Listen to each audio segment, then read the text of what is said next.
Advanced African civilizations, reclaiming historical agency African history, is essential to understanding the cultural, political, and intellectual development of the continent's diverse societies. For centuries, external observers, especially European philosophers and colonial writers, advanced the claim that Africa had no history. This position reflected ideological bias rather than evidence. The need to restore historical agency involves dismantling inherited distortions and placing African societies within broader currents of change, innovation, and interaction. African history is not an appendix to global civilization. It is foundational to it. African peoples, as active historical participants, the early parts of history, stress that African peoples must be active participants in reconstructing their own past. Museums, archives, and universities serve as institutional anchors for this effort, but equally vital are community custodians, oral historians, and local scholars whose knowledge reflects long-standing interpretive traditions. Evolution of African historiography, historical writing about Africa predates modern European scholarship. Classical authors, medieval Islamic chroniclers, and North African scholars describe states, trade routes, and cultural systems in various regions of the continent. However, from the 18th century onward, European intellectual traditions advanced the notion that Africa lacked historical progression. This culminated in the claim that African societies existed outside time, a misconception that persisted well into the 20th century. European explorers, missionaries, and administrators produced large bodies of documentation. While these sources contain valuable observations, they were profoundly shaped by racial assumptions and colonial objectives. Interpreting them today requires careful contextualization. Despite their limitations, they help illuminate aspects of pre-colonial social organization, political authority, and economic exchange when read critically. African scholars and the professionalization of history, the early 20th century witnessed the emergence of African intellectuals who resisted externally imposed narratives. Writers such as Casely Hayford and Denkwa articulated historical interpretations rooted in indigenous experience. Their approaches varied. Some took nationalist perspectives, others ethnographic, but they collectively disrupted colonial historiography and opened the door to African-centered inquiry. After 1945, African universities became major centers for historical research. Departments of history expanded rapidly in West, East, and Central Africa, training scholars who combine global methodologies with local knowledge systems. This institutional growth reframed African history as a professional field grounded in interdisciplinary methods rather than anecdotal description. Memory, tradition, and the social function of historical consciousness in Africa has long been embedded in daily life. Lineages, clans, royal households, and ritual associations preserved accounts of origins, migrations, and political transformations. These traditions legitimized authority, clarified land rights, and guided conflict resolution. They were not static memorials, but dynamic interpretive frameworks that communities continually refined. Women played essential roles in historical preservation. As queen mothers, royal advisors, or ritual leaders, they acted as archivists of dynastic memory and custodians of genealogical knowledge.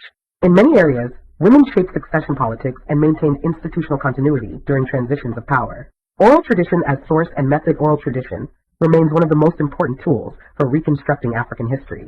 Forms include genealogies, epics, clan records, origin narratives, ritual speeches, and legal precedents. Each type reflects the social context in which it is produced. Reliable interpretation requires comparing multiple versions, identifying formulaic structures, and evaluating the political interests of narrators. While oral tradition may include mythic elements, these components often encode social values or collective memories of real events.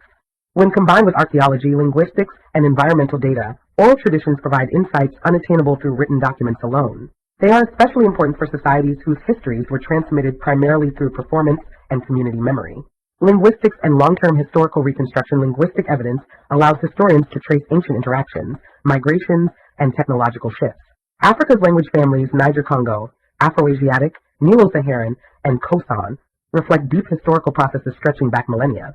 Comparative linguistics reconstructs proto-languages and identifies shared vocabulary that signals early cultural connections. Loanwords reveal patterns of commerce and innovation. Terms relating to metallurgy, agriculture, and pastoralism often cross linguistic boundaries, indicating the spread of ideas or material culture. Although early glottochronological methods attempted precise dating, modern linguistics uses more flexible comparative techniques integrated with archaeological and genetic findings. Archaeology and human origins. Africa occupies a central place in human evolution. Discoveries in East Africa, particularly in the Rift Valley, have uncovered hominin remains that document major stages of physical and cognitive development. These finds show the emergence of bipedalism, the refinement of stone technologies, and adaptability to shifting climates. Archaeological sequences from Oldowan Tuachulian to Middle Stone Age tool traditions reveal increasing planning and technological sophistication. Northern and Saharan Africa also preserve rock art and settlement traces that illustrate past environmental conditions and cultural expression. Origins and spread of African agriculture in Africa developed through multiple pathways. Some regions adopted domesticates introduced from the Near East, while others independently cultivated indigenous species such as yams, African rice, pearl millet, and sorghum. Pastoralism evolved alongside cultivation, reflecting ecological diversity. The shift to farming transformed demographic patterns, settlement density, and social organization. In the Sahel, cereal agriculture supported larger communities, while in forest regions yam and tree crop systems sustained complex kinship networks and localized trade. These developments created conditions for political centralization in several regions by the first millennium BCE. The process of domestication was incremental. People protected favored species, encouraged growth near settlements, and eventually modified plant genetics through repeated selection. This gradual transformation demonstrates that agricultural knowledge was deeply embedded in everyday life, not a sudden technological revolution. Ironworking and technological change. Ironworking represents one of Africa's most significant technological achievements. Unlike many other world regions, parts of Africa transitioned directly from stone tools to iron. Archaeological evidence from West, Central, and East Africa demonstrates early mastery of smelting techniques.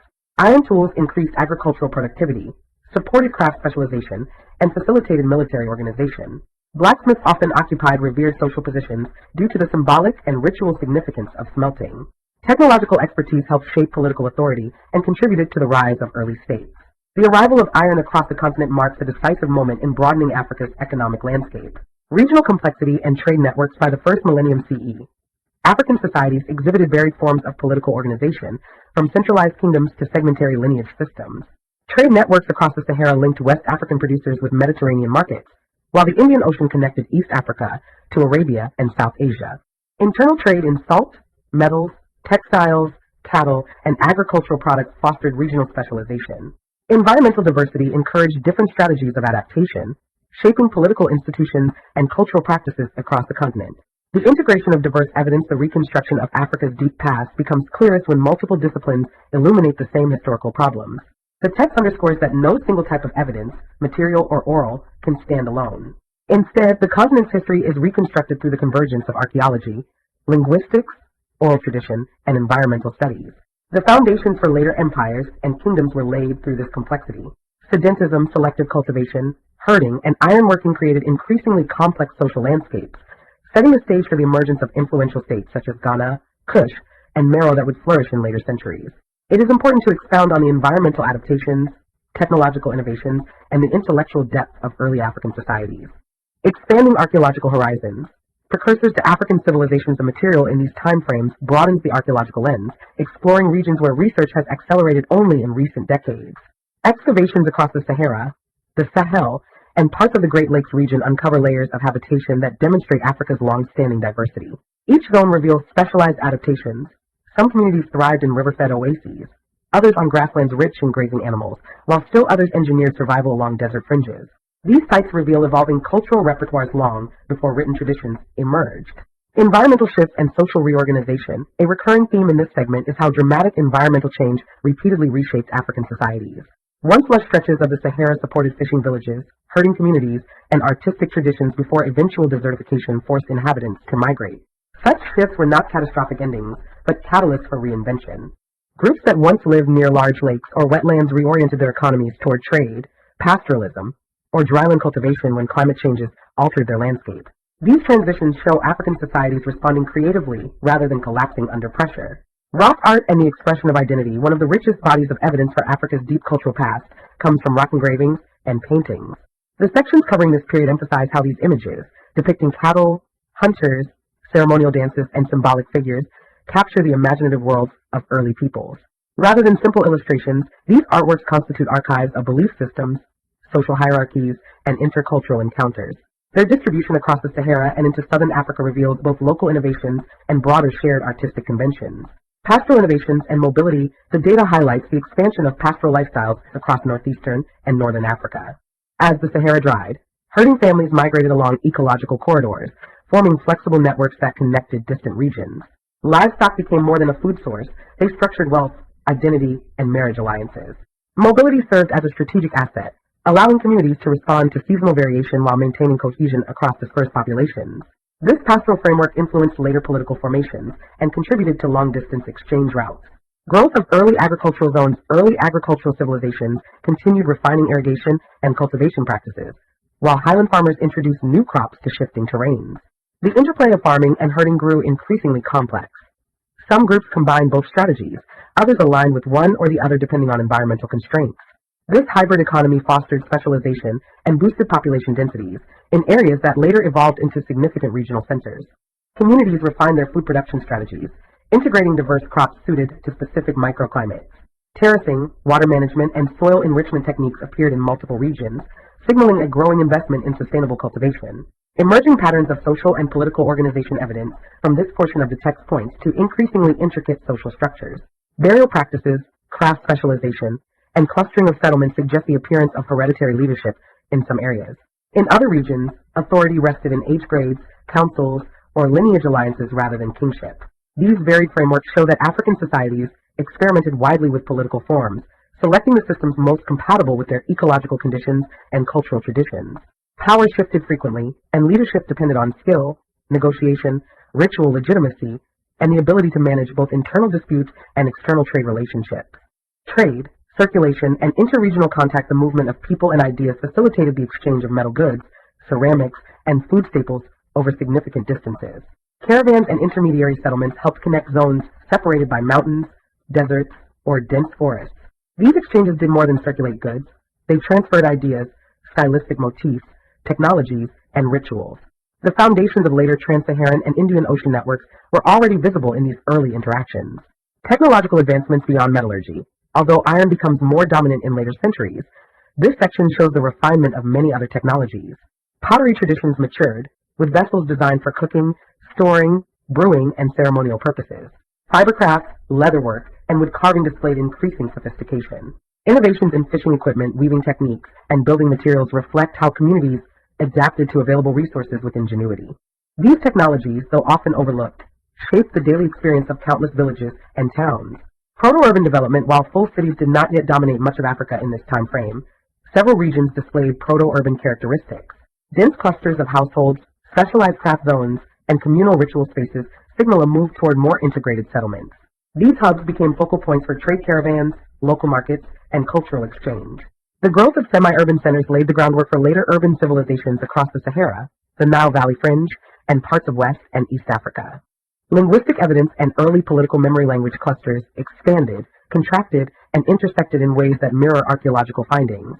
Vocabulary associated with cattle, cereals, iron tools, and ritual practices helps trace where ideas originated and how they diffused, revealing multi-directional influence. Even though this period predates widespread written sources, oral narratives provide insight into early political thought. Accounts preserved by later generations refer to founding ancestors, migrations, and community splits that align with archaeological timelines. These stories record not only the actions of leaders, but also the moral frameworks that guided collective life, showing how societies understood authority, responsibility, and legitimacy, ideas that influenced the rise of future states and kingdom structures. Foundations for later civilizational growth. By the end of this period, the text illustrates a continent primed for the emergence of large states and complex cultural systems. Expanding food production, refined technological skills, diversified trade networks, and adaptive social structures created a fertile platform for subsequent political evolution. The combination of mobility, innovation, and environmental resilience established patterns that would profoundly shape Africa's later medieval and early modern histories. Cultural development and social innovation in early Africa. In this stretch of the text, Africa's cultural landscapes become increasingly intricate, with settlements expanding, contracting, and reorganizing as populations adjusted to new economic pressures. Archaeological evidence reveals communities experimenting with fresh architectural layouts, adapting their dwellings to changing environments, and strengthening ties between households. This period marks the broader emergence of regionally distinct traditions, illustrating how African societies constantly reshape themselves through innovation rather than stagnation. Interplay of ecology and settlement choice. Environmental variation continues to play a decisive role in shaping human decisions. Fertile valleys pulled communities into concentrated settlements where fishing, farming, and herding could coexist, while drier zones favored more dispersed groups who relied on mobility. Seasonal dynamics required detailed ecological knowledge, and early African societies demonstrated remarkable expertise in tracking resources. Their ecological understanding influenced everything from crop rotation to pastoral migration routes. Advances in craft and technical expertise across multiple regions, Craft production accelerated and diversified. Potters refined firing methods, producing wares that served ritual, domestic, and commercial needs. Toolmakers experimented with varied raw materials and new shaping techniques, while textile producers wove increasingly complex fabrics. These developments reveal that technical knowledge circulated widely, carried along trade routes, or transmitted through apprenticeship networks that stretched across generations. Sacred spaces and community rituals, whether carved into rock outcrops, marked by stone arrangements, or built from clay and timber, these sacred spaces structured social time. Ritual gatherings reinforced collective memory, stabilized leadership roles, and connected communities through shared symbols. Such locations demonstrate how spirituality played a stabilizing and unifying role in everyday life. Expanding exchange networks trade intensified as communities forged stronger links across ecological zones. Goods such as salt, hides, beads, metals, and agricultural products moved along paths that later evolved into major commercial corridors.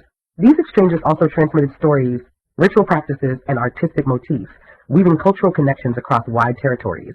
The growing complexity of exchange networks hints at future transformations in political organization and economic hierarchy. Evolution of political structures. The data highlights early political experimentation.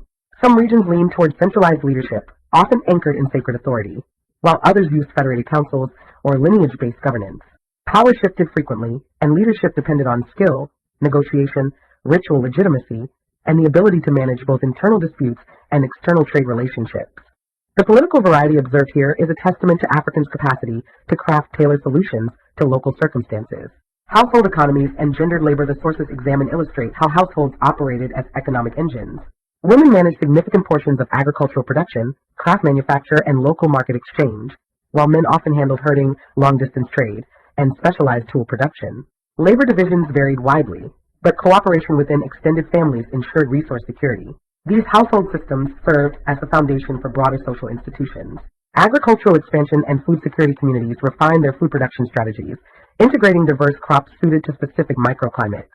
Terracing, water management, and soil enrichment techniques appeared in multiple regions, signaling a growing investment in sustainable cultivation.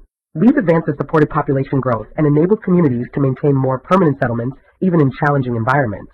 Cultural expression and adaptive strategies in shaping African societies. Artistic expression flourished, whether carved into pottery, painted onto rock surfaces, woven into textiles, or molded into figurines. These artistic forms were not merely decorative. They conveyed lineage identity, cosmological beliefs, and social values. Patterns repeated across distant areas reflect shared symbolic languages, yet each region infused its art with local meanings shaped by experience and environment. Mobility, identity, and long-term change movement remained a defining feature of African life. Families, trading groups, and herding communities shifted across boundaries in response to opportunity or environmental strain. Such mobility constantly reshaped cultural identities, leading to blending, divergence, and reinvention. Through these migrations, Africa sustained extraordinary diversity while maintaining deep historical continuity across thousands of years, demonstrating inventive and interconnected societies during this transformative era. Intensifying regional diversification. African societies continued branching into increasingly distinct cultural zones. Settlement clusters show experimentation with new forms of community planning, including organized compounds, fortified structures, and ritual plazas.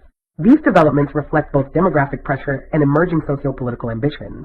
Communities that once shared similar lifeways began defining themselves more clearly through architecture, material culture, and symbolic practices. Environmental realities and adaptive strategy shifts in rainfall distribution, soil stability, and river patterns shaped how people organized their livelihoods. In the highland regions, terracing and controlled drainage appeared as solutions to erosion. In lowland plains, farmers partnered agriculture with fishing cycles or seasonal cattle movement. The ability to pivot between subsistence strategies reveals a sophisticated understanding of environmental rhythms. Rather than being passive recipients of climatic influence, Africans actively reshaped landscapes through ingenuity. Expanding ritual and ceremonial frameworks. Archaeological and ethnographic insights show ritual spaces evolving in complexity. Shrines, ancestor groves, and ceremonial enclosures served as anchors of spiritual authority. Communities used ritual to highlight the deep entanglement of social order and spiritual practice. Ritual was a mechanism for sustaining cohesion as populations expanded and diversified. Enhanced craft industries and skilled production. Evidence indicates that technical knowledge spread widely during this era. Potters used new tempering materials, metalworkers refined smelting conditions, and fiber artisans developed advanced weaving techniques. Workshops produced items for local use and regional exchange, demonstrating a rise in professional specialization. Objects from this period show precision and artistic innovation, suggesting long-standing apprenticeship systems and interregional knowledge transfer. Networks of movement and exchange trade connections intensified across ecological and linguistic boundaries.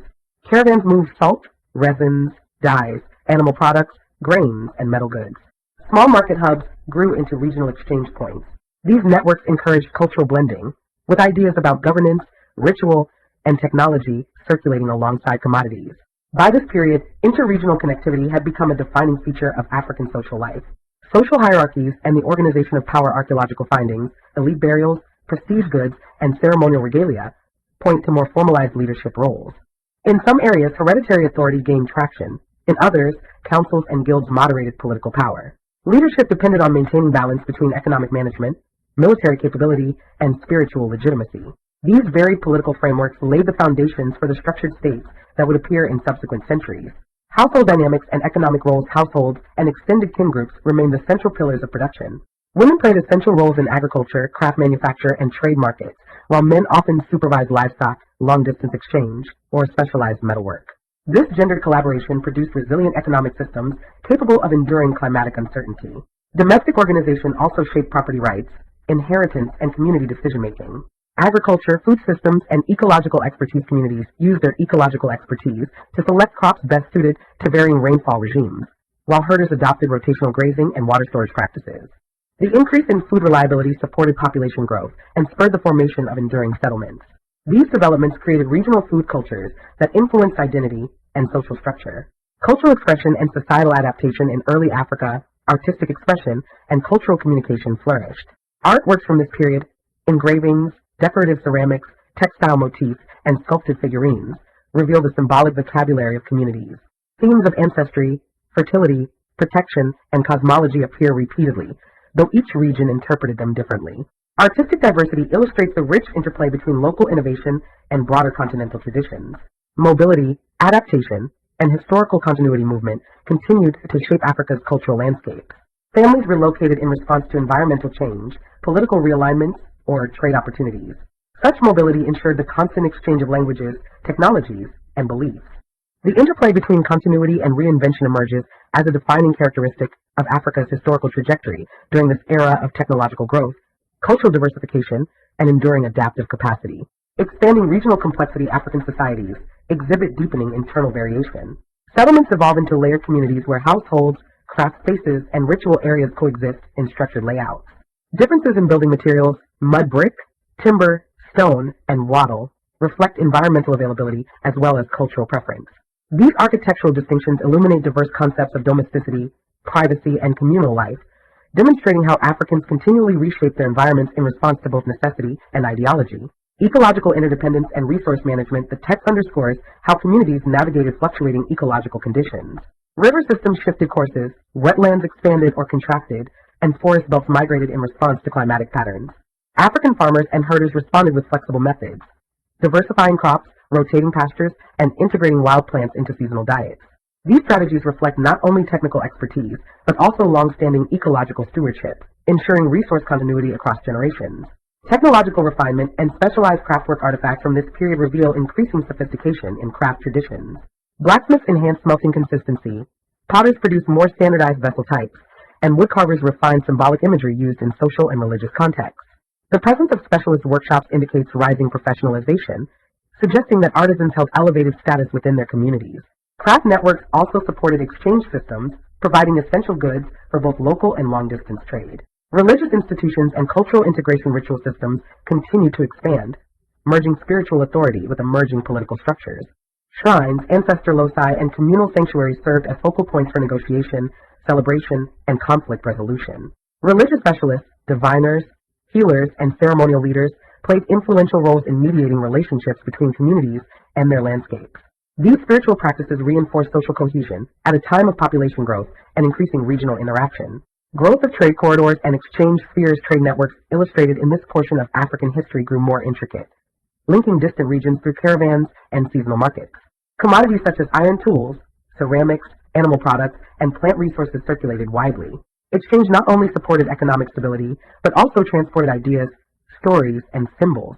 These networks laid groundwork for the future emergence of transcontinental routes that would later connect Africa with Mediterranean, Indian Ocean, and Near Eastern economies. social stratification, and emerging authority structures. Communities across these eras show evidence of growing social differentiation. Burials with prestige items, designated ritual leadership, and fortified compounds indicate hierarchical systems taking firmer shape. Leadership reflected a blend of spiritual authority, economic management, and diplomatic skill. Some societies favored lineage-based governance, while others gravitated toward hereditary positions that foreshadowed the centralized polities of later centuries. Domestic economies and cooperative labor systems, extended households remained centers of production and social reproduction. Women contributed significantly to food processing, pottery, textile creation, and market exchange. Men managed herding, metalwork, and long-distance trades. Such divisions were flexible, shifting with seasonal needs. Household cooperation stabilized broader community systems, enabling efficient food storage, land management, and social continuity. Agricultural transformation and cultivation techniques. Communities perfected the cultivation of diverse grains and root staples suited to varying rainfall regimes. They built terraces, dug irrigation channels, and experimented with soil enrichment methods. The refinement of tools such as iron hoes and axes accelerated land clearing and contributed to agricultural intensification. These innovations supported higher population densities and more permanent settlement patterns. Artistic flourishing and the rhythms of cultural interchange. Artistic output flourished, reinforcing both local identities and interregional relationships. Designs carved into wood, molded into pottery, embroidered onto fabrics, or painted on rock surfaces reveal a symbolic vocabulary that addressed lineage, spiritual protection, fertility, and leadership. The continuity of motifs across large distances points to shared aesthetic traditions, even as each region adapted themes to its own cultural context. Mobility, cultural interchange, and the rhythm of change migration remained a powerful force shaping Africa's cultural fabric. Families, trading parties, pastoralists, and craft specialists moved across varied landscapes, spreading ideas, technologies, and languages. These movements encouraged cultural blending while preserving important regional distinctions. The cumulative effect of such mobility was the creation of a dynamic, interconnected continent where adaptation and reinvention formed the backbone of historical continuity, environment, and social evolution across diverse African regions. Consolidation of regional traditions. The text highlights how numerous African societies began stabilizing their cultural frameworks. Settlement layouts became more standardized, with neighborhoods arranged around central courtyards, communal meeting spaces, or ritual structures. These patterns illustrate how communities balance domestic needs with social obligations, creating built environments that reinforce cooperation while honoring local heritage. Ecological shifts and response strategies. The environment continued to fluctuate, prompting populations to adjust their practices. In regions experiencing increasing aridity, people diversified food sources, integrating drought-tolerant crops, cultivating wild grasses, and expanding herding. In wetter climates, communities enhanced water management, using channels, reservoirs, and natural terraces to regulate agricultural conditions. These strategies demonstrate sophisticated ecological reasoning and a keen sensitivity to landscape transformation. Specialized workshops and production centers. Evidence points to concentrated production zones where skilled artisans collaborated or worked in sequential stages. Metalworkers refined smelting systems using improved furnace designs.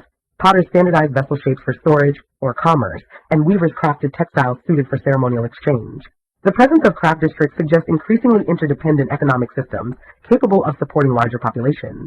Religious renewal and symbolic landscape. Spiritual practices expanded in scale and complexity.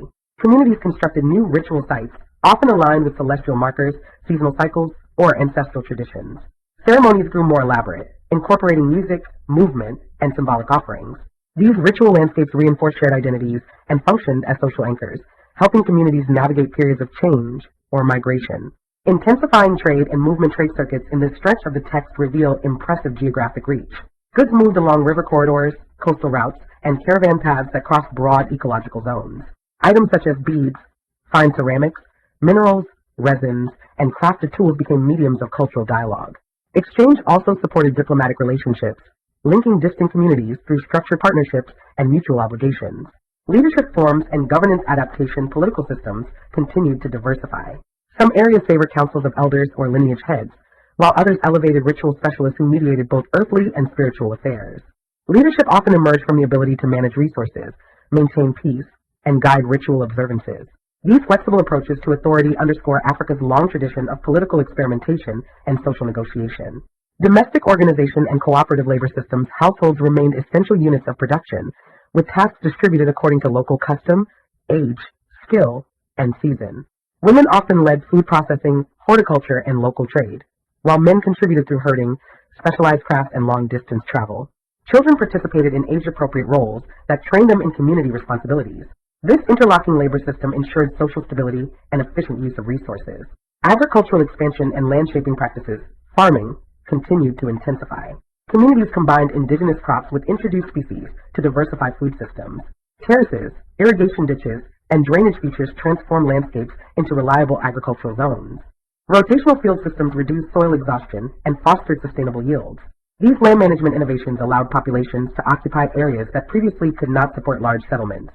Settlement complexity and dynamic adaptation in African societies demonstrate increasingly complex interactions across ecological and political boundaries. Settlement clusters take on more elaborate forms, suggesting larger populations and deeper investments in placemaking. Some communities expanded into fortified towns, while others maintained smaller, mobile encampments shaped by pastoral cycles. These varied configurations reveal a continent in motion, balancing continuity with transformation. Environmental response and innovative land use the data covering this range highlights a heightened sensitivity to environmental pressures. Communities living along river floodplains honed water management strategies such as flood retreat farming, while societies in semi-arid zones diversified their reliance on grazing, foraging, and hardy crops. Each ecological niche became a site of innovation, with people devising new ways to stabilize resources in dynamic landscapes. Specialized production and interregional skill transfer craft production reached new heights of refinement. Metalworkers optimized furnace ventilation and smelting temperatures, potters standardized vessel profiles for trade, and textile specialists developed increasingly sophisticated weaving patterns. Craft exchanges among neighboring groups encouraged both imitation and innovation. These skills formed the economic backbone of many communities and played a central role in regional networks of redistribution. Ritual authority and spiritual continuity ritual life remained central to collective identity. Ceremonial sites expanded in scale and complexity, often featuring designated spaces for ancestral veneration, seasonal rites, and communal decision-making. Religious practitioners, whether diviners, healers, or spirit mediums, held influential roles that bridged the material and spiritual domains. Their authority shaped local governance, mediated conflicts, and reinforced the shared moral landscape. Expansion of trade routes and commodity flow trade systems witnessed further growth, with routes branching across savannas, river systems, and coastal plains. The movement of goods, beads, ceramics, salt, metals, plant products, and animal materials created temporal rhythms tied to seasonal travel. Intermediary settlements emerged as important nodes, facilitating both economic and cultural exchange. These circuits helped integrate communities into broader regional frameworks. Political experimentation and emerging complexity in some regions, political systems gravitated toward more centralized authorities who derived legitimacy from both lineage and ritual power. Elsewhere, leadership was more distributed, with councils, age grades, or guilds managing community affairs. The varied political landscapes illustrate how African institutions developed in response to ecological needs, economic opportunities, and cultural ideals. Households, as engines of production domestic groups, continued to manage the majority of subsistence and craft activities. Women led horticulture, pottery production, and food processing, while men focused on herding, long-distance travel, and specialized crafts. Youth participated in tasks that prepared them for adult responsibilities. These integrated labor patterns produced resilient economic systems, capable of withstanding environmental stresses and sustaining long-term community growth. Agricultural innovation and landscape engineering communities pushed the boundaries of arable land through terrace building, soil enrichment, and water channeling. Crop portfolios expanded to include species adapted to different microclimates, ensuring reliable yields throughout the year. Tools such as iron axes and hoes accelerated land clearance and soil preparation. This enhanced productivity supported demographic growth and contributed to increasingly stable settlement patterns.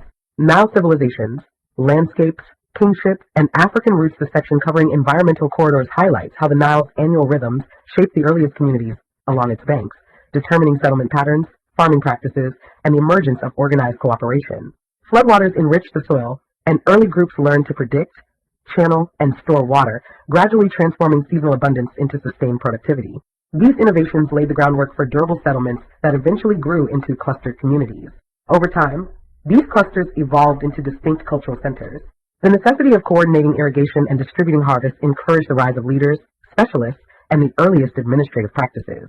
It is within this landscape, rather than through external influence, that writing began to develop, slowly shifting from symbolic markings to structured systems capable of documenting production, rituals, and authority. 2. Political consolidation, the rise of kingship, and the formation of the Egyptian state as populations expanded and resources required more careful management. Political authority became increasingly formalized. In the heart of Upper Egypt, communities surrounding Abydos, Nakada, and Hierakonpolis strengthened their influence through alliances, trade, and occasional conflict. These centers grew into powerful proto-states, each with its own ideological symbols and emerging administrative systems. Gradually, the competition among these regions resolved in favor of rulers who managed to unify territory and secure allegiance from other settlement clusters. This process culminated in the creation of the first Egyptian monarchy around the dawn of the 3rd millennium BCE. State formation depended heavily on agricultural management, particularly the maintenance of basin irrigation. Officials supervised land allotments, organized labor, and collected grain taxes that sustained the state's projects. As administrative roles expanded, scribes became indispensable, mastering a writing system that anchored the state's power in record-keeping, communication, and ideological expression. 3.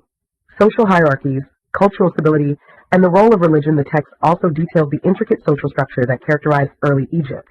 Farmers formed the largest segment of the population, cultivating and harvesting the land upon which the entire society depended. Artisans produced textiles, tools, pottery, and artwork used in both daily life and religious contexts. Traders linked villages and regions, transporting goods and contributing to cultural exchange.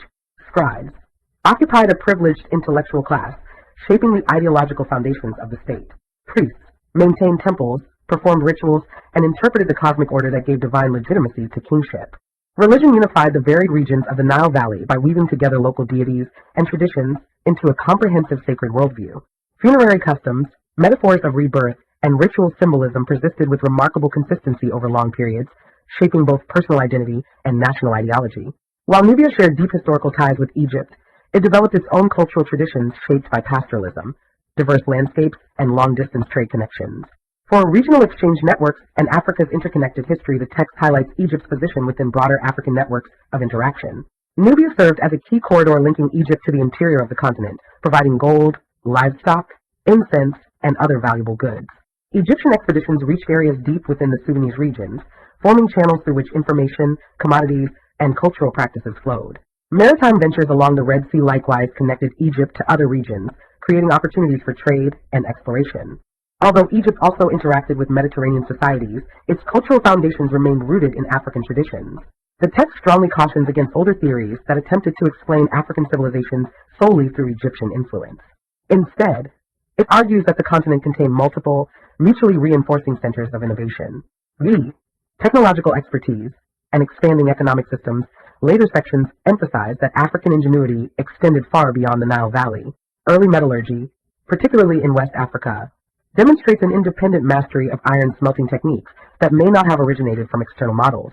Communities across the continent utilized local resources and environmental knowledge to develop effective technologies suited to their surroundings. Long-distance exchange routes across the Sahara revealed complex systems of movement long before the classical trans-Saharan trade patterns emerged. These networks facilitated the spread of ideas, goods, and cultural practices, contributing to the development of early states in West and Central Africa. The Middle Kingdom, administrative reform, and cultural zenith. While Egypt was one of the earliest large-scale states, it was not the continent's only center of advancement. Rather, Africa contained numerous societies that developed independently and simultaneously. Egypt emerged from the distinctive environment of the Nile, where ecological advantages combined with human innovation to produce one of the world's first centralized states. Yet this achievement formed only one part of a much larger African story. Across the continent, communities adapted to unique landscapes, built resilient social systems, and forged complex cultural traditions. The text underscores Africa's deep antiquity, interconnected histories, and diverse pathways of development, demonstrating that African civilizations evolved through both shared experiences and independent creativity. Shifts in political structure and Middle Kingdom transformations. The material in this period focuses on the dynasties of the Middle Kingdom. The text highlights how rulers of this period reimagined governance, extending authority deeper into provincial regions. This era witnessed increased administrative sophistication, including expanded scribal departments and more coordinated taxation. The state strengthened its infrastructure, investing in irrigation, transport routes, and fortified settlements. These developments set the stage for renewed territorial stability and cultural vitality. The government also emphasized ideological unity, encouraging literary and artistic works that reinforce the ideal of a harmonious kingdom under just leadership. 2. Expanding military strategy and frontier management. Much of the narrative focuses on Egypt's efforts to secure its borders and regulate interactions with neighboring regions. Military campaigns in Nubia and the Levant reflect evolving strategies. States sought permanent control not just through force, but through fortified outposts, supply corridors, and bureaucratic oversight. Egypt constructed defensive walls, way stations, and watchtowers to control trade and migration. These policies reshaped frontier communities, encouraging some groups to integrate while pushing others farther into desert zones. This phase demonstrates how Egypt blended diplomacy, force, and settlement policy to craft a stable defensive perimeter. 3. Cultural flourishing and intellectual life. The literature of the Middle Kingdom became a thriving medium through which writers reflected on justice, moral conduct, and the responsibilities of leadership. Instructional texts, eloquent speeches, and narrative tales illustrate the growing complexity of Egyptian thought. Art and architecture also evolved, displaying a shift toward refined proportions, precise stonework, and nuanced human figures. Tomb decoration expanded in scope, integrating moral themes and images of idealized life. These cultural expressions reveal a society confident in its traditions, yet open to introspection and refinement. For economic networks, agricultural intensification, and labor organization, the text emphasizes the expanding economic systems that sustain large-scale state projects. Egyptian planners intensified agricultural production by refining irrigation works, supervising canal maintenance, and experimenting with new agricultural zones. Trade routes grew more structured, linking distant communities through regulated exchange. Labor became more specialized, with teams dedicated to quarrying, construction, metalwork, and pottery. The state organized massive workforces to build temples, dig canals, and carve monumental statues. These operations required detailed logistics, food provisioning, transportation, and storage, demonstrating how deeply economic coordination penetrated daily life. Foreign contacts, diplomatic shifts, and intercultural exchange. The Middle Kingdom fostered diplomatic connections through gifts, treaties, and marriage alliances. Foreign craftsmen and traders entered Egyptian towns, bringing new artistic motifs and practical skills. Meanwhile, Egyptians adopted useful techniques and materials encountered abroad. These exchanges broadened Egyptian worldviews and subtly influenced cultural production. The narrative portrays this era not as isolated, but as an integrated node in a larger regional network. Diplomatic missions, caravans, and seafaring expeditions connected Egypt to diverse societies, shaping its evolution across centuries. This segment portrays the Middle Kingdom as a dynamic phase of administrative reform, economic expansion, cultural depth, and international engagement. Political leaders strengthened the state by investing in infrastructure, refining bureaucracy, and redefining relations with neighboring peoples. At the same time, artistic and intellectual achievements flourished, expressing tradition with innovation, reinforcing its foundations while adapting to broader regional currents. Reorientation of power and resilience in Egyptian history. This segment explores an era in Egyptian history marked by political fluctuation, internal divisions, and increasing external pressures. It illustrates how the state, despite its ideological claims of divine continuity, was a dynamic entity constantly negotiated by central rulers, powerful local elites, and foreign forces. Reorientations of power and the challenges of dynastic continuity. Egyptian leadership encountered major political fluctuations. The text describes how internal divisions weakened central authority, allowing powerful local leaders to reclaim influence in their communities. Point 1. This fragmentation led to an environment where provincial elites, military commanders, and influential priests acted with increasing autonomy. The period illustrates how dynastic rule was never a static system, but instead required constant negotiation, adaptation, and ideological reinforcement to maintain the appearance of divine and political legitimacy. 2. Foreign pressures and the reconfiguration of the northern frontier. A key focus is the evolving landscape of foreign relations. Egypt's northern and eastern boundaries experienced periodic pressure from migrant groups, traders, and rival states, such as the Hyksos during the Second Intermediate Period. These communities introduced new military technologies, unfamiliar ritual customs, and distinct models of governance. The Egyptian administration responded with fortified centers, diplomatic missions, and strategic alliances. The narrative illustrates how prolonged contact with external groups forced both cultural adaptation and military readiness, reshaping Egypt's understanding of its place in the shifting geopolitical world. This period shows that Egypt, though powerful, existed in continuous dialogue with surrounding regions. 3. Cultural and intellectual transformations. This period saw significant transformations in Egypt's cultural expression.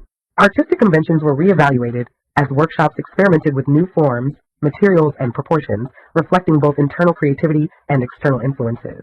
Tomb decoration changed in tone and intention, moving toward visual narratives that blended realism with symbolic messaging.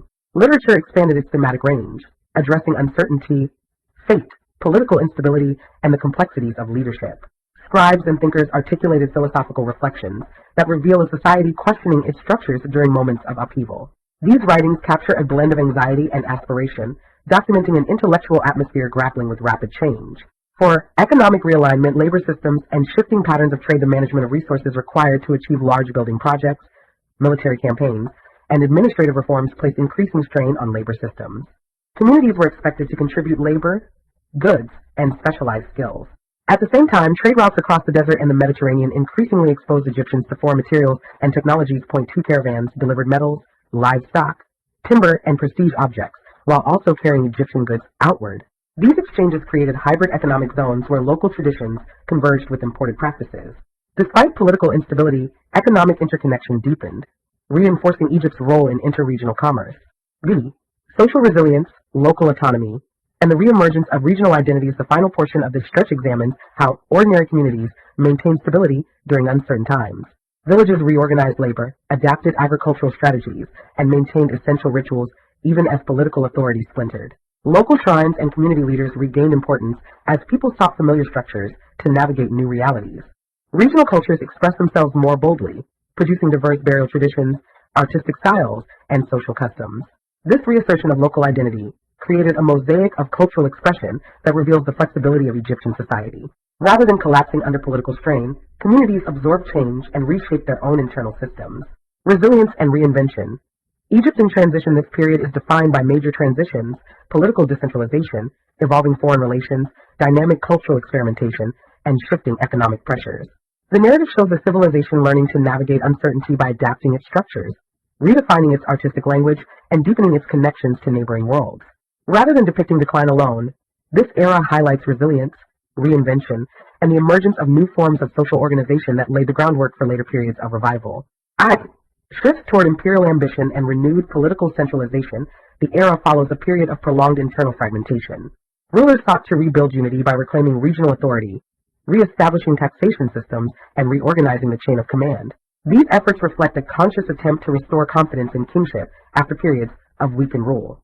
The text emphasizes how renewed centralization required both administrative restructuring and ideological repair. Monarchs portrayed themselves as restorers of cosmic order, weaving political authority into narratives of divine balance and moral duty. This era sets the stage for the development of more ambitious state projects, territorial consolidation, and symbolic displays of revived strength. 2. Expanding horizons.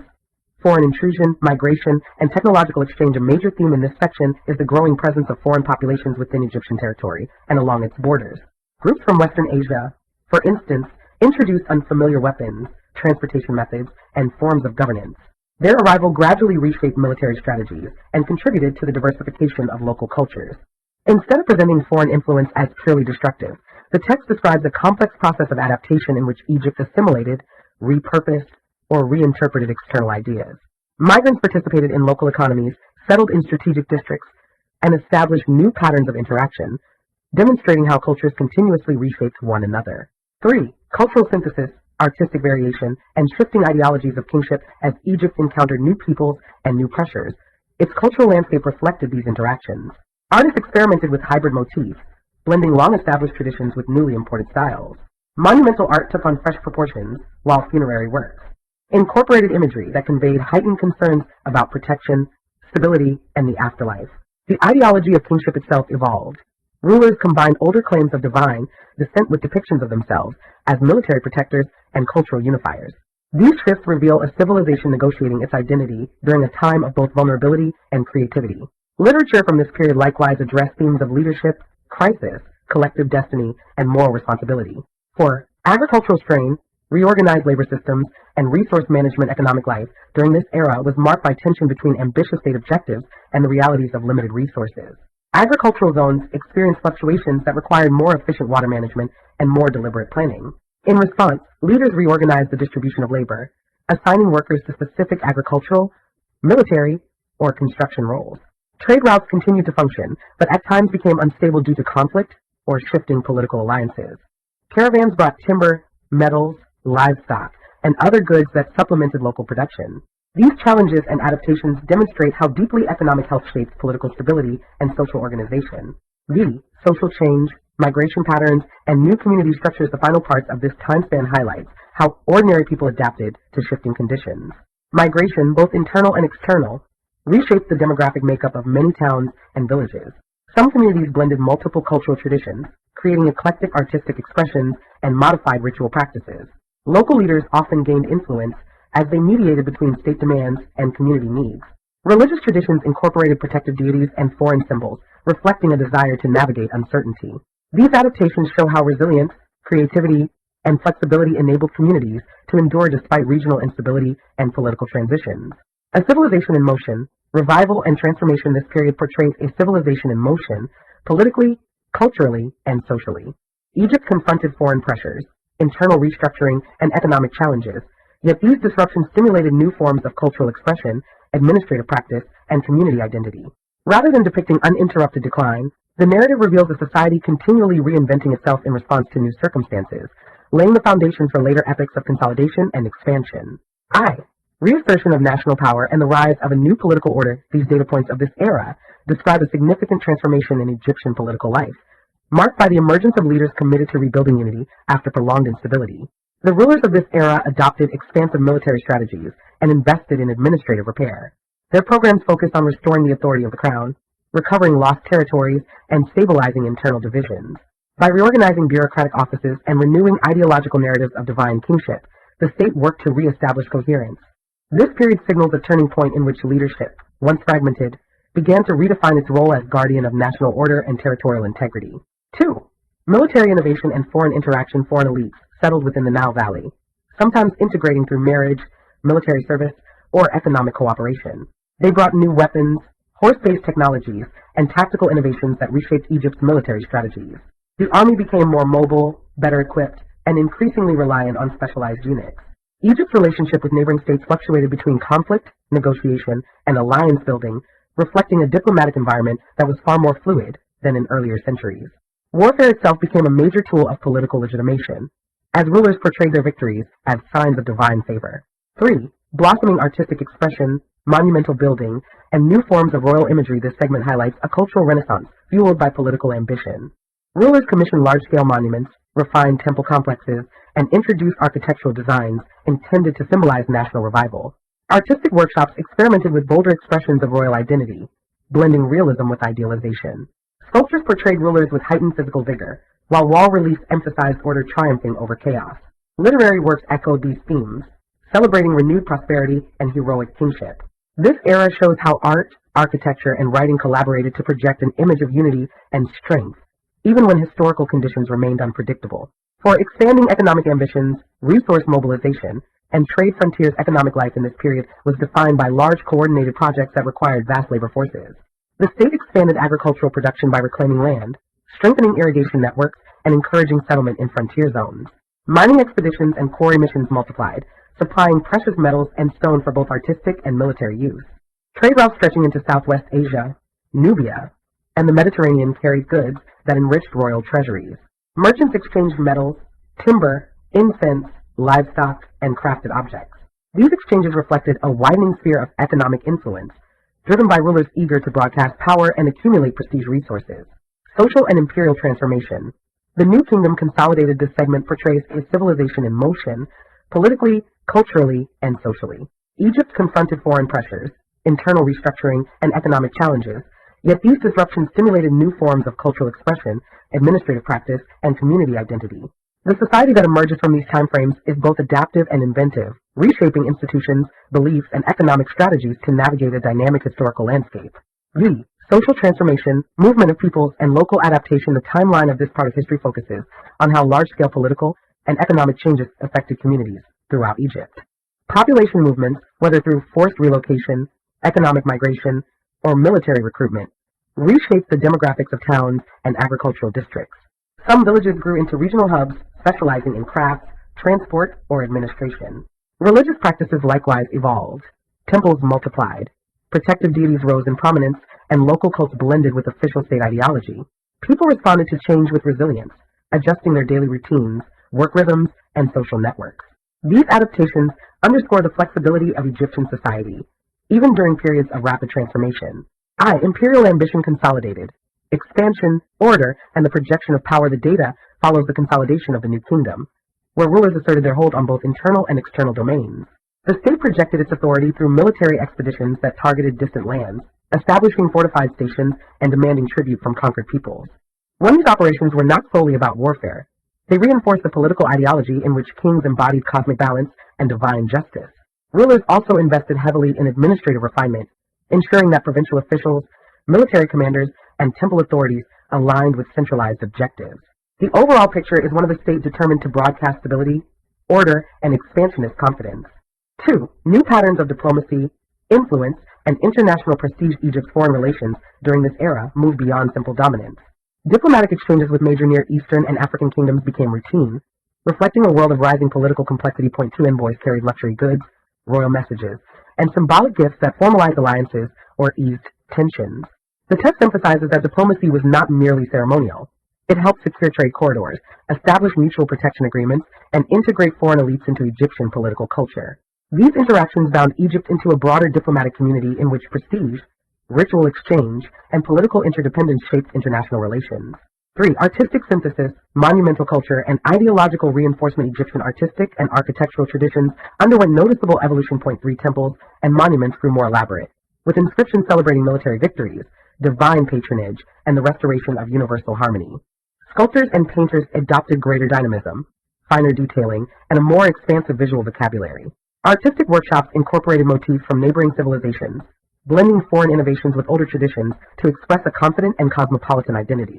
Literature echoed these trends, developing narrative forms that highlighted both heroic leadership and the fragility of social order.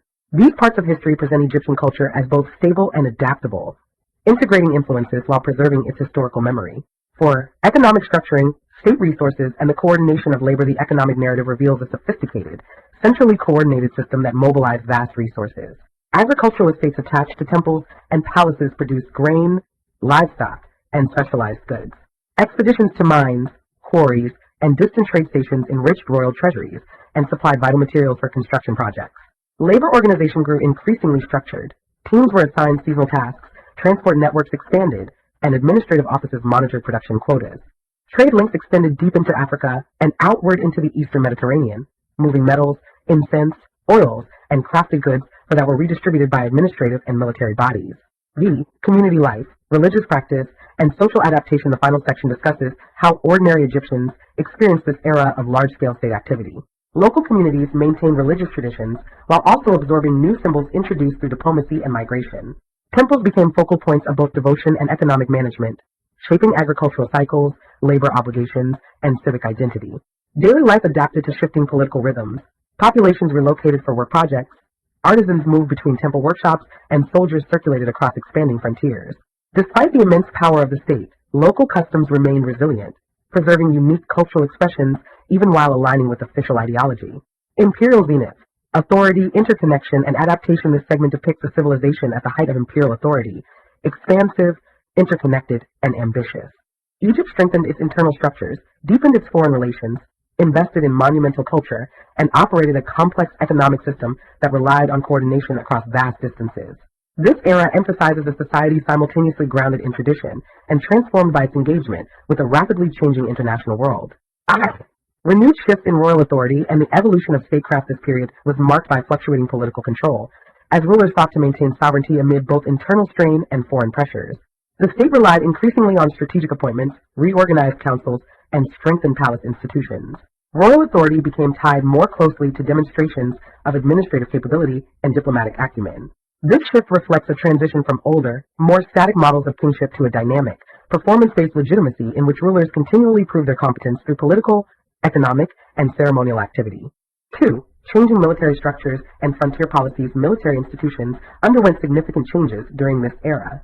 Armies incorporated new tactical formations, logistical systems, and long-range supply operations. Fortifications expanded along critical borders, reflecting the state's need to project power and secure interests. The text highlights how frontier stations became hubs of cultural interaction, economic exchange, and administrative authority. The text underscores that military presence along borderlands not only protected Egypt's interests, but also shaped regional identities and patterns of settlement. 3. Intellectual continuity, religious adaptation, and expanding cultural dialogue. Religious life during this period reveals both tradition and transformation. Priestly communities continued to preserve long-established ritual frameworks, but they also adapted myths, theological commentaries, and ritual language in response to new political realities. The interaction of foreign communities with Egyptian culture generated hybrid traditions, visible in artistic motifs, cosmological interpretations, and temple iconography. 1. Literature became increasingly introspective, engaging with themes of cosmic order, fate, and moral responsibility, reflecting an intellectual dialogue with its own past and with the wider world. 4. Economic consolidation, agricultural engineering, and expanding exchange systems. The economic data describes large-scale efforts to stabilize production and guarantee steady resource flows for state projects. Irrigation networks were expanded, repairs intensified, and new cultivation zones explored. Administrators monitored grain output, land allotments, livestock counts, and labor rotations. Trade routes grew broader and more structurally integrated, reaching deep into Africa and extending into maritime corridors. Exchanges in metals, resin, timber, oils, textiles, and crafted goods contributed to local prosperity and state wealth. Despite political challenges, the economic system displayed resilience, adapting through diversification and enhanced coordination. Social reorganization, community negotiation, and local identity. Local communities responded to shifting state demands by reorganizing communal work rhythms, adjusting market practices, and strengthening local leadership. Migration patterns altered the demographic composition of several districts, creating multi-ethnic communities with blended traditions. Households participated in evolving religious practices that combined official ideology with local symbolism. The era is characterized by negotiation between state and citizen, old customs and new influences, stability and adaptation. Local identities remained strong even as communities integrated into larger administrative structures. Conclusion: this segment depicts a society balancing continuity and transformation. Political leaders adjusted strategies of rule. Militaries restructured their operations, and religious and intellectual communities reinterpreted long-held ideas. Economic systems expanded through new trade links and improved agricultural management, while ordinary people adapted to changing conditions with resilience and creativity. The narrative presents an Egypt deeply interconnected with surrounding regions and continually reshaped by internal evolution and external exchange. Final cycles of consolidation and adaptation in ancient Egyptian history. This concluding section of the volume portrays the final cycles of consolidation and fragmentation that shaped Egypt's later dynastic trajectories. The text emphasizes how rulers increasingly blended traditional divine symbolism with pragmatic demonstrations of competence. Kingship became a negotiation between ceremonial authority and the need to manage military, administrative, and religious institutions that had grown powerful in their own right. The section of the timeline illustrates how rulers attempted to bind diverse regions more tightly to the capital through revised taxation systems, fortified administrative towns, and more elaborate ideological programs that presented the monarch as the indispensable pillar of universal order. Shifts in royal authority and state management. Rulers in these later periods were tasked with maintaining sovereignty amid both internal strain and foreign pressures. The state relied increasingly on strategic appointments, reorganized councils, and strengthened palace institutions. Royal authority became tied more closely to demonstrations of administrative capability and diplomatic acumen. This shift reflects a transition from older, more static models of kingship to a dynamic, performance-based legitimacy in which rulers continually prove their competence through political, economic, and ceremonial activity. 2. Intensified foreign entanglements and shifting regional power diplomacy. Egypt's interactions with neighboring civilizations became more complicated in these later centuries. Rival kingdoms, nomadic groups, and emerging regional coalitions challenged Egypt's influence, pushing diplomats and generals to adopt more flexible strategies. Diplomatic marriages, treaty negotiations, and controlled gift exchanges became instruments for stabilizing relationships. Point 1. Meanwhile, migration patterns brought new populations into Egypt, some serving in military units, others integrating into local crafts or trade. These parts of history reveal an Egypt increasingly defined by its participation in a multi-centered international arena, where influence depended as much on cooperation as on strength. 3. Cultural maturity, intellectual evolution, and artistic refinement. Egyptian culture reached a state of maturity, both reaffirming its heritage and experimenting with new modes of artistic and intellectual expression. Temple complexes expanded their scriptoria and theological schools, producing reinterpretations of older myths and new ritual liturgies. Artistic workshops continued refining stylistic conventions. Statues grew more expressive, reliefs more densely symbolic, and texts more philosophically layered. Literature addressed questions of fate, royal responsibility, human purpose, and the fragility of order. These works offer insight into an evolving intellectual environment where tradition remained foundational but creativity flourished. For economic systems under pressure and the adaptation of labor networks, economic chapters in this era highlight increasing strains placed on agricultural production, long-distance trade, and state-sponsored construction. Irrigation systems required continuous maintenance, prompting the state to organize large labor contingents and to expand local oversight. 2 trade routes extended farther into Africa and Western Asia, circulating precious metals, incense, timber, oils, grain, and crafted goods. Point 3. Economic management became more complex as temple estates accumulated wealth. Military installations required provisioning, and newly established towns demanded coordinated support. Despite these pressures, the economy adapted through redistributed labor schedules, diversified craft specialization, and regional trade partnerships. Everyday life, local continuity, and community adaptation. The final parts of this era provide a view of society from the perspective of ordinary people. Households balanced ritual duties, economic roles, and social obligations within an environment shaped simultaneously by state demands and local traditions. Villages developed blended cultural identities as migrants and returning soldiers introduced new customs. Religious festivals, healing practices, protective symbols, and communal rituals served as stabilizing forces, helping communities navigate political shifts. The text describes a population both grounded in its inherited practices and responsive to the changing world around it, demonstrating resilience and creative adaptation even during uncertain times. Conclusion: this segment portrays the closing phases of Egypt's long civilizational arc within this volume. Political authority evolved in response to internal rivalries and external pressures. Cultural and religious traditions matured while incorporating new influences, and economic life expanded through wider networks even as it struggled with new demands. The narrative underscores a civilization that, rather than fading, continuously reshaped itself, absorbing change, refining its institutions, and preserving a deep sense of identity as it transitioned into later historical periods. Transformation through faith, trade, and political realignments. This era opens by tracing the sweeping changes that followed the spread of new religious currents across North and Northeast Africa. As Islam expanded through diplomacy, scholarship, and caravan trade, existing kingdoms recalibrated their political identities. While some ruling groups embraced a new faith to strengthen alliances, others blended Islamic influences with earlier traditions. Point one: this period is marked by negotiation rather than abrupt rupture. Communities adapted gradually, integrating legal, linguistic, and cultural features that connected them more directly to emerging global networks. 2. Movement of peoples, frontier dynamics, and environmental shifts. The text explores how migrations, both large and small, reshaped demographic patterns across the continent. Pastoralists, merchants, and agricultural communities adjusted their routes and settlement choices in response to climate variation, resource availability, and new opportunities created by expanding markets. These shifts brought groups into contact, sometimes resulting in cooperation and shared innovation, and other times leading to conflict over grazing zones or river valleys. The narrative emphasizes Africa's diverse ecological landscapes as drivers of change, shaping economic adaptation and social transformation. 3. Urban growth, commercial corridors, and expanding Saharan networks. The sections above highlight the rise of dynamic market centers fed by trans-Saharan and Red Sea commerce. North African towns flourished as crossroads for gold, salt, textiles, manuscripts, and luxury goods. Merchants developed highly structured caravan systems, fortifying depots and establishing long-distance partnerships. These urban hubs fostered literacy, scholarship, and architectural innovation, becoming influential spaces where African, Arab, and Mediterranean cultures met. The strengthening of trade routes also fueled political centralization, enabling rulers to tax commerce, recruit skilled administrators, and extend their influence. For cultural and intellectual exchange across Africa's regions, the text describes a flourishing of intellectual life fostered by mobility and cross-cultural interaction. Point two: scholars traveled between oases, royal courts, and teaching centers, carrying religious texts, mathematical knowledge, and philosophical commentaries. African thinkers also contributed significantly to regional intellectual traditions, producing interpretations, legal opinions, and oral histories rooted in local perspectives. Artistic traditions evolved in parallel, combining indigenous aesthetics with styles adopted from Mediterranean, Arabian, and Sudanic. Influences. Point three: this period illustrates Africa's role as an active participant in continental and intercontinental knowledge networks. The kingdoms, confederations, and the consolidation of regional identities, political structures across West, East, and Northeast Africa developed in diverse ways. Some regions witnessed the rise of strong centralized kingdoms, while others maintained flexible federations built on clan alliances, shared ritual authority, or control of trade zones. Leadership legitimacy often drew from a blend of ancestral traditions, religious authority, and military strength.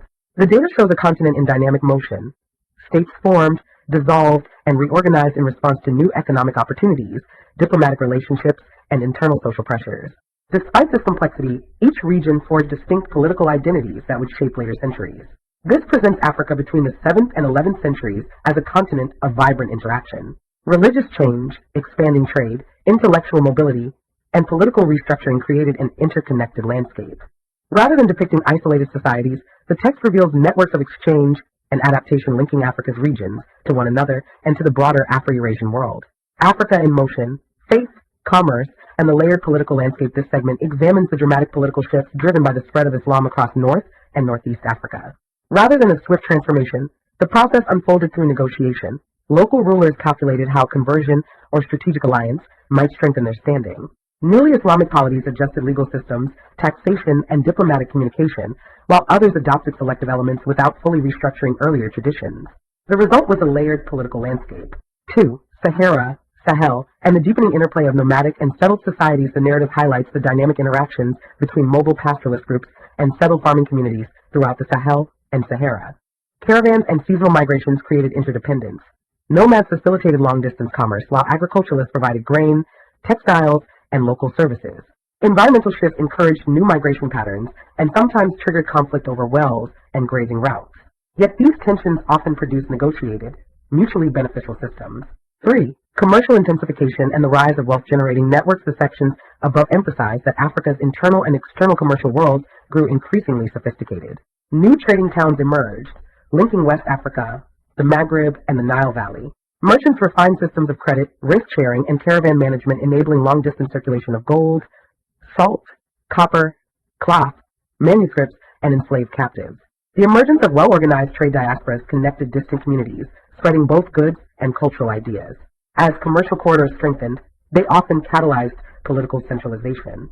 For religious scholarship, oral traditions, and cultural hybridization, the timeline of this era shows how religious scholarship blossomed across teaching circles, mosques, oases, and royal courts.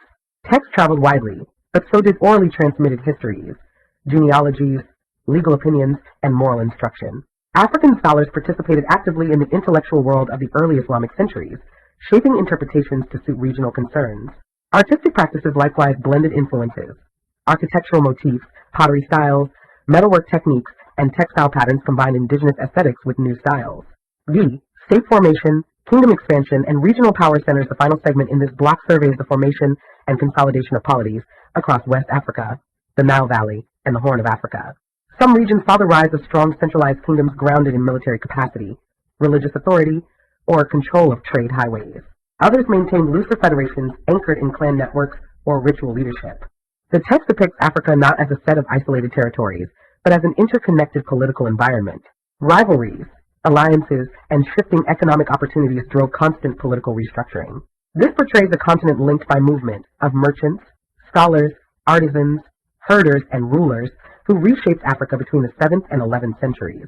Expanding trade, layered religious change, and shifting political structures illustrate a world in motion, where societies adapted creatively to new pressures and opportunities. Political and commercial interplay in medieval Africa. This period is defined by major political and commercial transformations across Africa, driven by the spread of Islam and the intensification of trade networks. The political landscape was highly diversified, blending indigenous traditions with new Islamic administrative and legal frameworks. I. Political reorganization, expanding power centers, and shifting ideologies of rule. The material reveals a continent experiencing major political diversification. In North Africa, newly Islamicized states experimented with administrative forms that blended Berber customs, Roman-era legacies, and Islamic legal frameworks. Leadership authority increasingly depended on the ruler's ability to manage scholars, military leaders, tribal coalitions, and commercial elites. In West Africa, developing chieftaincies transformed into structured kingdoms in response to commercial prosperity.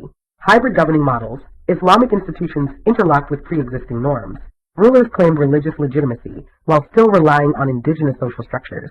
2. Commercial expansion, trans-Saharan routes, and the rise of merchant influence. The deepening of long-distance commerce was a key theme, dramatically linking North and West Africa. Trade network maturation. Commerce matured into a multi-layered industry supported by camel pastoralists, financiers, caravanners, metalworkers, and urban brokers. Urban anchors. Towns such as Tahert, Sijilmassa, and early Sahelian centers thrived as administrative and logistical hubs for trans-Saharan movement. Exchange commodities. These hubs facilitated the exchange of gold, salt, leatherwork, ivory, textiles, livestock, and enslaved persons. Financial innovation. Economic transformation was accompanied by new financial practices, contracts, credit partnerships, and shared risk arrangements. Shifting hierarchies. Merchant families accumulated political capital, influencing local courts and sometimes determining succession disputes, rising alongside warrior elites and hereditary aristocrats. 3. Religious scholarship, intellectual exchange, and cultural blending. The growing intellectual vibrancy was produced by the movement of scholars across Africa and the broader Islamic world. Scholarly mobility. Students traveled to Red Sea ports, Fatimid centers, and Maghribi mosques to study theology, mathematics, jurisprudence, and astronomy. They returned with books, commentaries, and new legal interpretations. Educational blending. Religious teachers in the Sahel incorporated Islamic ideas into oral educational traditions, merging Quranic recitation with local methods.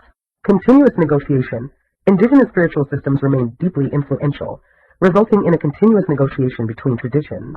This hybridization is visible in art, architecture, naming customs, and political symbolism. 4. Urbanization, social stratification, and the architecture of emerging states. Urban growth was a major theme, leading to complex social specialization. Social specialization. Skilled artisans organized into guild-like networks. Scholars and judges anchored legal and educational life. Merchant dynasties financed caravans, and pastoralist groups supplied animals and guarded routes. Urban structure. Settlements established market quarters, prayer spaces, wells, granaries, and compounds for incoming traders. Architecture incorporated foreign influences, such as specific mosque designs. Laboratories of exchange. Urban centers became laboratories of cultural exchange, where languages blended, dress patterns shifted, and legal opinions circulated among diverse populations. Migration, cultural contact, and the reorganization of regional societies. Population movement, voluntary and forced, temporary and permanent, shaped African societies profoundly. Drivers of movement, pastoral migrations, farmer relocations due to environmental shifts, trader settlement in frontier towns, and scholarly families establishing new centers. Cultural integration. These movements facilitated cultural integration. Languages mixed, marriage alliances expanded across ethnic lines, and ritual traditions blended. Resilience and reorganization. Defensive migrations caused by warfare or upheaval forced communities to regroup in new ecological zones, where they forged fresh identities while retaining selected ancestral customs. Migration was a generator of innovation, reshaping political units and redistributing economic power. Africa as a dynamic, interconnected world. The period between the 7th and 11th centuries presents Africa as a continent animated by movement, in ideas, commerce, political formations, and populations. Expanding trade reshaped economies, religious scholarship enriched intellectual traditions, urbanization fostered social complexity, and political structures evolved in response to internal and external pressures. Rather than a static landscape, these points reveal Africa as a dynamic, interconnected world where adaptation and innovation were constants. Consolidating regional power blocks and evolving political identities. African polities continued to refine their systems of governance in response to rising trade wealth, shipping alliances, and the expanding intellectual influence of Islam. In North Africa, states competed for control of caravan arteries and urban centers, requiring rulers to align themselves with scholarly elites or influential tribal confederations. In the Sahel and the Horn of Africa, political authority increasingly fused military strength with ritual legitimacy and the strategic use of religious identity. This process led to hybrid governing models where traditional indigenous structures were leveraged alongside new Islamic legal and administrative frameworks. 2. Intensified trans-Saharan and Indian Ocean commerce. Commercial exchange reached unprecedented levels of organization, creating a dual economic system. Trans-Saharan routes. Caravans expanded in size and frequency, supported by complex arrangements involving credit partnerships, caravan chiefs, and territorial brokers. Gold from West Africa, salt from the desert, livestock products, leatherwork, and perfumes flowed through networks linking the Maghreb to Sahelian and Savannah regions. Indian Ocean trade. This maritime system pulled East African societies into a broader global network. Ports along the Swahili coast handled ivory, tortoiseshell, iron tools, and ceramics, interacting with merchants from Arabia, Persia, and South Asia. This commercial duality, Saharan and maritime, linked vast regions of the continent with global circuits, shaping political rivalries and cultural exchange. 3. Expanding Islamic scholarship, legal debates, and intellectual transmission. Africa was a center of sophisticated religious and intellectual activity, characterized by pluralism and adaptation. Scholarly centers, teaching circles in North Africa, the Nile Valley, and the Sahara-trained legal specialists whose influence stretched across courts and trading towns. Scholarly communities actively debated questions of jurisprudence, moral authority, taxation, inheritance, and governance. Intellectual pluralism. While Islam provided tools of literacy and cosmopolitan identity, indigenous traditions continued to inform ritual, ethical norms, and political symbolism. Hybrid education, blended educational systems emerged, where Quranic learning operated alongside oral histories, clan genealogies, and ritual instruction, shaping African interpretations of law and leadership. For urban development, architectural innovation, and social hierarchies, urbanization accelerated across multiple zones. Caravan towns, river settlements, and coastal ports expanded into multicultural hubs. Urban layout, markets, mosques, fortified compounds, and storage facilities structured the physical layout of cities. Artistic innovation, artisans refined metalwork, stone carving, textile production, and pottery, while architects borrowed motifs from Islamic, Mediterranean, and indigenous African traditions. Layered society, social organization became increasingly layered. Merchant elites financed caravans, scholars mediated disputes and shaped public morality, and pastoral groups regulated transport, highlighting the growing complexity of African cities as engines of political and cultural transformation. Migration waves, cultural synthesis, and shifts in social organization. Migration remained a defining feature of African life, driven by environmental pressures, conflict, and commercial opportunities. Cultural mixing. These population movements facilitated cultural mixing. Languages blended, artistic motifs circulated, and ritual practices adapted to new contexts. Coexistence mechanisms. Communities forge mechanisms for coexistence, such as marriage alliances, negotiated grazing rights, and shared shrine networks. Resilience. The narrative emphasizes how resilience and adaptability enable societies to maintain continuity while integrating new influences, contributing to the formation of regional identities that would shape later medieval states. This depicts Africa as a continent of expanding networks, political, commercial, intellectual, and cultural. Trade intensified across land and sea. Scholarship enriched legal and religious life. Cities grew into cosmopolitan centers, and migrations reshaped social structures. Far from static, Africa in this era exhibited continuous motion and innovation, setting the foundation for major developments in the centuries ahead. Medieval Africa. Political contestation, commerce, and intellectual growth. This segment explores a period in which African polities experienced significant political and social reorganization driven by expanding commercial networks, intellectual flourishing, and complex inter-regional rivalries. The overall picture is one of a dynamic, interconnected continent. New political alignments, shifting sovereignties, and regional contestation. The data details the political recalibrations unfolding across North, West, and East Africa. As expanding commercial networks enriched some regions and destabilized others, rulers revised their structures of governance. In North Africa, rival dynasties consolidated authority by rallying tribal confederations, attracting merchant investment, and courting the support of influential scholars. Across the Sahel, rulers anchored legitimacy in control of trade arteries and mastery over military forces, leading to the formation of structured kingdoms like the successors to ancient Ghana. This required a blend of ceremonial authority and pragmatic control over economic and military resources. 2. Expanding patterns of warfare, diplomacy, and inter-regional rivalry. Political and commercial rivalries increasingly intersected with military strategy and sophisticated diplomacy. Military reorganization. Armies were reorganized to include specialized units such as cavalry drawn from nomadic groups, archers from agrarian regions, and units trained for caravan protection. Intricate diplomacy. Diplomacy grew more intricate, involving emissaries skilled in negotiating alliances, tribute arrangements, and safe passage agreements for merchants. Negotiation among powers. Neighboring polities navigated a mix of cooperation and conflict. Some signed defensive pacts, while others attempted to dominate trade choke points or annex smaller states along caravan corridors. These interactions reveal a political world defined by constant negotiation among powers linked by commerce, migration, and shared ecological frontiers. 3. Cultural fluorescence. Intellectual debates and religious scholarship. This period depicted a flourishing intellectual landscape marked by scholarly mobility and expanding textual circulation. Scholarly centers. North African and Saharan centers produced commentary on theology, mathematics, law, geography, and ethics. 1. Intellectual transmission. Debates traveled across regions through caravans, study missions, and teaching lineages. African thinkers developed distinctive interpretations of Islamic law shaped by local realities. Cultural blending.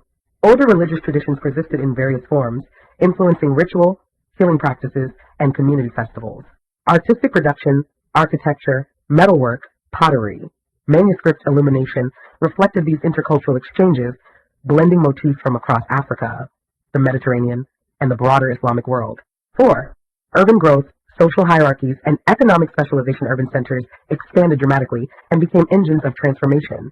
Specialized labor. Cities became hubs for specialized labor. Leather workers, textile dyers, iron workers, masons, and caravan logisticians formed structured guild-like networks. Shifting power. Social hierarchies evolved as trade wealth reshaped the distribution of power.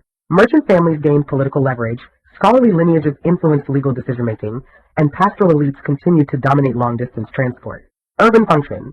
Cities served to reshape cultural identities, legal norms, and economic expectations through concentrated interaction and specialization. The movement of peoples, cultural layering, and new community identities. Migration remained a defining force in reshaping African societies. Drivers of movement. Herders adapted mobility patterns to shifting climates. Farmers relocated to new arable zones, and traders established diaspora communities across the continent's major commercial centers. Cultural layering. These population movements facilitated cultural layering and synthesis, where communities developed new identities while retaining essential elements of their ancestral practices. African synthesis. Migration, diplomacy, and state formation. This segment emphasizes Africa's dynamism, highlighting how continuous movement of people, goods, and ideas drove innovation and reshaped regional identities. The developments laid important groundwork for the rise of powerful states and intellectual traditions in the medieval and early modern periods.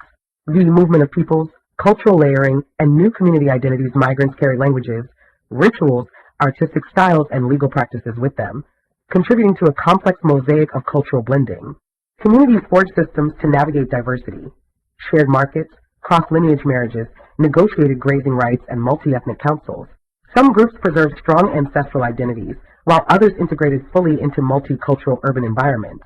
The data underscores Africa's talent for synthesis, absorbing new influences while maintaining continuity with older traditions. Changing political geographies and the rise of competitive state systems. This section traces the emergence of complex political formations across Africa as trade, wealth, migration, and religious change reshaped regional power. In North Africa, rival dynasties competed for legitimacy by aligning with powerful tribal confederations and scholarly elites. The interplay between urban merchant groups, nomadic pastoralists, and clerical authorities produced constantly shifting alliances. In West Africa, expanding trade networks fostered increased state centralization, with rulers consolidating authority over gold-producing zones, river valleys, and caravan depots. Leadership became increasingly tied to a ruler's capacity to manage military resources, regulate trade, and negotiate the delicate balance between diverse groups. African polities took shape through adaptive experimentation rather than rigid uniformity. 2. Evolving military structures, frontier defense, and diplomatic negotiation warfare and diplomacy remained tightly intertwined, driving structural changes in state organization. Military structures. Armies incorporated specialized cavalry units trained for desert warfare, infantry groups drawn from agricultural communities, and caravan guards skilled in long-distance protection. Frontier defense. Defense systems expanded, with fortified wells, watchtowers, and guarded passes securing major routes. Diplomacy. Diplomacy grew increasingly sophisticated, involving emissaries versed in Islamic legal rhetoric, tribal customs, and commercial negotiation. Treaties addressed taxation, protection of caravans, and shared authority over strategic regions. African states developed durable diplomatic cultures grounded in both indigenous political thought and Islamic normative frameworks. 3. Intellectual and religious developments across urban and rural Africa. The sections above highlight the rich intellectual world shared across African regions through travel, copying of manuscripts, scholarly debate, and oral transmission. Islamic learning expanded through mosques, desert lodges, and urban teaching houses where students studied law, astronomy, grammar, and theology. African scholars interpreted Islamic teachings in ways that addressed local realities, producing distinctive legal and ethical traditions. Indigenous practices. Rural areas maintained strong indigenous religious practices emphasizing healing, divination, ancestral protection, and ecological rituals. Interaction. Rather than competing rigidly, Islamic and indigenous systems interacted, producing layered identities and blended ritual forms. These points emphasize Africa's role as an intellectual crossroads. Urbanization, cultural blending, and state formation. This final segment of the data associated with this part of history portrays a continent marked by political creativity, expanding commercial power, vibrant scholarship, and sustained cultural blending. The developments of this era laid the structural foundations for the emergence of powerful African states in the centuries that followed. For urban life, social differentiation, and expanding economic specialization. Urbanization deepened as trade intensified. Physical layout. Markets expanded, new neighborhoods developed for foreign merchants, and administrative buildings housed judges, scribes, and tax officials. Artisanal specialization. Artisans organized workshops producing textiles, metalwork, decorated ceramics, and leather goods. Social hierarchies. Urban social hierarchies became more structured. Merchant elites gained influence, scholarly families asserted moral authority, and pastoral groups continued to dominate long-distance transport. Cultural convergence. Cities became places of cultural convergence, where artistic techniques, clothing styles, and architectural forms blended into distinctive local expressions. V. Migration, cultural synthesis, and the reshaping of communities. Migration continued to be a transformative force. Drivers of movement. Merchant diasporas settled in distant towns. Pastoralists adapted routes to changing environments. Farmers relocated to more fertile zones, and religious teachers traveled widely. Community integration. These movements fostered multi-ethnic communities shaped by commercial partnership, intermarriage, and shared ritual practices. Negotiating diversity. Communities negotiated diversity through alliances, legal agreements, and shared participation in markets and religious festivals. Synthesis. The text highlights Africa's capacity for integration, absorbing new populations while preserving continuity with older customs, producing dynamic cultural mosaics that defined regional identities. 2. Reshaping political authority amid expanding interregional pressures. This section describes a period defined by recalibrated authority as rulers confronted shifting alliances, trade rivalries, and ongoing religious transformations. North Africa. Political leaders strengthened state structures by integrating tribal coalitions, merchant households, and clerical authorities, into more formalized systems of governance. Sahel. Rulers deepened administrative oversight of trade arteries, claiming authority over caravan taxation, river traffic, and frontier security, leading to greater centralization. 2. Intensification of warfare, strategic innovation, and diplomatic maneuvering. Military and diplomatic systems became increasingly sophisticated due to heightened regional competition. Military specialization. Military systems drew on specialized cavalry units, desert-adapted scouts, archers from agrarian settlements, and elite guards recruited from diaspora communities. Defense infrastructure, fortified outposts, protected wells, and controlled river crossings became essential components of regional defense. Diplomacy. Envoys negotiated treaties on trade rights, safe passage, tax exemptions, and mutual defense. These diplomatic institutions reflected Africa's increasing entanglement with global political and commercial systems, shaped by both indigenous political logic and Islamic diplomatic norms. 3. Expanding intellectual circulation and the deepening of religious scholarship. Learning flourished, supported by manuscript copying, scholarly travel, and the growth of teaching institutions. Curriculum. Students studied theology, philosophy, mathematics, logic, and linguistics in centers across North Africa, the Sahara, and the Nile Valley. Texts circulated widely, connecting regions in a shared intellectual framework. Cultural integration. Local communities integrated Islamic teachings into older cultural structures. Rural ritual specialists, healers, and storytellers adapted new ideas into long-standing practices, creating spiritually rich systems that blended imported scholarship with indigenous heritage. Artistic synthesis. Artistic production also mirrored this synthesis, incorporating calligraphy, geometric patterns, and African symbolic motifs. 4. Urbanization, labor organization, and expanding commercial infrastructure. Urban centers grew rapidly, facilitating complex economic specialization and infrastructure development. Urban structure. Cities developed distinct districts for merchants, artisans, scholars, and foreign visitors. Urban architecture, mosques, courtyards, enclosed markets, fortified walls, reflected both functional needs and cross-cultural influences. Economic specialization. Workshops specialized in leatherworking, metalwork, textile production, carpentry, and ceramics. Markets became increasingly regulated by legal codes and merchant councils. Labor organization. Pastoral groups provided transport animals, merchant families financed caravans, artisans sustained local industries, and scholars provided legal structure and moral guidance, demonstrating a highly coordinated labor network. Africa in motion. Synthesis, trade, and state evolution. This segment synthesizes the themes of mobility, trade, and cultural evolution that defined Africa between the 7th and 11th centuries, setting the stage for the powerful medieval states that followed. V. Migration, cultural exchange, and emerging regional identities. Migration remained central to social transformation across Africa. Environmental pressures, political upheavals, and commercial opportunities drove groups to relocate. Diverse migrants. Merchant diasporas settled in new port towns and caravan hubs. Pastoralists adapted routes to shifting ecological zones, and farmers resettled in fertile regions. Layered identities. These movements fostered layered cultural identities. Communities integrated linguistic diversity, intermarriage, and shared commercial interests into durable social frameworks. Hybrid forms, rituals, clothing styles, and artistic traditions blended into hybrid forms that defined emerging regional cultures. The sections above portray Africa as a continent in constant motion, negotiating multiple identities while sustaining deep continuity. Late period adaptation and consolidation. Late period political adaptation and shifting regional hierarchies. African states continued to adjust to increasingly complex regional dynamics shaped by commerce, religious scholarship, and population movement. North Africa. Competing dynasties attempted to stabilize authority through alliances with merchant families, pastoral confederations, and legal scholars. Administrative systems became more specialized to manage taxation, diplomatic correspondence, and urban security. West Africa. Rulers strengthened control over trade arteries and wealth-generating zones, leading to further political centralization. 2. Intersections of warfare, diplomacy, and economic influence. Military power and commercial control became highly interconnected. Military systems. Armies expanded cavalry forces, fortified key river crossings, and established guarded trading enclaves. Warfare and economy.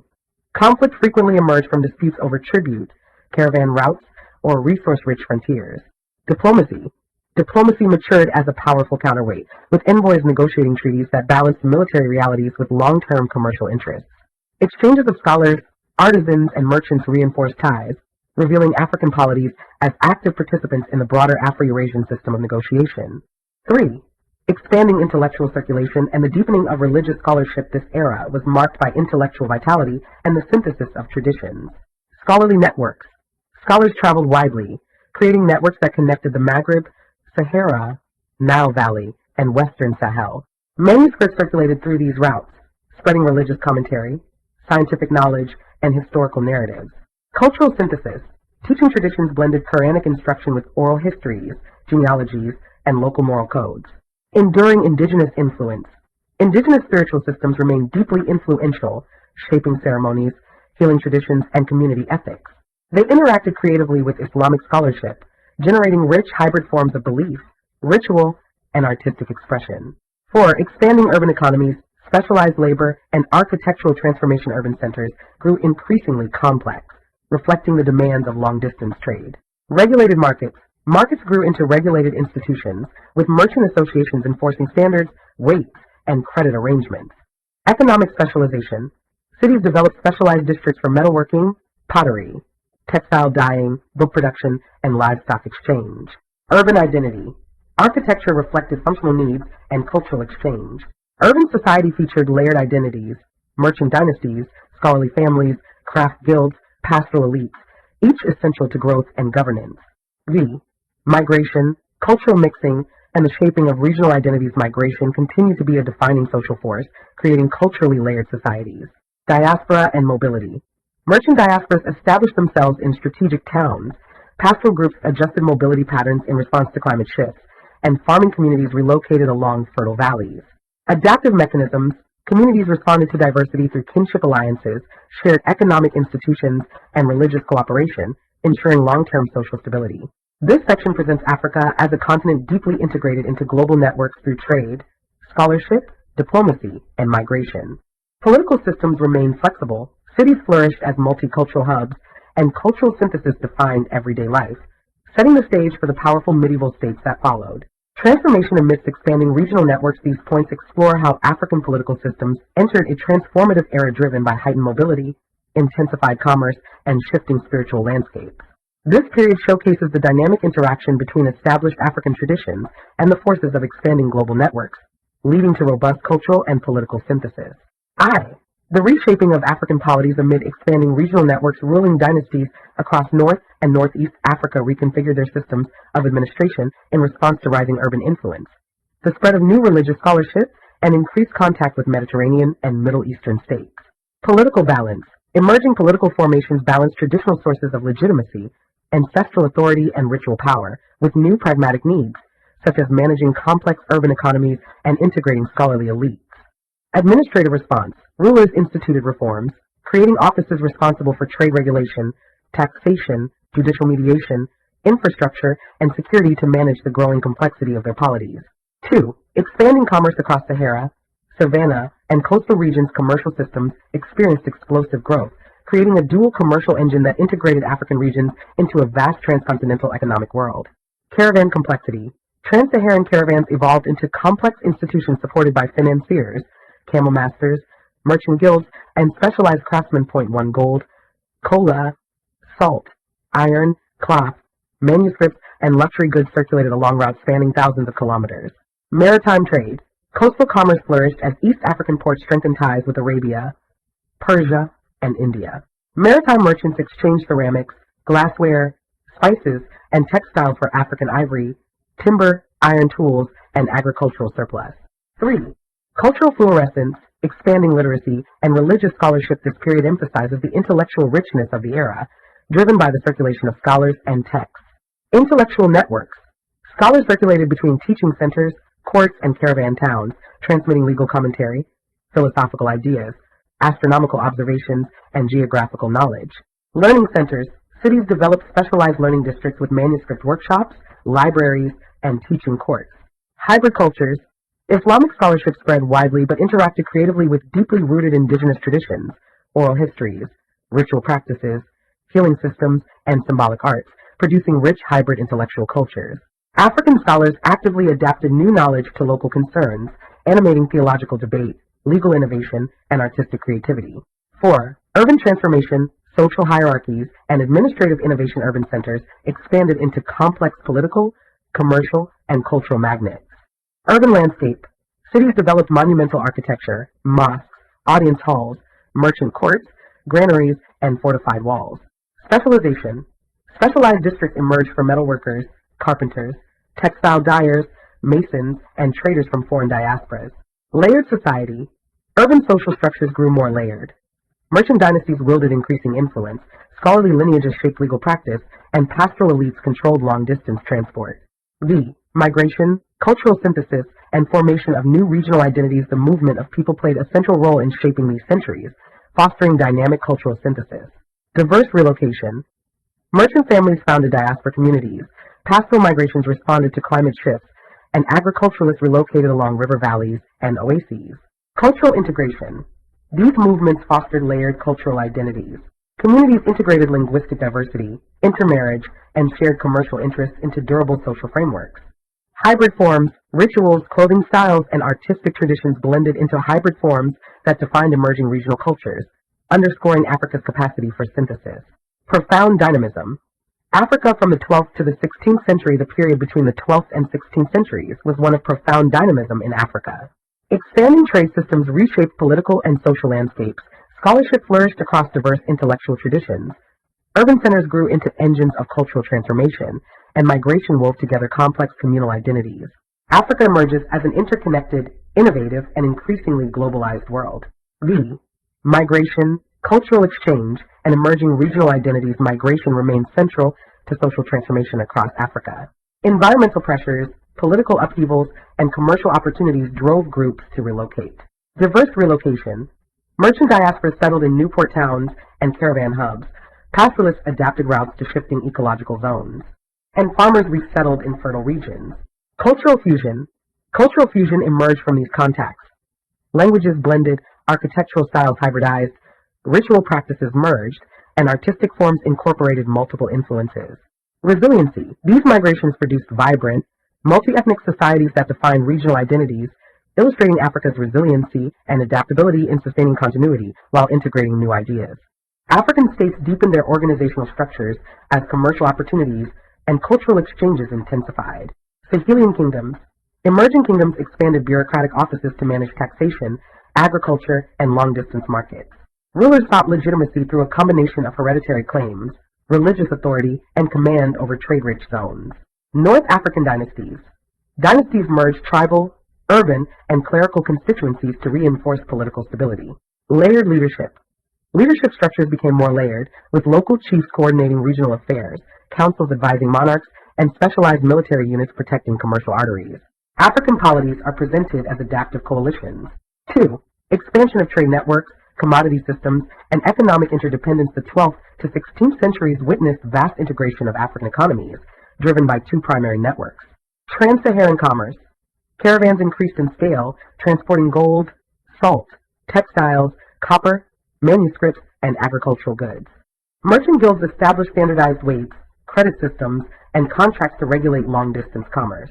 Indian Ocean commerce intensified as East African ports engaged with Arabia, India, Persia, and later Mediterranean Europe. African ivory, timber, and ironwork circulated widely, while imports such as ceramics, spices, and woven cloth influenced local material culture. Interdependence. Inland markets became increasingly connected with coastal hubs, creating multi-directional flows of goods, people, and information. 3. Intellectual vitality. Religious debate and cultural production. Intellectual and religious life was deeply dynamic, characterized by a unique synthesis of traditions. Islamic scholarship blossomed in urban teaching centers, desert lodges, and royal courts. Students studied law, astronomy, philosophy, grammar, and history.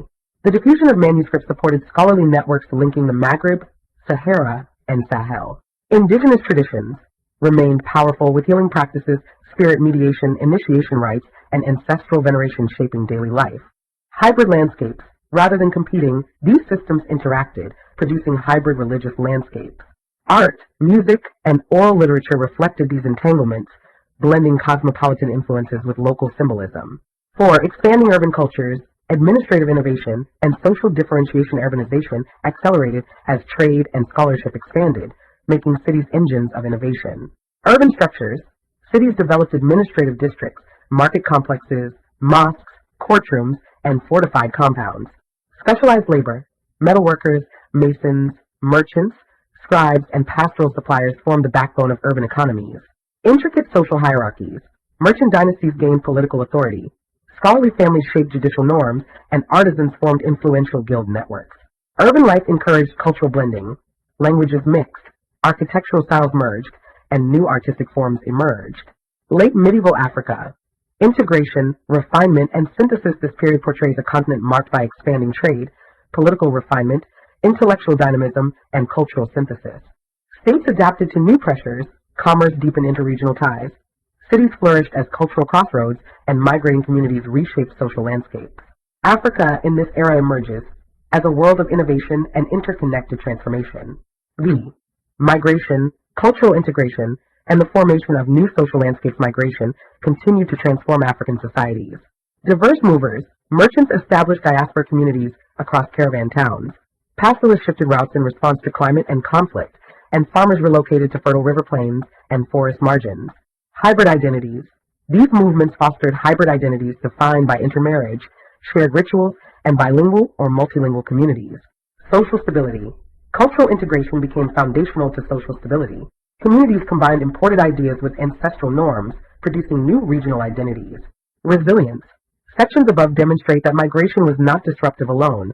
It generated creativity, resilience, and connectedness across African regions. I.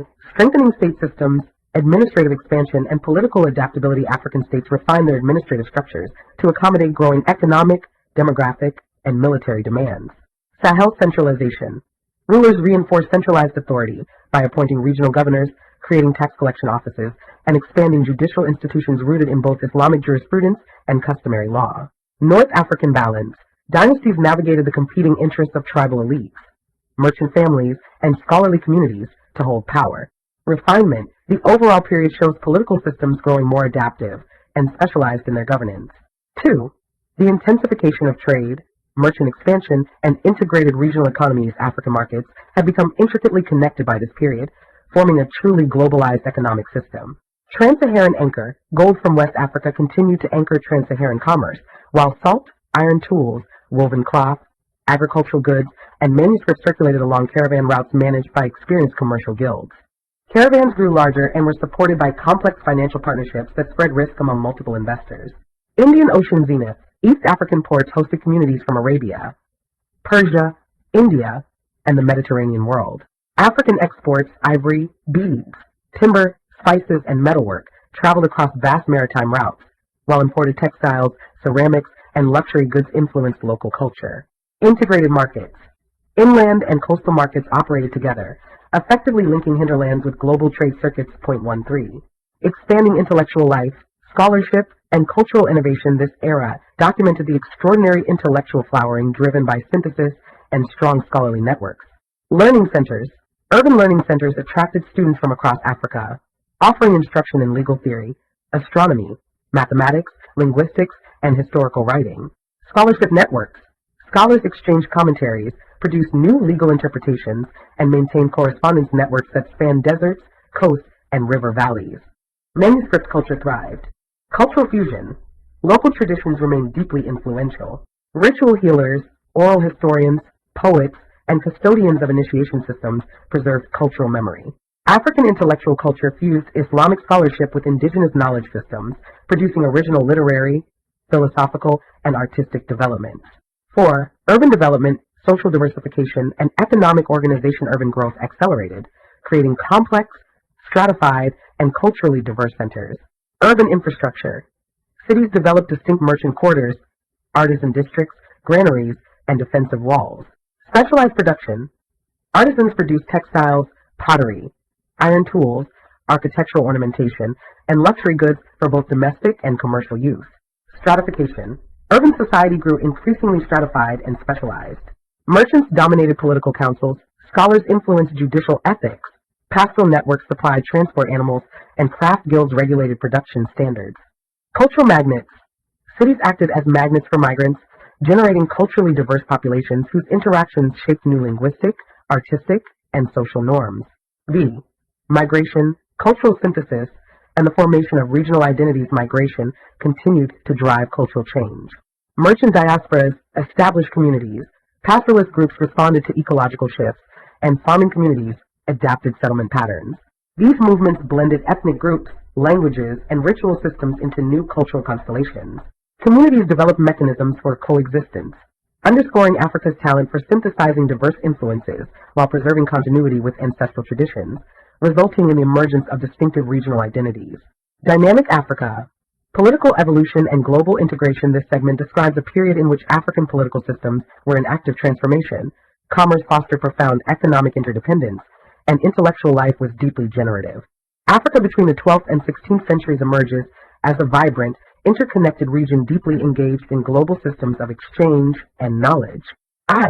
Political realignments, expanding state structures, and new governing strategies. Political formations continue to develop in scope and sophistication across the continent. In North Africa, dynasties refined their administrative arrangements by balancing the interests of tribal coalitions, merchant houses, religious elites, and military commanders. In the Western Sahel, emerging empires centralized power through greater control over taxation systems, agricultural production, and regional trade corridors. Point one, complex leadership. Leadership models combined hereditary legitimacy with religious scholarship, military command, and diplomatic skill. Rulers relied on councils, provincial governors, and specialized military units to maintain stability across diverse territories. 2. Intensified commercial circuits and continental economic integration. African commerce achieved an extraordinary reach, linking the continent internally and externally. Trans-Saharan acceleration. Caravans transported gold, salt, textiles, leatherwork, and manuscripts. Point two, merchant guilds coordinated caravan logistics, currency conversions, credit arrangements, and risk-sharing partnerships, reinforcing commercial reliability. Indian Ocean trade. East African ports were drawn into a maritime world linking Arabia, India, Persia, and Mediterranean Europe. Point three, African exports flowed outward, while imports reshaped local economies. Interdependence. Inland and coastal networks became tightly interconnected, enabling profound economic interdependence across African regions. 3. Flourishing intellectual life, religious inquiry, and cultural expression. Scholarly and cultural life across North, West, and East Africa was marked by strength and innovation. Centers of learning. Centers offered instruction in theology, law, mathematics, astronomy, grammar, and historical writing. Manuscript workshops supported a vibrant intellectual culture. Generative scholarship. African scholars integrated Islamic knowledge systems with indigenous thought, producing unique spiritual, literary, and philosophical traditions. 4. Cultural memory. Oral historians, ritual specialists, poets, and musicians played crucial roles in sustaining cultural memory and shaping communal identity, demonstrating that African intellectual life was deeply generative, not derivative. 4. Urban expansion, social stratification, and evolving architectural landscapes. Urban centers underwent significant transformation as commerce, scholarship, and administration intensified. Organized institutions. Markets expanded into highly organized institutions guided by legal regulations, merchant councils, and commercial courts. Architectural synthesis. Architecture reflected both indigenous and cross-cultural influences. Intricately carved doors, multi-courtyard homes, monumental mosques, fortified enclosures, and administrative complexes. Social layers. Social structures grew more layered, with merchant dynasties, scholarly families, artisan guilds, and pastoral networks each wielding influence over political, economic, and cultural life. Migration, cultural synthesis, and regional identity formation. Migration remained a defining engine of social change, fueling innovation and resilient identity formation. Diverse movements. Merchant diasporas settled in new hubs, pastoralists adjusted mobility patterns, and farming communities relocated to secure regions. Cohesion mechanisms. Communities developed systems to navigate diversity, intermarriage, cross-community market agreements, shared religious institutions, and cooperative water management systems. Synthesis. These movements produced culturally rich societies characterized by blended languages, shared rituals, and integrated artistic styles, ensuring social cohesion amid ongoing change. Late medieval Africa. State, trade, and cultural fusion. This segment portrays Africa in the 12th to 16th centuries as a world of powerful states, expansive trade routes, vigorous scholarship, complex cities, and culturally blended communities. These developments set the stage for major transformations that would shape Africa's early modern history. Maturing state systems, consolidation of power, and expanding bureaucracy. African states continue to refine and expand their political machinery in response to rising commercial influence, religious scholarship, and demographic growth. Professionalization. In the Sahelian regions, rulers deepened the professionalization of government by creating specialized administrative posts for tax collection, agriculture, legal mediation, and caravan supervision. Complex models. North African dynasties adopted increasingly complex bureaucratic models integrating tribal, scholarly, and mercantile interests. Negotiated authority. The text highlights the continual negotiation between central authority and regional autonomy. Local governors, clan chiefs, and councils maintained influence, creating a multi-tiered political landscape that was adaptive amid shifting pressures. 2. Expanding patterns of trade. Merchant power and economic diversification in the late medieval era saw the flourishing of sophisticated commercial networks that integrated the continent. 1. Trans-Saharan trade. Caravans moved enormous quantities of gold, salt, copper, cloth, and manuscripts. Merchant guilds regulated trade flow, established standards, organized credit partnerships, and ensured equitable risk distribution. Indian Ocean trade. East African ports traded ivory, timber, beads, and metal tools with Arabia, India, Persia, and Mediterranean Europe. Imports like ceramics and silks transformed local consumption and stimulated new artisanal industries. Continental integration. Inland markets became increasingly linked with coastal ports, generating an integrated continental economy. 3. Intellectual vibrancy, religious inquiry, and cross-cultural knowledge systems. The intellectual landscape of this period was exceptionally rich, characterized by the fusion of knowledge systems. Islamic scholarship expanded through mosques and teaching houses, covering fields like theology, law, mathematics, and astronomy. Scholars traveled widely, linking learning centers across North Africa, the Sahara, and the Sahel. Indigenous traditions. Oral historians, ritual specialists, healers, poets, and musicians maintained deep reservoirs of cultural knowledge point to knowledge synthesis.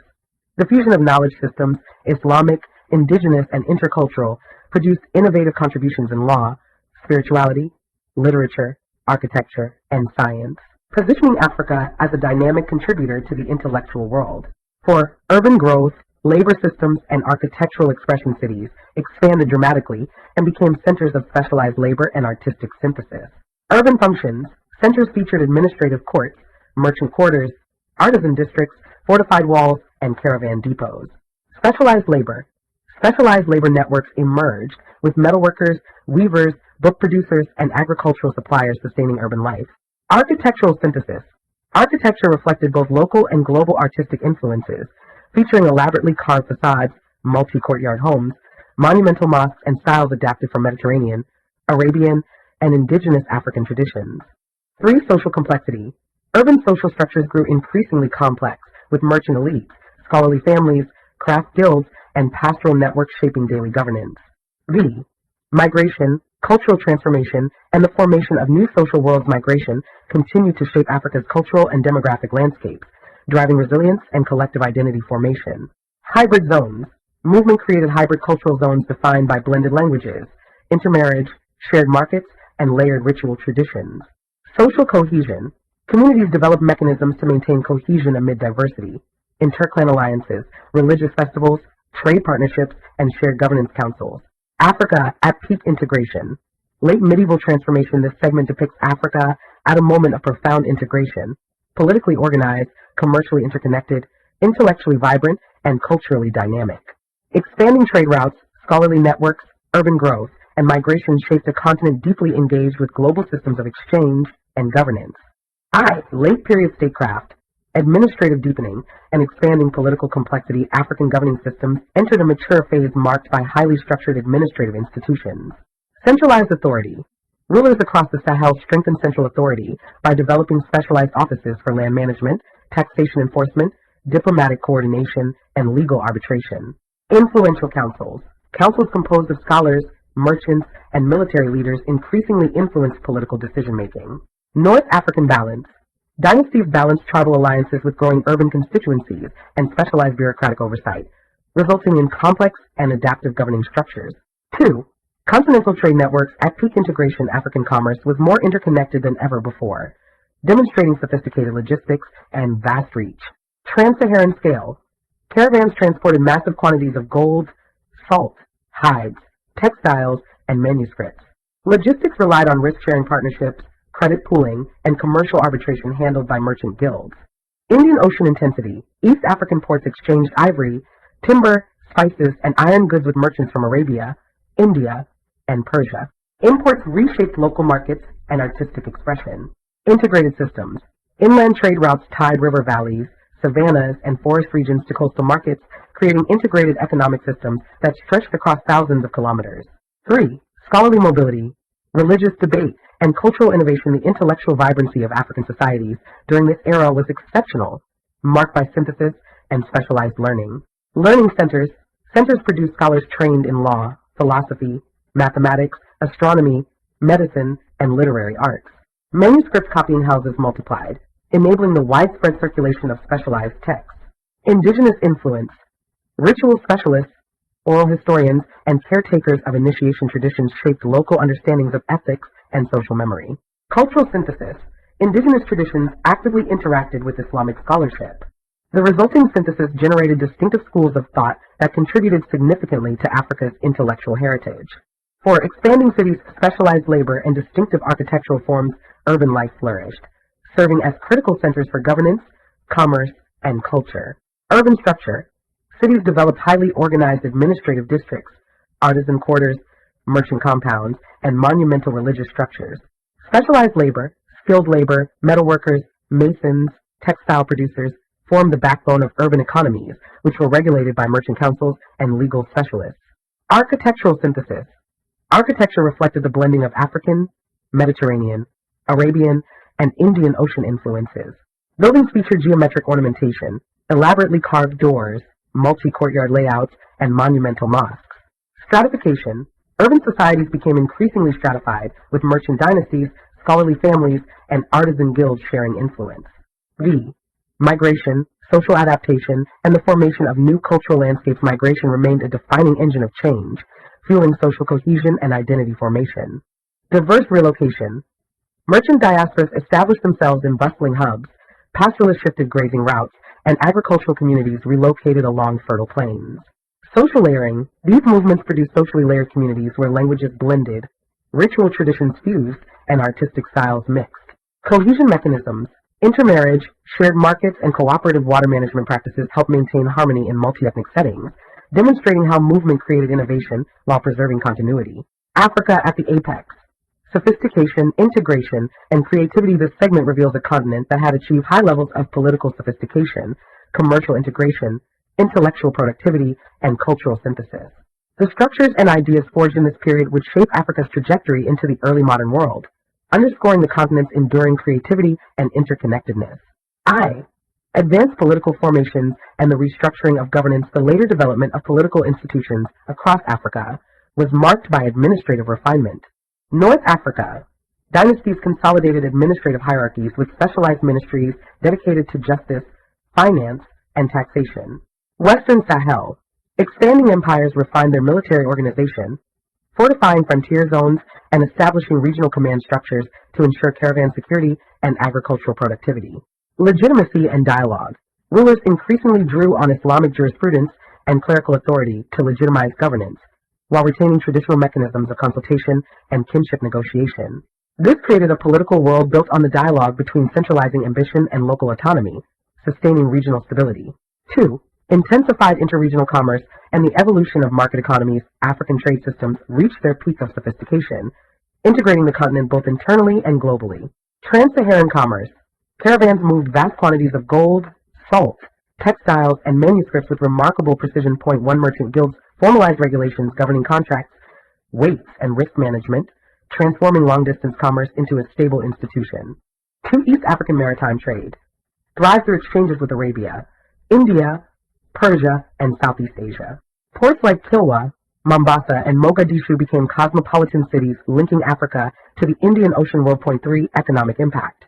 Imports stimulated local production and redefined consumer tastes, while exports of ivory, timber, and iron strengthened Africa's role in transoceanic exchange.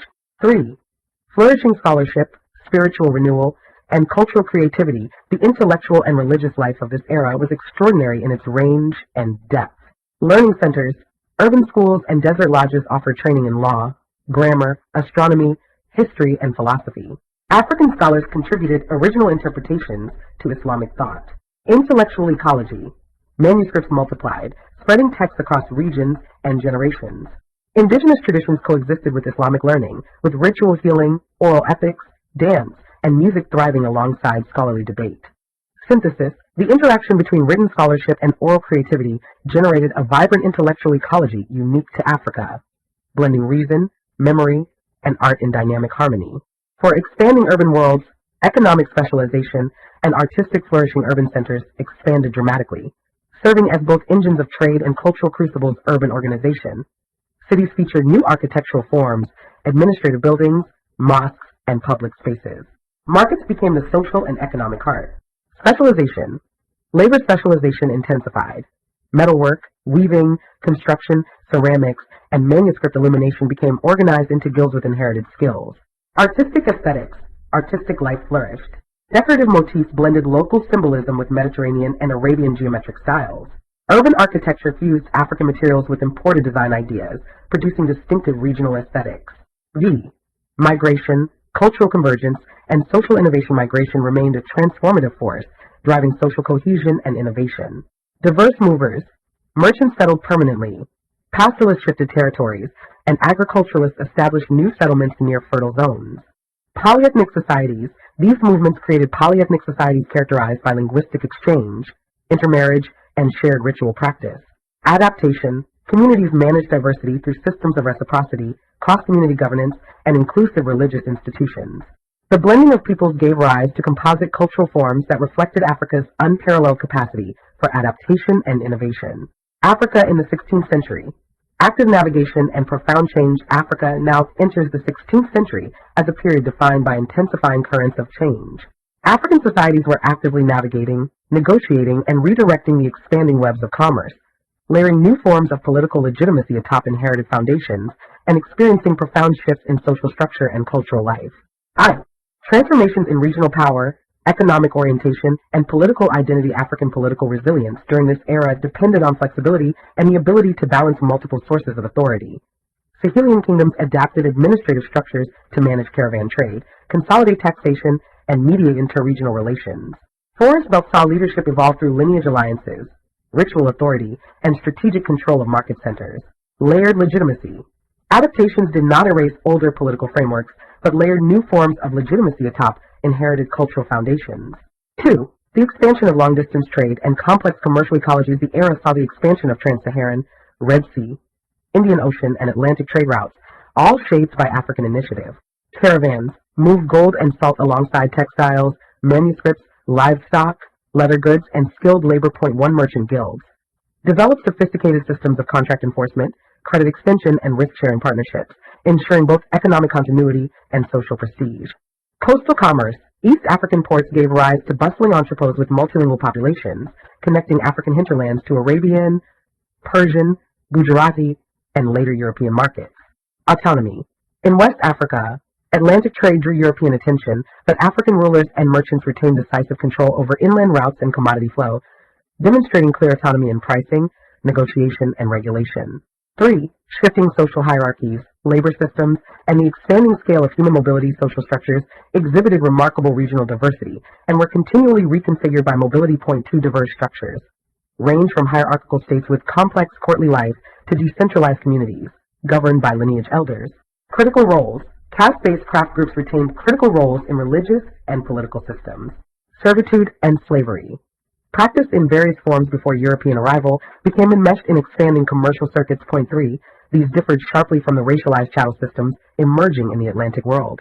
Atlantic demand impact. Rising European demand for captives intensified localized conflicts, shifted warfare strategies, and altered patterns of migration. 4 Communities responded by fortifying settlements or negotiating protective alliances. For cultural innovation, religious expression, and intellectual dynamism, this period highlighted an extraordinarily rich cultural landscape and the synergistic flow of knowledge. Islamic scholarship flourished in Sahelian and Saharan centers like Timbuktu, where jurists, grammarians, and geographers produced manuscripts connecting African scholars to debates across the broader Islamic world. 5 Indigenous influence. Indigenous belief systems remained equally influential, often intersecting with Islamic spiritual systems to blend ritual forms, moral codes, and cosmological understandings. Artistic synthesis. Artistic expression with carving, brass casting, textile weaving, and oral traditions reflected multiple layers of cultural influence while preserving collective identity. Migration, settlement change, and the emergence of new cultural regions, migration remained a defining engine of transformation, leading to culturally hybrid zones. Drivers: climatic variation, commercial opportunities, conflict, and political upheaval. Cultural hybridity: shifts produced zones where languages blended, ritual practices merged, and political identities were renegotiated. New formations: in Central Africa, migrations contributed to the founding of new chieftaincies. Communities developed elaborate systems to manage coexistence, including intermarriage, market alliances, and ritual diplomacy. Africa's evolving engagement with global systems continued. The Atlantic world drew increasing attention from European shipping powers, but African rulers shaped the terms of interaction. They controlled access to coastal markets, regulated inland trade, and negotiated diplomatically to maintain advantage. While external pressures grew, particularly those tied to the capture and export of human beings, African societies preserved significant agency. Some polities capitalized on trade to centralize authority. Others resisted by restructuring settlement patterns, forging new alliances, or reinforcing inland trade corridors. Throughout the continent, communities navigated global change with strategic insight, balancing opportunities with the need to preserve social cohesion. Migration, as previously discussed, was not merely reactive. It was strategic, creative, and fundamental to Africa's political and cultural renewal. Conclusion: these depictions reveal a continent defined by creativity, adaptability, and far-reaching connections. African societies during the 16th to 18th centuries were not static entities awaiting external influence. They were dynamic actors shaping political structures, expanding economic systems, reinventing spiritual life, and crafting new cultural identities. Across trade corridors, religious networks, artistic traditions, and migration routes, Africa demonstrated a remarkable capacity for renewal and innovation. These points illuminate not decline but transformation, a world in motion, interconnected, and profoundly influential in the making of early modern global history. Reorientation of regional power and shifting political architectures. The 16th century timeframe traces a period in which African polities adjusted to deepening commercial and diplomatic pressures. Sahelian kingdoms refined bureaucratic institutions, using taxation, judicial offices, and military specialization to regulate expanding trade networks. In the forest regions of West Africa, political authority coalesced around lineage coalitions and control of trade entrepôts. Meanwhile, East African city-states, navigating both inland dynamics and Indian Ocean exchanges, balanced aristocratic councils with merchant influence. The constant refinement of these political architectures allowed African states to remain adaptive and resilient. 2. Expanding trans-Saharan, Indian Ocean, and Atlantic commercial systems. Commerce intensified dramatically across the continent. Caravans moving from the savannah to North Africa transported gold, salt, leatherwork, and manuscripts. Merchant guilds institutionalized credit partnerships, enforcement mechanisms, and contracts that stabilized long-distance trade. Coastal commerce broadened. East African ports expanded maritime ties with Arabia, Persia, Gujarat, and the Ottoman world.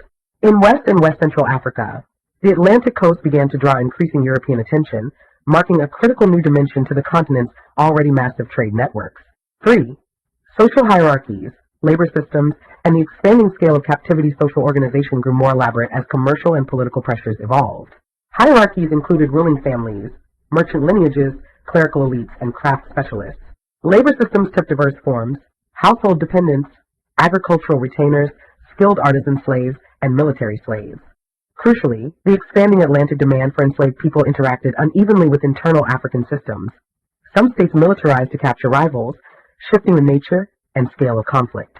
This pressure led to the reconfiguration of social life and political power around the control of captives and weaponry, underscoring a complex and often tragic chapter in the era of expanding global exchange. 4. Cultural and intellectual synthesis across regions. This segment highlights the vibrancy of African intellectual life. Islamic scholarship flourished in Sahelian towns, producing legal texts, theological commentaries, and mathematical treatises. Scholars traveled widely, joining intellectual currents extending from Fez and Cairo to Timbuktu, Kano, and Bornu. Simultaneously, oral intellectual traditions thrived. Griots, poets, praise singers, genealogists, and ritual specialists transmitted memory, ethics, and social cohesion. The harmonious coexistence and fusion of written Islamic scholarship with indigenous oral traditions produced a unique and resilient intellectual ecology. Migration, environmental pressures, and new forms of community large-scale population movements shaped new social worlds. Climatic variability encouraged pastoral groups to reconfigure routes. Conflict displaced entire communities, and commercial opportunities attracted merchants into diaspora networks. These migrations produced hybrid cultural zones where languages merged, political institutions were renegotiated, and artistic vocabularies blended. In Central and Southern Africa, mobility was fundamental to the founding of new political and social structures, demonstrating that movement was a creative force for community formation. 6.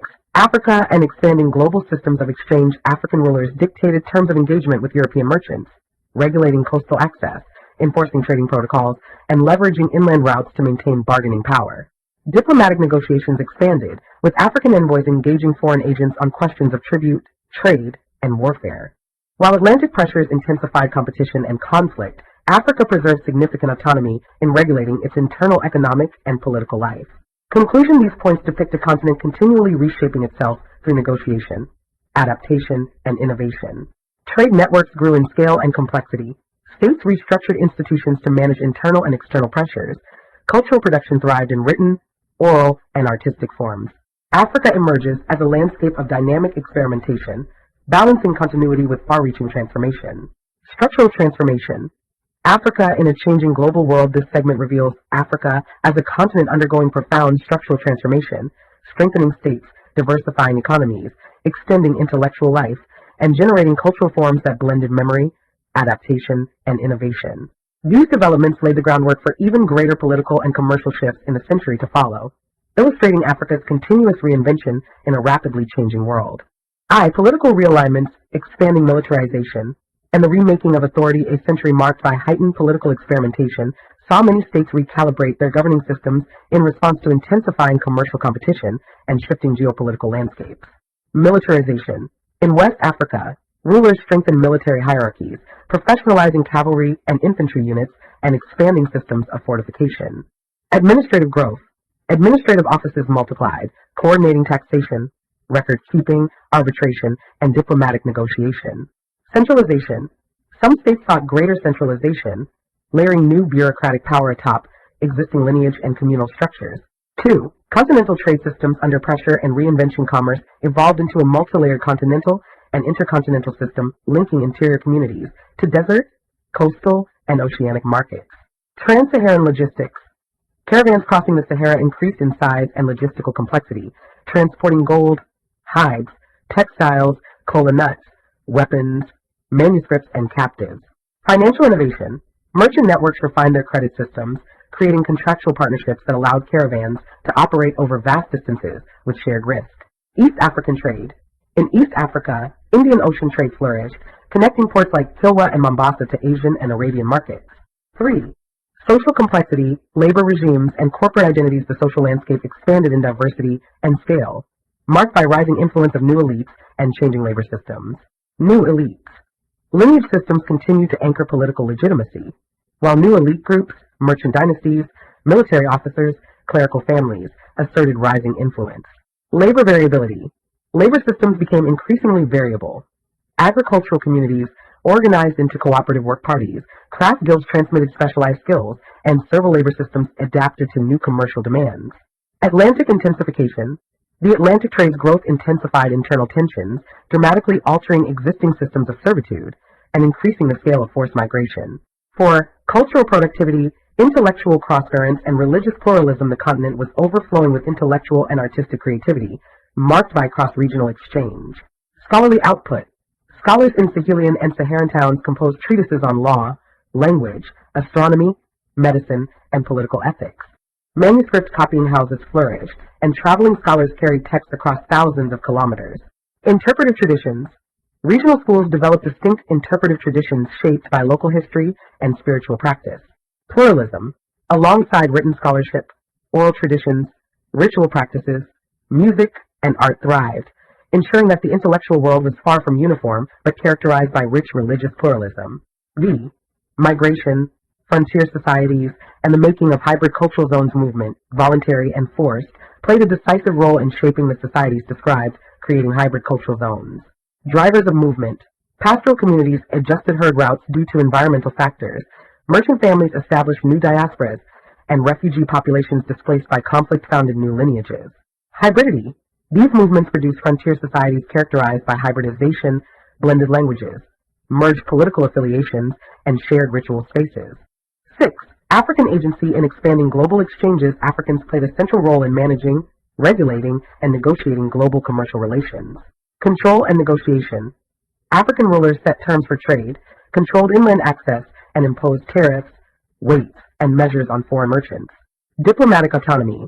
Diplomatic exchanges multiplied, with African envoys asserting political autonomy and defending economic interests. Strategic response.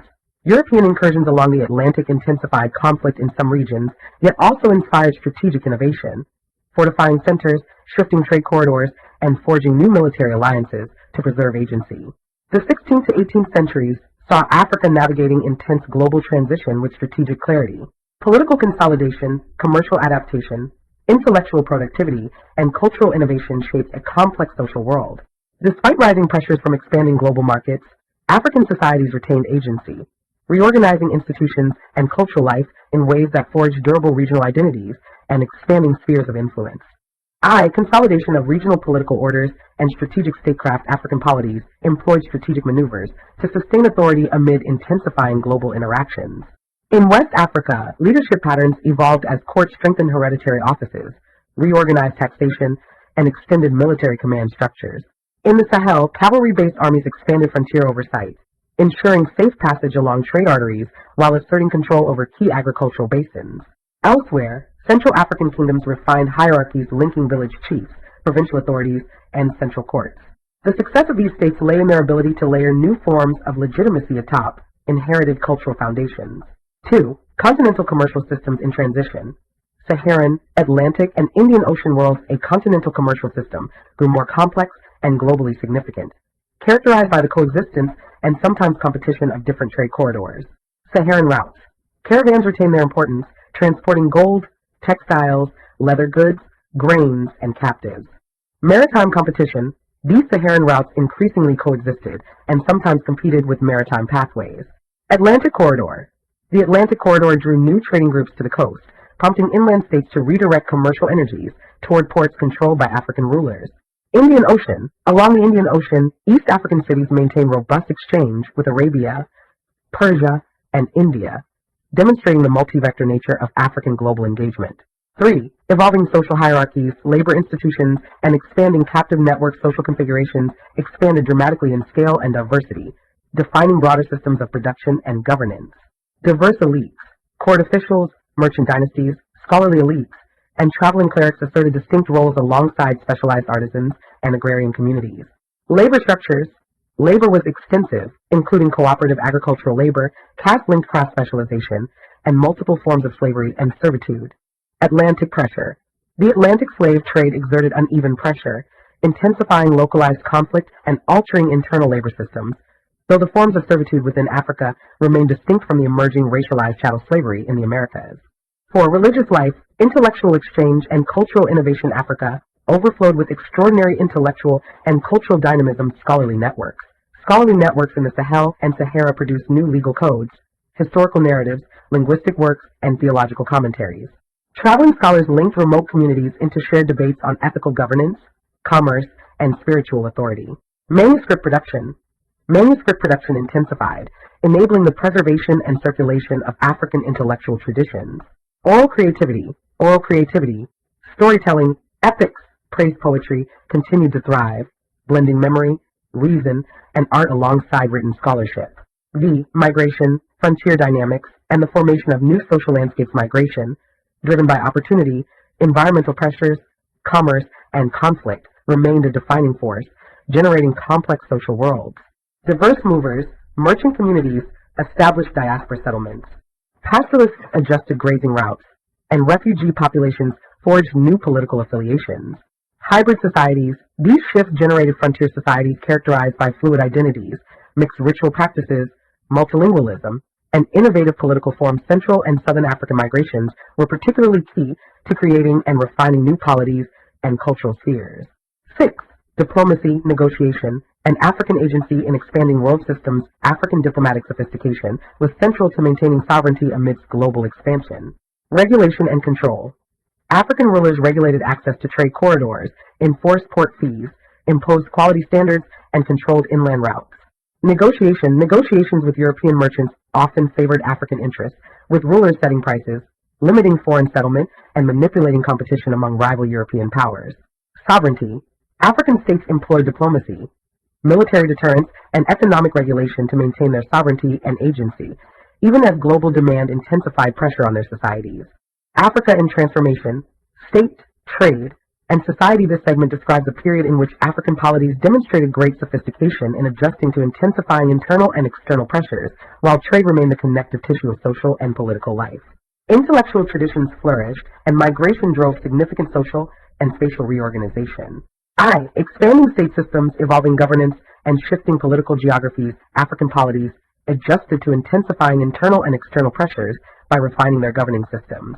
West African states strengthened dynastic authority by formalizing councils of nobles, expanding the responsibilities of provincial governors, and refining mechanisms for collecting tribute. Coastal rulers increasingly coordinated domestic administration with coastal commerce, ensuring that foreign merchants remained dependent on African regulation. In Central Africa, royal courts enhanced their authority by integrating regional chiefs and establishing formalized systems of tribute and military command, reflecting a trend towards centralized control over diverse territories. 2. Intensification of commercial corridors across desert, coast, and hinterland trade networks expanded dramatically in scale and complexity, ensuring African economic integration. Sahelian caravans, supported by hereditary merchant corporations, carried gold, salt, cola, textiles, livestock, and captives across desert routes.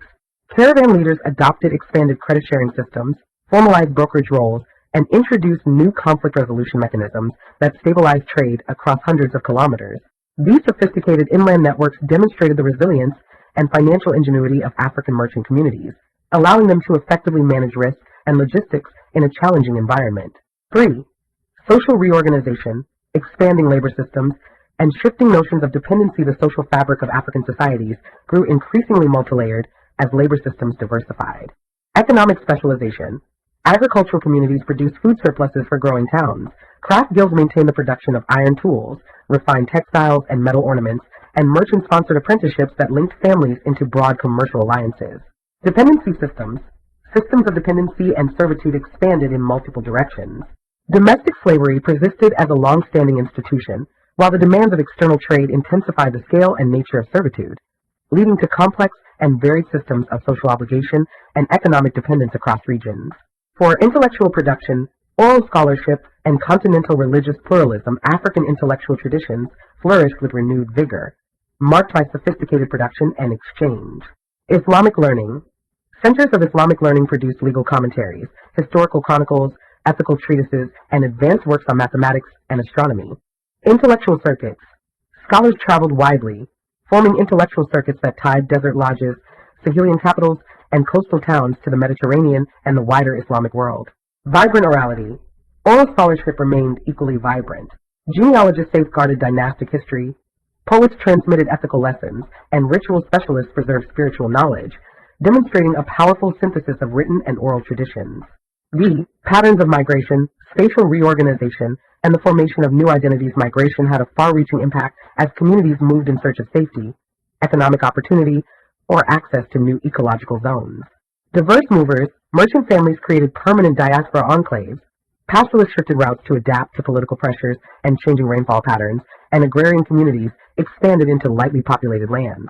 New identities. These movements generated fluid political landscapes and hybrid cultural zones where languages blended.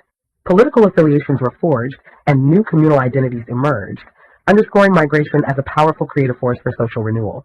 The centuries covered in these points reveal Africa as an arena of continuous transformation, politically adaptive, commercially interlinked, culturally generative, and intellectually vibrant. African societies demonstrated profound agency through diplomacy, administrative innovation, intellectual production, and the creative formation of multi-ethnic communities, shaping the closing centuries of the early modern era. 3. Expanding social stratification, labor institutions, and corporate identity. The social structures became increasingly complex. Authority was negotiated by ruling dynasties with merchant families, warrior elites, clerical networks, and ritual specialists. Corporate identity. Craft guilds institutionalized training, expertise, and hereditary knowledge, maintaining standards for goods like iron tools and textiles. Material basis. Agricultural communities provided the material basis for growing towns, with their labor systems tied to seasonal rhythms and communal management of land and water. Several institutions. Several institutions expanded in scale and diversity. While domestic slavery persisted, the Atlantic trade's influence intensified the scale and nature of servitude, creating complex and multi-directional systems of dependency and labor that were central to the economy. 4. Intellectual dynamism, religious pluralism, and cultural flourishing. A remarkable intellectual world was energized by trans-regional connections and local creativity. Written scholarship. Schools and manuscript houses produced commentaries on law, theology, grammar, mathematics, medicine, and governance. Scholars traveled between Sahelian capitals, Saharan lodges, and Mediterranean centers, contributing distinct African perspectives to shared debates. Oral traditions.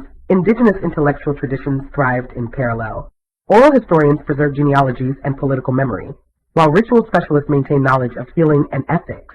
The synthesis of written and oral scholarship was a defining feature of the continent's vibrant intellectual culture. V. Migration, mobility, and the making of new cultural worlds. The century was marked by extensive movement, voluntary, forced, collective, and individual, which produced regions of intense cultural mixing. Drivers. Pastoralists adjusted grazing strategies in response to environmental pressure and expanding state systems. Merchant families established new diaspora communities across caravan hubs and coastal markets. Displaced populations reorganized themselves into new political communities. Cultural creation. Migration produced regions of intense cultural blending, forging collective identities in unfamiliar environments and ensuring the continuity of cultural forms amid change. 6. African strategic capability in managing global pressures. African strategic capability in managing global commercial pressures was central to maintaining autonomy. Coastal control. Coastal rulers choreographed negotiations with European merchants, balancing competition among foreign powers to strengthen their own leverage. Inland sovereignty. Inland rulers consolidated caravan security, imposed tolls, enforced contract law, and directed trade flows to limit foreign intrusion. Diplomacy. African diplomatic missions insisted on political sovereignty, negotiated trade access, and articulated legal expectations in encounters, ensuring that global connections were filtered through African regulation. Late century political transformations and institutional reinvention. African polities navigated a century of accelerating pressures, economic, military, diplomatic, and climatic, through institutional reinvention. West African kingdoms deepened statecraft by refining councils of advisors, judicial courts, tax collection offices, and provincial governance. Recalibrated authority. Rulers recalibrated authority by merging hereditary claims with appointments of skilled military and administrative leaders. Central African states balanced ritual kingship with distributed authority, weaving village-level chiefs, merchants, and regional governors into the governing structure. 2. Intensified continental commerce and reconfigured trade networks. Long-distance commerce expanded dramatically, linking inland, desert, coastal, and oceanic markets. Trans-Saharan resilience.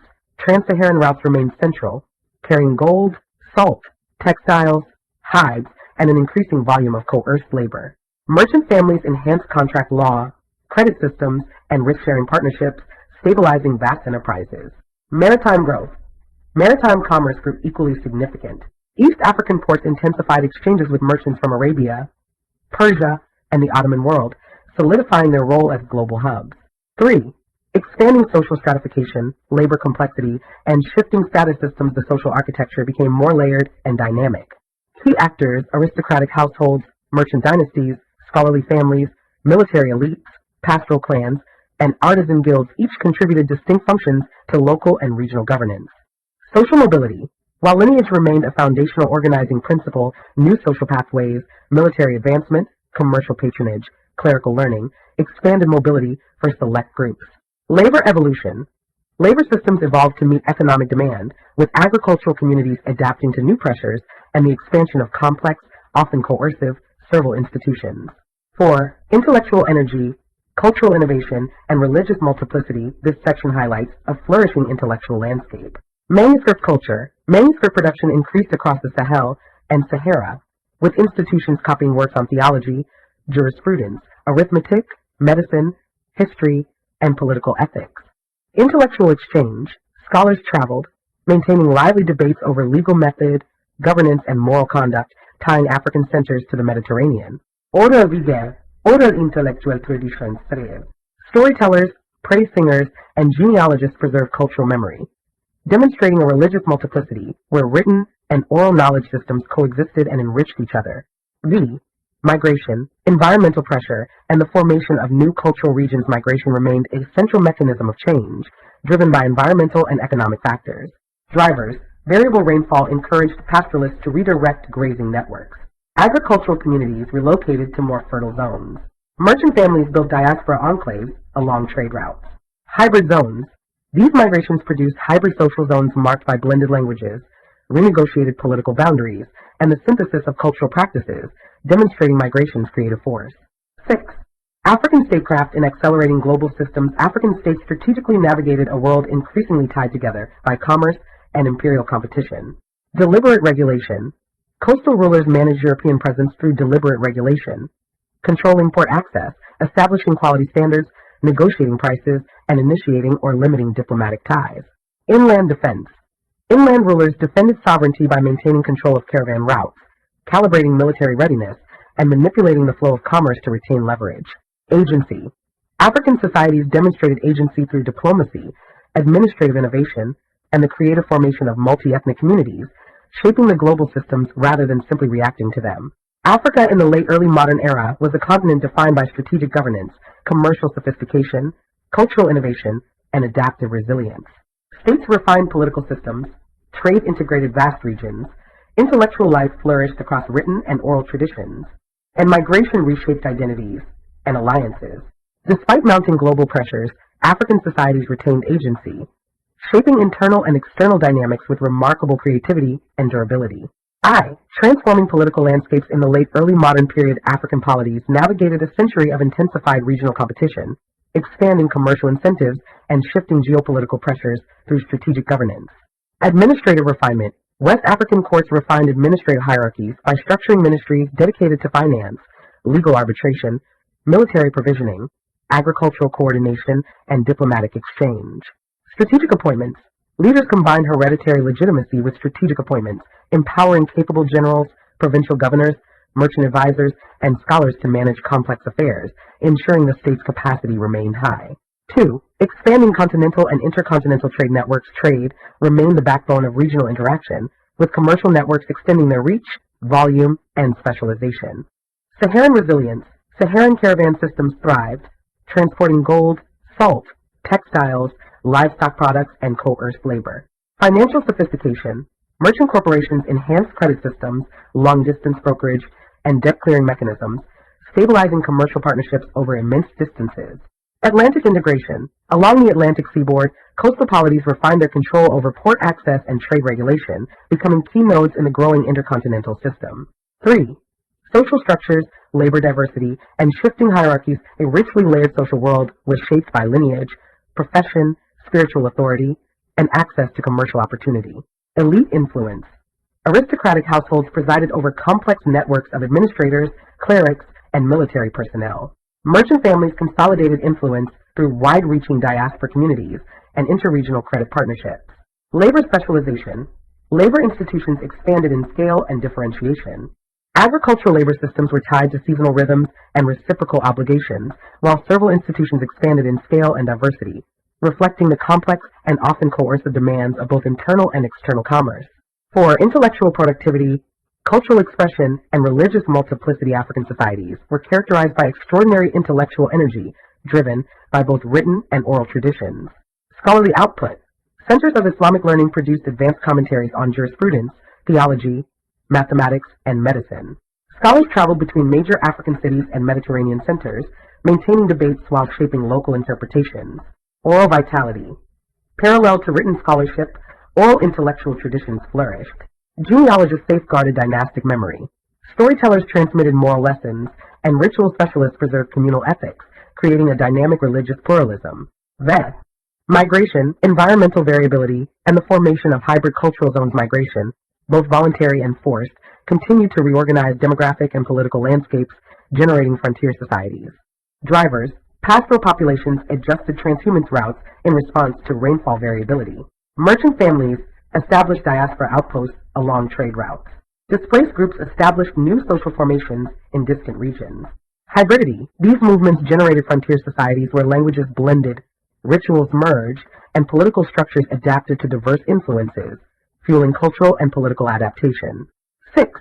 Diplomacy, conflict, and African autonomy in global exchanges. This section emphasizes African agency in managing global pressures.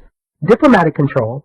Coastal rulers choreographed diplomatic relations with European merchants, regulating port access, imposing trade standards, and using strategic competition among foreign powers to strengthen political authority. Inland security. Inland rulers secured caravan routes, enforced tolls, and manipulated commercial flows to protect autonomy. Strategic response. African states responded diversely to the rising global demand for human labor, with some centralizing power through control of trade and others forging alliances and military innovation to resist external pressure. The final segment of the late early modern era and the dawn of the 19th century reveals Africa as a continent in a state of continuous reinvention and strategic adaptation, facing unprecedented global pressures with resilience, innovation, and diplomatic skill. Recalibrating political authority in a period of continental flux. African political systems confronted an era marked by intensified foreign presence, shifting trading alliances, and mounting internal rivalries. Institutional frameworks. West African courts strengthened their institutional frameworks by consolidating ministries that govern taxation, legal interpretation, agricultural planning, and regional security. Competence over loyalty. Provincial officials were appointed not only for loyalty, but for their administrative competence and diplomatic skill. Monarchical balance. Central African monarchies balanced centralized ritual authority with distributed power vested in regional chiefs and commercial advisors, reflecting a complex, multi-tiered political model. 2. Evolving continental trade systems and expanding commercial geography. Trade remained a central driver of political power and cultural transformation, with internal and maritime corridors competing and coexisting. Saharan resilience. Trans-Saharan caravans continued to move metals, textiles, and coerced labor, but increasingly competed against maritime trade. Financial sophistication. Merchant families refined credit systems, brokerage roles, and arbitration practices, enabling long-distance commerce to function with high efficiency. Coastal control. Along the Atlantic, coastal states leveraged their position as intermediaries to profit from European trade, while maintaining tight control over inland access. 3. Social transformations, labor diversity, and the consolidation of hierarchies. African societies were complex social mosaics with multiple avenues of influence that reshaped the social order. Multiple elites, aristocrats, merchant dynasties, clerical elites, specialized artisans, and agrarian communities all shaped regional dynamics. While lineage remained the dominant basis of identity, commercial and military achievements created new paths to prominence. Labor systems diversified further. Agricultural labor expanded. Artisans maintained hereditary craft traditions through guilds, and several institutions expanded in response to both urban growth and external demands, creating vast social and economic hierarchies. For intellectual networks, cultural production, and religious synthesis, African intellectual dynamism was marked by transregional connections and local creativity-written scholarship. Islamic scholarship thrived in urban and desert centers, producing treatises on jurisprudence, theology, mercantile ethics, and political philosophy. Scholars linked African debates to broader Mediterranean intellectual currents while crafting distinctly local interpretations. Oral intellectual production grew alongside written scholarship. Genealogists preserved dynastic memory. Storytellers recorded moral and historical lessons, demonstrating a powerful and resilient cultural synthesis. Migration, environmental change, and the creation of new cultural worlds. Migration, both voluntary and coerced, continued to be a defining feature of African life, generating new political and cultural alignments. Drivers. Environmental variability influenced pastoral movements. Agricultural communities expanded into fertile hinterlands, and conflict-driven displacement produced frontier societies. Cultural blending. These movements produced frontier societies where diverse languages blended, rituals merged, and political structures adapted, underscoring migration as a creative force for social reorganization. 6. Diplomacy, strategy, and African autonomy in global exchanges. African rulers were skilled strategists who understood the shifting balance of global power. Strategic control. Coastal leaders orchestrated negotiations with European merchants, regulated port access, and controlled inland trade routes to preserve advantage. Sovereignty defense. Inland states fortified their caravan networks, imposed tolls, and redirected commercial pathways to defend sovereignty. African diplomats insisted on political independence and economic control. Political transformations. At the dawn of the 19th century, Africa entered the 19th century in a state of rapid political recalibration, confronting expanding warfare, fluctuating trade patterns, and new forms of diplomacy. Integrated elites. West African polities restructured their courts, integrating councils of nobles, military specialists, Islamic scholars, and merchant elites. Evolving kingship. Central African rulers refined hereditary authority through alliances with commercial and ritual leaders. In the Great Lakes region, kingship evolved through complex systems of tribute, military regimentation, and clientage. Southern African reorganization. Southern African societies, including expanding Nguni-speaking communities, reorganized around powerful chiefs whose authority combined control over cattle, age regiments, and migration-based settlement strategies. 2. Expanding and reconfiguring Africa's economic worlds, economic restructuring played a decisive role in shaping the century's political and social direction. Trade specialization. Sahelian caravans expanded their reach and specialization, transporting cloth, salt, livestock products, and grain. Merchant guilds formalized credit systems, debt-clearing partnerships, and brokerage roles. Indian Ocean surge. Coastal East Africa saw a surge in Indian Ocean commerce linking African ports to Asia, with inland societies supplying ivory, grain, and metals. Trade innovation. New trade corridors emerged in Central and Southern Africa as communities exchanged cattle, iron goods, and crafts. African control. Despite increased European shipping along the Atlantic, African rulers maintained strict control, setting prices, regulating markets, and controlling inland access, illustrating the continuing autonomy and sophistication of African economic innovation. The final sections present Africa as a continent in motion, politically innovative, economically adaptive, socially complex, intellectually vibrant, and culturally creative. African societies navigated a rapidly shifting world with strategic flexibility and deep historical memory, continually reshaping themselves through resilience, imagination, and interconnected regional systems. These foundations would shape the dramatic transformations that unfolded across the 19th century. 3. Social hierarchies, labor systems, and changing forms of dependency. African societies exhibited complex social layering during this era, where economic shifts continually reorganized hierarchy, obligation, and social mobility. Hierarchies. Aristocrats, merchants, pastoral chiefs, agricultural elders, craftsmen, and ritual specialists formed interconnected hierarchies. Labor specialization. Labor systems diversified as agricultural communities expanded production, pastoral groups restructured herd management, and craft guilds preserved hereditary knowledge in metalwork, weaving, pottery, and leatherworking. Several institutions changed dramatically, encompassing household dependents, agricultural workers, craft specialists, military slaves, and debt servants, each serving distinct social functions. Restructuring. The gradual restructuring of external trade, especially the decline of the Atlantic slave trade in some regions and its intensification elsewhere, reshaped internal systems of dependency. New forms of bonded labor emerged, including pawnship, clientage, and compulsory agricultural service. 4. Intellectual traditions, religious life, and cultural expression. This period highlights Africa's intellectual vibrancy and cultural dynamism. Islamic scholarship. Islamic scholarship thrived across the Sahelian and Sudanic towns, producing texts on jurisprudence, logic, theology, and political ethics. Scholars engaged in extensive correspondence across the Sahara, grounding regional debates in both local and global currents. Indigenous knowledge. Indigenous intellectual traditions flourished as oral historians, praise singers, healers, and diviners transmitted collective memory, moral philosophy, and social identity. Religious pluralism. Religious landscapes were diverse. Islam expanded through trade, Christianity evolved in Ethiopia, and African spiritual systems remained central to healing, governance, and social cohesion. Cultural life demonstrated Africa's remarkable creativity as societies adapted to profound change. V. Migration, warfare, environmental shifts, and the reorganization of space migration played a transformative role in reshaping Africa's demographic and political geography, often amplified by conflict and environmental stress. Drivers of movement. Pastoral groups adjusted seasonal movements in response to rainfall fluctuations and conflict. Agricultural communities established new settlements near fertile lands. Commercial diasporas emerged as merchant families founded trading colonies. Warfare and displacement. Warfare, ranging from small-scale raiding to large coordinated campaigns, triggered displacement and population realignment. Mfecane dynamics. In southern Africa, pressures associated with the Mfecane intensified movement and conflict. Similar dynamics unfolded across West and Central Africa. Hybrid zones. These migrations produced hybrid cultural zones where languages merged, political institutions blended, and new identities formed. 6. Diplomacy, regional strategy, and Africa's position in a changing world. African rulers demonstrated complex diplomatic and strategic capabilities, positioning Africa as a dynamic participant in global change. Court strategy. Courts negotiated alliances, managed tribute networks, settled disputes, and coordinated defense. Coastal control. Coastal rulers regulated European commercial presence by enforcing port restrictions, imposing tariffs, and controlling inland trade. Inland autonomy.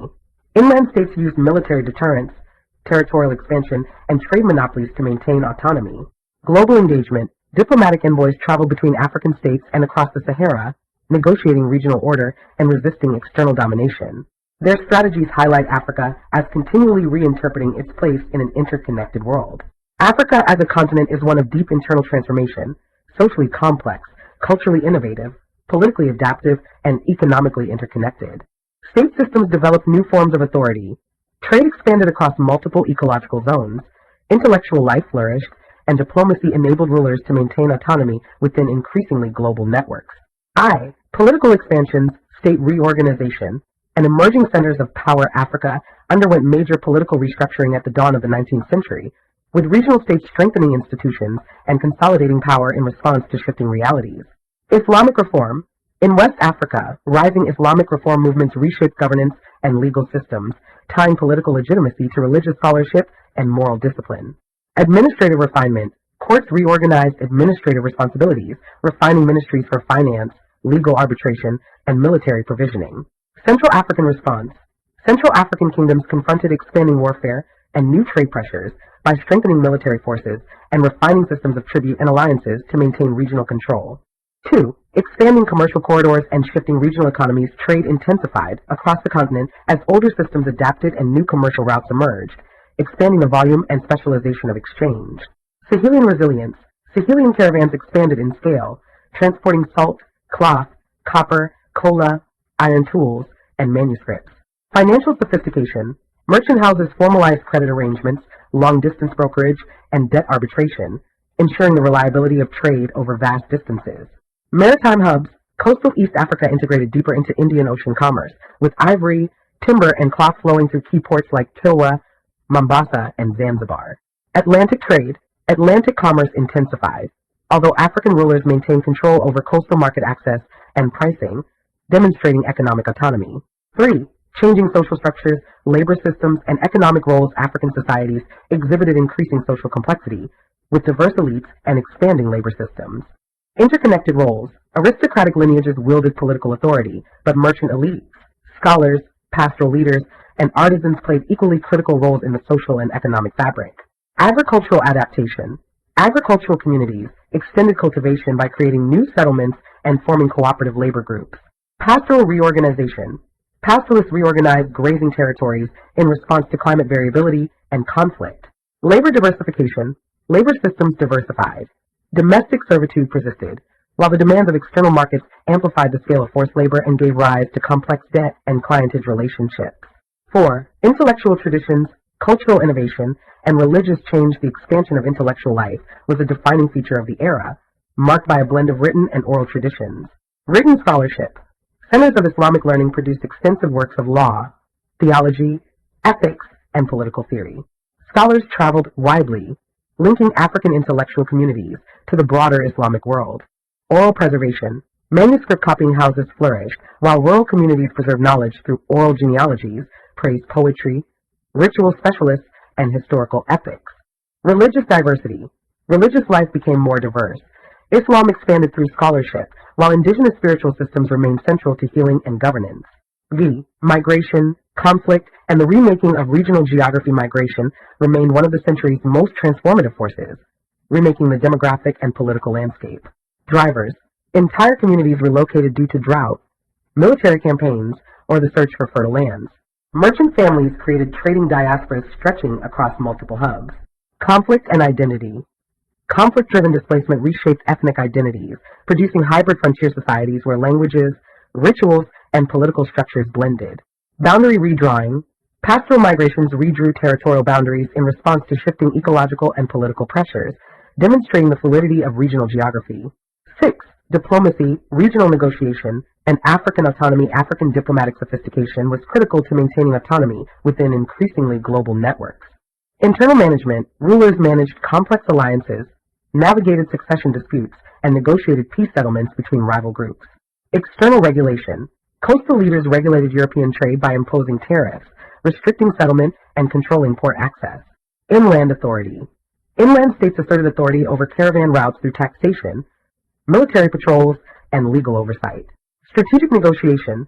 African envoys traveled long distances to negotiate treaties, strategically managing foreign powers to protect political independence and economic interests. The sections above present Africa as a continent in continual evolution and development. The period is marked not by decline, but by adaptive transformation, political innovation, economic restructuring, cultural creativity, and social resilience shaped every region. Reorganizing states and the shifting balance of power. African states entered a period of intense reconfiguration to contend with trade-driven competition, population displacement, and rising reform movements.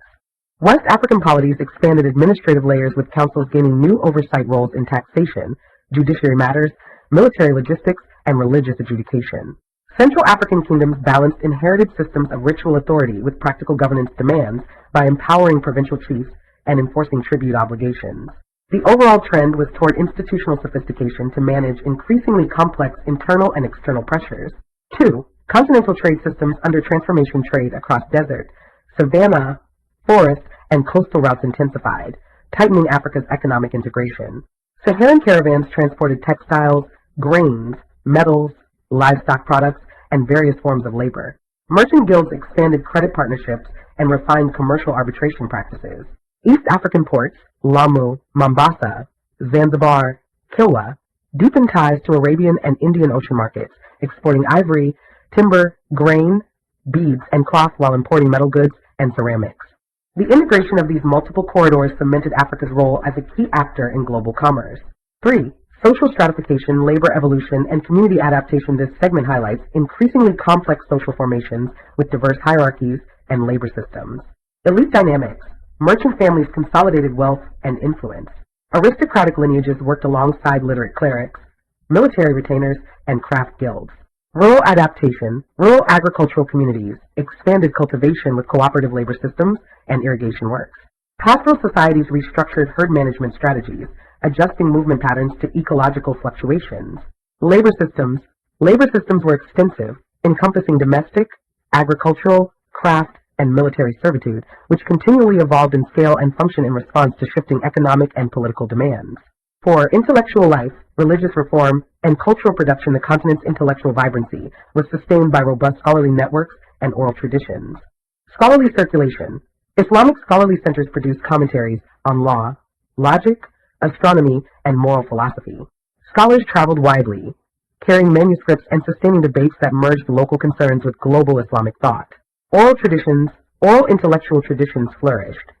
Historians preserved genealogies, praised poets articulated political values, and healers and diviners blended spiritual and practical knowledge. Religious change. Rising religious reform movements in some regions catalyzed both political transformation and intellectual renewal. Migration, conflict, and ecological change. Migration continued to reshape Africa's demographic and political landscapes, often driven by a combination of factors. Drivers. Pastoral communities adapted to shifting rainfall patterns. Agricultural groups relocated to fertile lands. Merchant diasporas emerged along trade arteries. State expansion. Warfare drove displacement, but also facilitated state expansion and the consolidation of territory. Environmental influence. Environmental variation influenced settlement patterns and competition for resources, contributing to the dynamic restructuring of political boundaries. 6. Diplomacy, regional strategy, and interstate negotiation. Diplomacy played a powerful role during this era, enabling rulers to preserve autonomy and broker regional stability. Internal and external. Rulers negotiated alliances, settled internal succession disputes, and mediated conflicts between neighboring states. Regulation. Coastal leaders regulated European commercial activity through tariffs, licensing systems, and port restrictions. Inland rulers expanded military patrols and manipulated trade flows to maintain leverage. Long-distance strategy. African emissaries engaged in long-distance diplomacy across the Sahara and ocean, protecting political independence and economic interests. State expansion, internal reform, and political realignment. African polities strengthened and restructured their governing systems at the dawn of the 19th century. Layered bureaucracies. West African states created layered bureaucracies to manage taxation, agricultural production, military recruitment, and jurisprudence. Reform and legitimacy. Reformist movements transformed political authority by linking it to religious legitimacy, scholarship, and moral governance. Hybrid authority. Central African kingdoms developed hybrid structures of authority. Ritual kingship intertwined with increasingly pragmatic governance, carried out by appointed officials and specialized councils. At this point, Africa was a continent undergoing strategic transformation in the late early modern era. States restructured political institutions, trade networks expanded across multiple ecological zones, and social hierarchies developed new layers of complexity. The overall picture is one of resilience, innovation, and coordinated adaptation, where African rulers asserted autonomy and shaped regional stability through sophisticated diplomacy. Transforming state systems and emerging political directions, African states negotiated an era of accelerated transition by expanding and specializing their political institutions. Bureaucratic expansion. West African polities expanded bureaucratic institutions, adding specialized offices for tax administration, legal arbitration, military recruitment, land management, and religious oversight. Political legitimacy. Reform movements altered political legitimacy, linking authority to moral discipline, textual literacy, and the enforcement of ethical governance. Central African strategy. Central African kingdoms balanced ceremonial kingship with practical strategies for territorial defense, resource control, and trade management. 2. Expanding trade networks, shifting commercial gateways, and regional integration trade remain the foundation of long-distance interaction, driving both continental and intercontinental integration.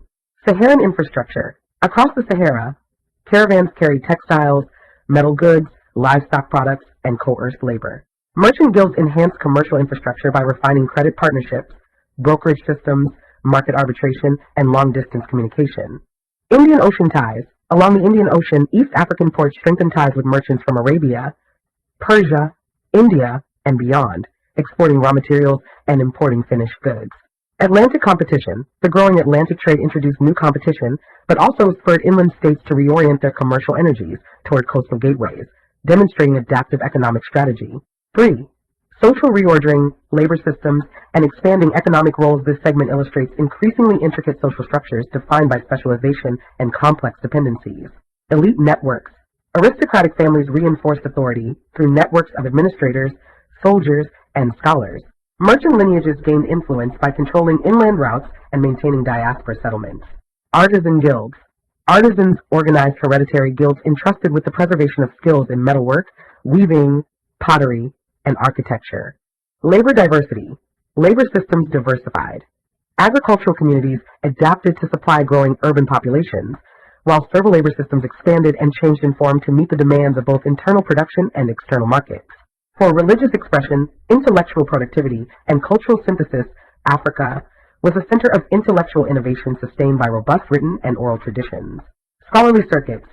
Islamic scholars produced commentaries on jurisprudence, theology, political ethics, and mercantile law. Their movements across the Helian, Saharan, and coastal regions created intellectual circuits linking Africa to the wider Islamic world.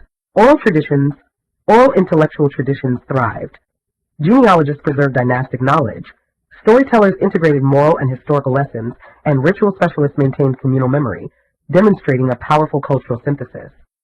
Migration, environmental adaptation, and the formation of new social landscapes. Migration, both voluntary and forced, reshaped entire regions, generating hybrid frontier societies. Drivers. Pastoral communities shifted mobility patterns due to changing rainfall and conflict. Agricultural populations relocated toward fertile areas, founding new villages and creating fresh political alignments. Diaspora and blending. Merchant families established commercial enclaves along trade routes, shaping multicultural trade zones. Conflict-driven displacement generated frontier societies that blended languages, rituals, and political structures. 6. Diplomacy, strategy, and the defense of regional autonomy. Diplomatic activity intensified as African rulers navigated new internal and external pressures, actively defending their sovereignty. Internal management. Courts mediated territorial disputes, negotiated alliances, and managed transitions of power. Regulation. Coastal rulers regulated European merchants with tariffs, licensing rules, and strict limits on settlement. Inland security. Inland leaders secured caravan routes with military patrols, taxation systems, and legal codes to protect sovereignty. African emissaries engaged in far-reaching diplomatic missions, demonstrating strategic insight and skill. At this point, Africa can be depicted as a region of intense adaptation and creativity during a period of accelerated transition. State systems evolved, trade expanded across ecological zones, social hierarchies diversified, and cultural expression flourished.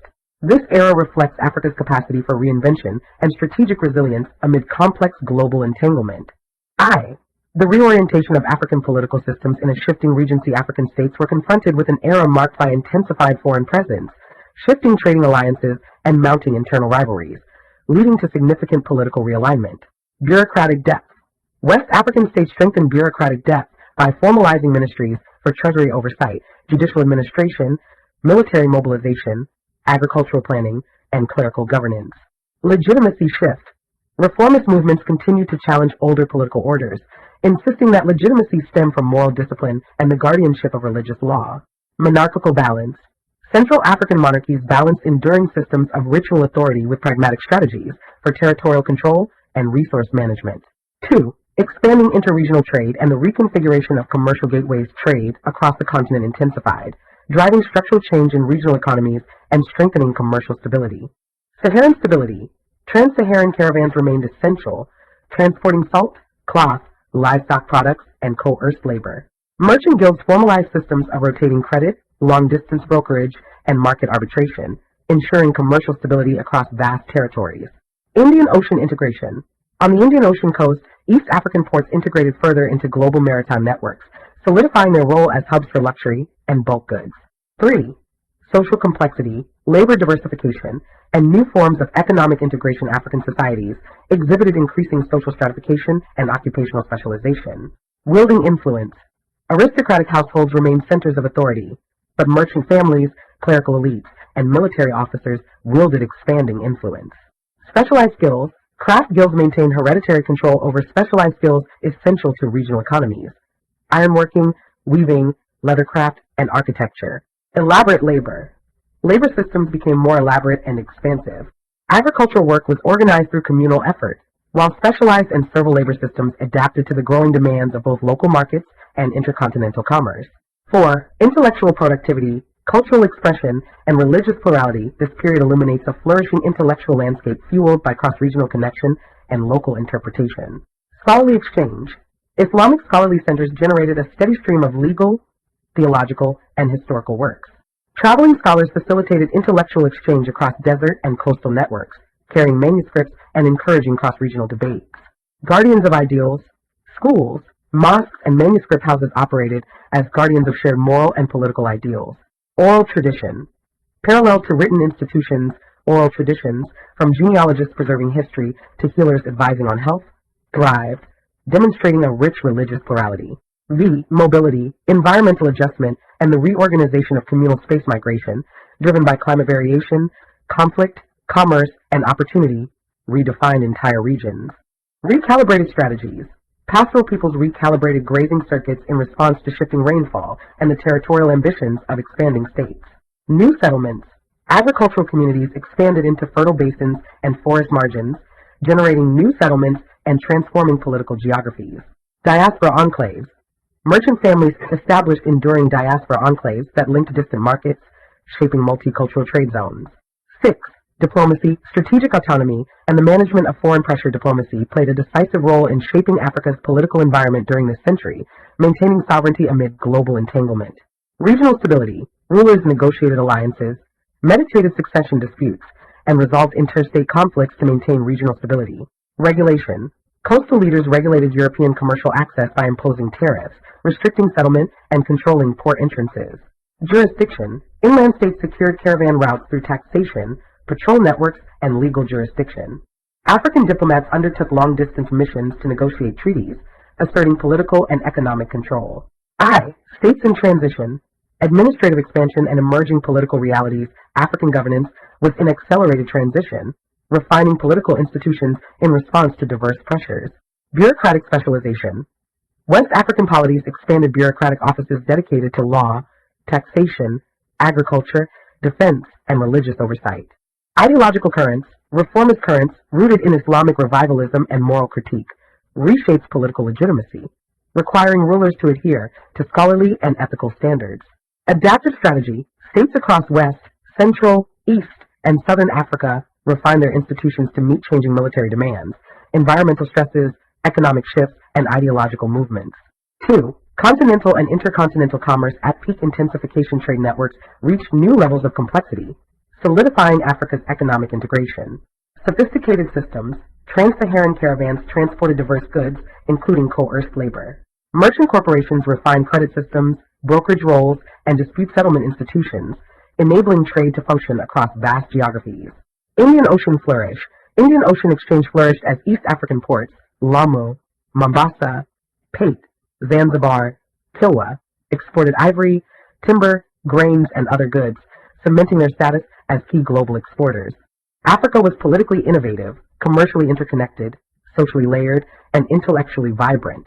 The period illustrates Africa's profound strategic resilience and creative adaptation in a changing world. States adapted governance systems, trade networks expanded across diverse ecological zones, and cultural traditions flourished, while diplomacy enabled rulers to safeguard autonomy. For intellectual vibrancy, cultural creativity, and religious pluralism, this section highlights remarkable intellectual dynamism where written and oral traditions converged. Scholarly centers. Islamic scholarly centers produce sophisticated works on jurisprudence, theology, mathematics, astronomy, medicine, and governance. Knowledge circulation. Manuscript copying houses proliferated, while traveling scholars circulated texts and linked Africa to wider intellectual debates, demonstrating the transregional nature of African scholarship. Oral tradition. Oral traditions continued to flourish. Griots, genealogists, healers, storytellers, and ritual experts preserved histories, mediated morality, and shaped collective memory, serving as vital institutions alongside written learning. Migration, environmental pressure, and the reshaping of regional geographies. Migration profoundly altered demographic and political landscapes, with movement being a key mechanism of social and political adaptation. Pastoral adaptation. Pastoral groups recalibrated seasonal routes in response to rainfall variation and expanding state pressure. New settlements. Agricultural communities moved toward fertile areas, creating new settlements and reshaping territorial boundaries. Commercial diasporas. Merchant families formed commercial diasporas in caravan towns, ports, and market corridors, generating multicultural enclaves where languages, rituals, and social codes blended. Diplomacy, sovereignty, and strategic autonomy. Diplomacy remained central to African statecraft, reinforcing autonomy amid mounting global pressures. State management. Rulers negotiated alliances, territorial claims, and trade rights while managing succession crises and local insurgencies. Coastal regulation. Coastal polities regulated European presence through tariffs, restricted port access, and strategic manipulation of foreign rivalries. Inland security. Inland states protected sovereignty by securing caravan routes, enforcing legal norms, and deploying military deterrence. African envoys traveled vast distances to negotiate treaties and formalize trade rights. Continental reorientation and the evolution of political power. Africa underwent a period of significant political recalibration, strengthening its administrative capacity and refining the basis of political legitimacy. Administrative depth. States in West Africa broadened administrative capacity by formalizing ministries responsible for taxation, military supply, market supervision, religious adjudication, and provincial governance.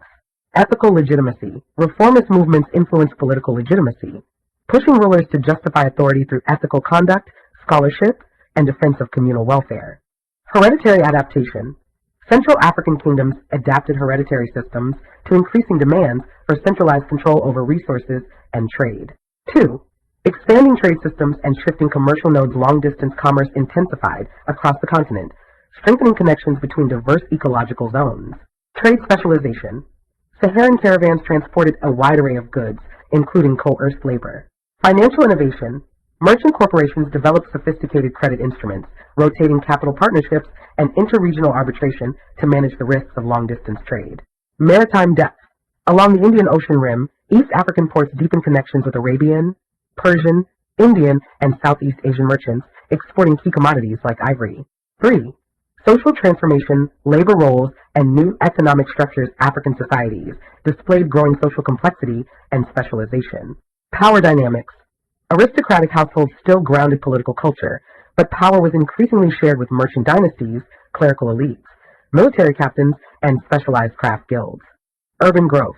Urban centers grew rapidly, pulling together farmers, pastoralists, tradesmen, scholars, and transport workers. Labor expansion.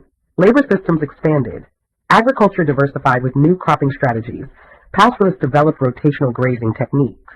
4. Intellectual renewal, cultural innovation, and religious dynamism. Africa's intellectual and cultural creativity continued to flourish.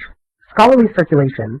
Islamic manuscript centers produced commentary on jurisprudence, ethics, grammar, governance, astronomy, and mathematics.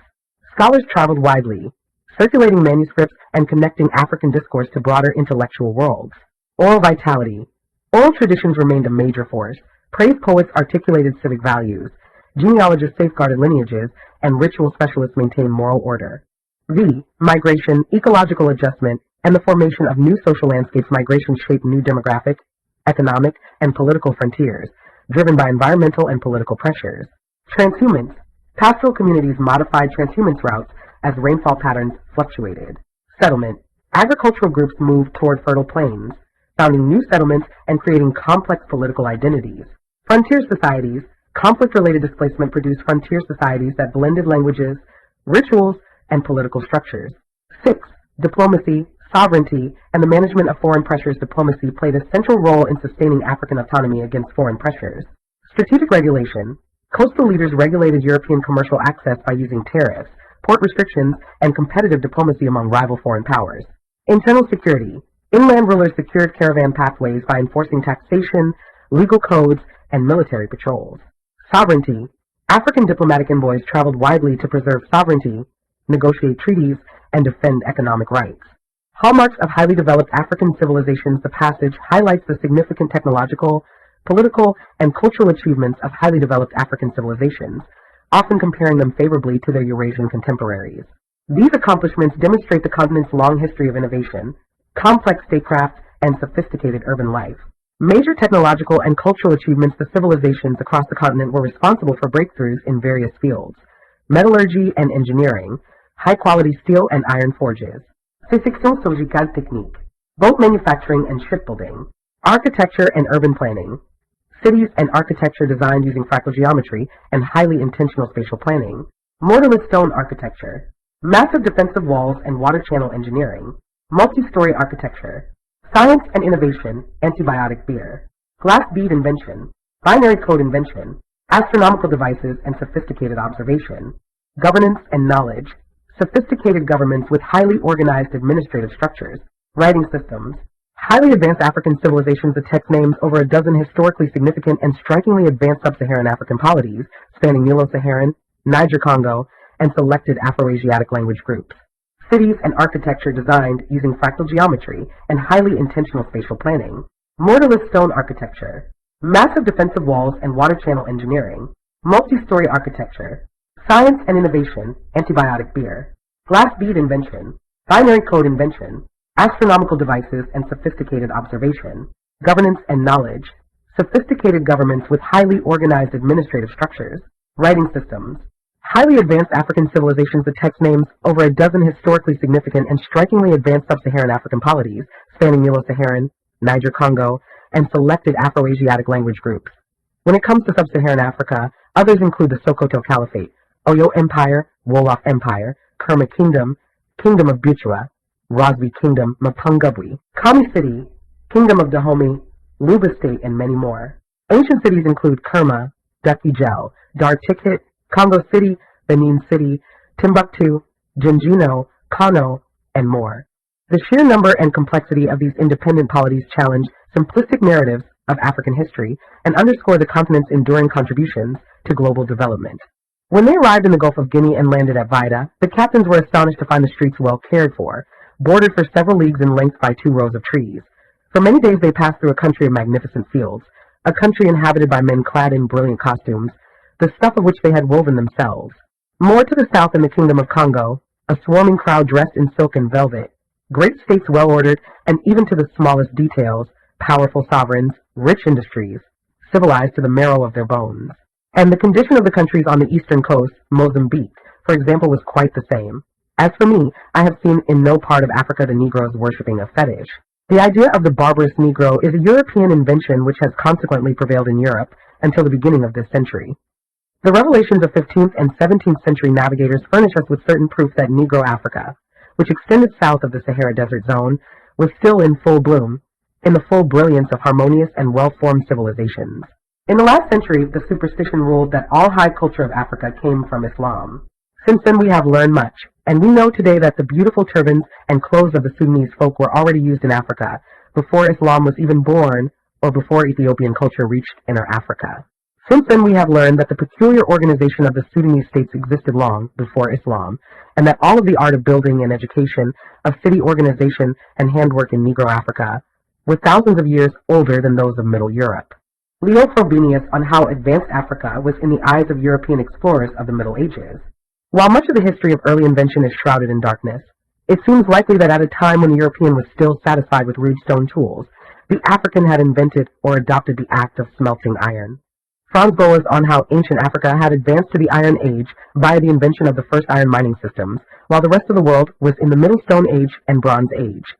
The utilization of iron via mining as a marker for technological advancement interestingly marks Southern Africans as a possible world leader in human advancement due to having the first iron mine millennia before Mesopotamia, the oldest prehistoric iron mine in Southern Africa.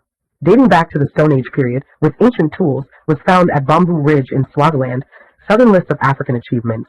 African queens were renowned for their beauty, leadership, wisdom, and warrior spirit, who lead African armies to create powerful kingdoms, and, in the case of Kushite Queen Amenirinas, defeated Rome and battled her to the negotiating table. Other African queens of renown, Nefertiti, Gidit, Amina, Sheba, Nzinga, Amani Tor, and Tai, were legends, some of whom were deified as goddesses.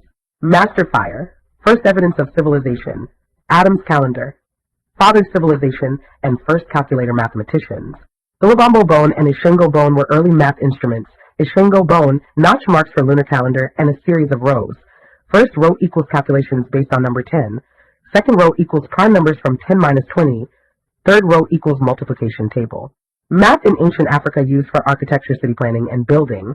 The effects of droughts on crop yields, calendars and astronomical calculations, etc. Lubombo bone, one of the oldest mathematical objects in existence. A lunar phase calendar equals perhaps invented by women to keep their menstrual cycles. Africans as the originators of the math, African and Egyptian medicine, predating and forming Chinese medicine. Uganda had C-section advancements. Dogon associated with Mali had advanced knowledge of astronomy, like the Sumerians, that have been confirmed by modern scientists. Not just farm societies, but advanced kingdoms and empires, while Africa flourished with powerful kingdoms and rich civilizations both in antiquity and in the Middle Ages, before colonialism. Empires like the Ashanti Empire had second-story plumbing systems, golden wheeled objects of sophisticated artistic prowess, while in the region of Nigeria, the 8,000-year-old Jafina canoe is one of the oldest boats constructed in the world, once again showing the inventive prowess of sub-Saharan Africans, even thousands of years ago. Timbuktu, home to the International West African University, that operated as a global leader and center of intellect and knowledge in West Africa, housing a multitude of manuscripts, with scholars from all over the world coming to Mansa Musa's Mali Empire to learn from Africans throughout Africa's Golden Age, the Middle Ages. Mansa Musa, the richest man in human history, coming from one of the richest empires in human history, the Mali Empire of West Africa. Minus 40,000-year-old ornaments in East Africa, oldest calculator in Southern Africa, and Adam's calendar in Southern Africa as the oldest astronomy-based calendar. Finnish script formed the Proto-Saharan script, one of the earliest writing scripts along with Nsibidi and Medu Neter. As noted before, green Saharan cultures influenced advancements of Egypt, including the first medical science on Earth, Egyptian medicine, which formed some of the earliest advancements from Neolithic Stone Age hunter-gatherer cultures to Bronze Age farm settlements around water sources, evolving into Bronze Iron Age city-based, advanced African civilizations. The Artichit settlement as early beginning of West African civilization. Virtually all beginning inventions of human civilization were invented in Africa and Sumeria by people of color before anyone else. As noted, the earliest evidence of civilization is from Sumeria and Africa, people of color fathered civilization. Bantu expansion significance in African history. Migration of West African ethnic groups eastward. Zulu military geniuses against the better equipped British still put up a major fight. Other notable African mentions throughout history. From Yasuke, the honored African samurai in Japan, to Sakanui no Tamuramuro, the Black Shogun and the Black Queen of England, and even the friend of Beethoven, the Afro virtuoso of the violin in Europe. Direct Afro descendants have excelled on every habitable continent. Egyptians might have invented precursor to chess, Senate, while according to tradition, the African Berbers are linked to the ones who invented glass and the African Moors who ruled Europe. While medieval Europe was in the dark ages of underdevelopment before the Renaissance, Ethiopia built impressive ships and engaged in a wealth of trading. Ancient architecture that would challenge modern equipment, astronomy. The Dogon people of West Africa plotted orbits in the solar system up until 1990, knew of the spiral structure of the Milky Way and of Sirius' orbit, along with Saturn's rings and Jupiter's moons.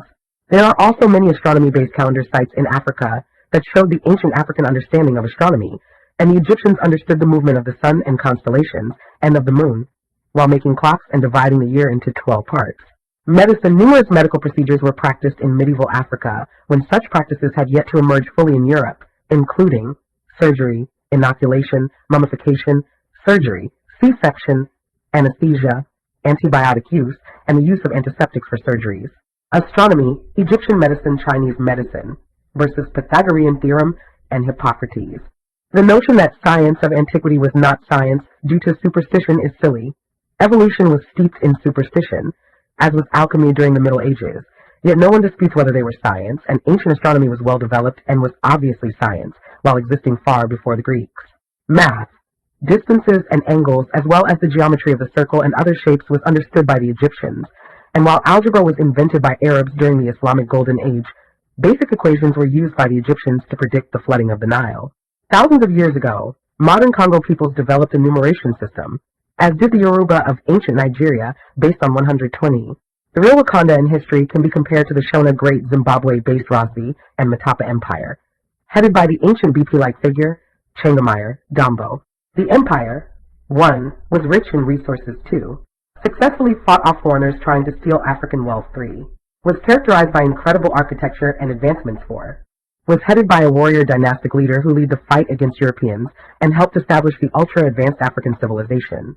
Writing scripts, pyramids, papyrus, sheet, irrigation, plow, magnifying glass, medicine, math, geometry, metallurgy, astronomy, grinding mills, clocks, calendars, toothpaste, surgical instruments, wigs, and more. So, who were the Egyptians? Who founded Egypt?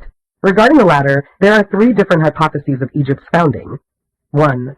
Pre-dynastic Egypt. Several cultures native to North Africa lived as hunter-gatherers and then in farming settlements prior to 300 BC. These cultures eventually came together to form dynastic Egypt around 300 BC, which became the unified Egyptian empire that is well known. 2.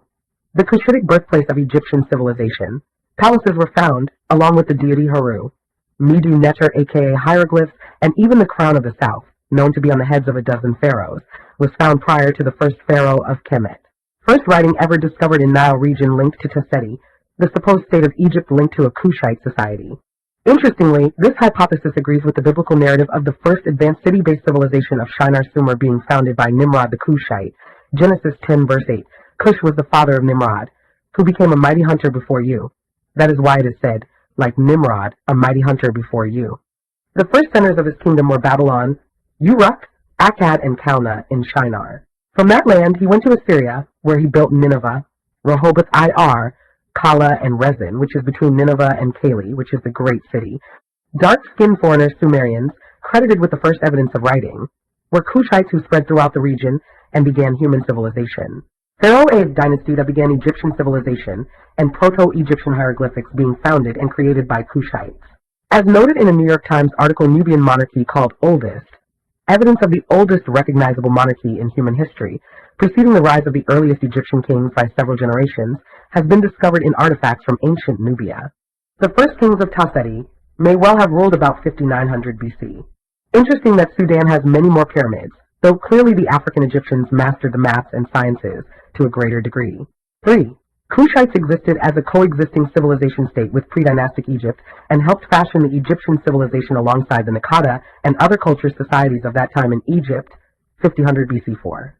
Proto-Saharan Neolithic societies of Libya and North Africa included many ancient cultures that disbanded to Northeast Africa to found Egypt after the savannah turned into the Sahara due to climate change. Considering the black mummy existed in this area, predating Egypt by 1,000 years, associated with early Proto-Saharan societies, advanced civilizations capable of mummification before Egypt existed in Africa, seems to be a logical conclusion. Added to this, several Egyptian religious symbols have been found among these Saharan cultures, indicating that they had a part in Egypt's founding and civilization. From each other, with the Kushites often innovating more than the Egyptians in art and ironwork, along with military prowess, among others.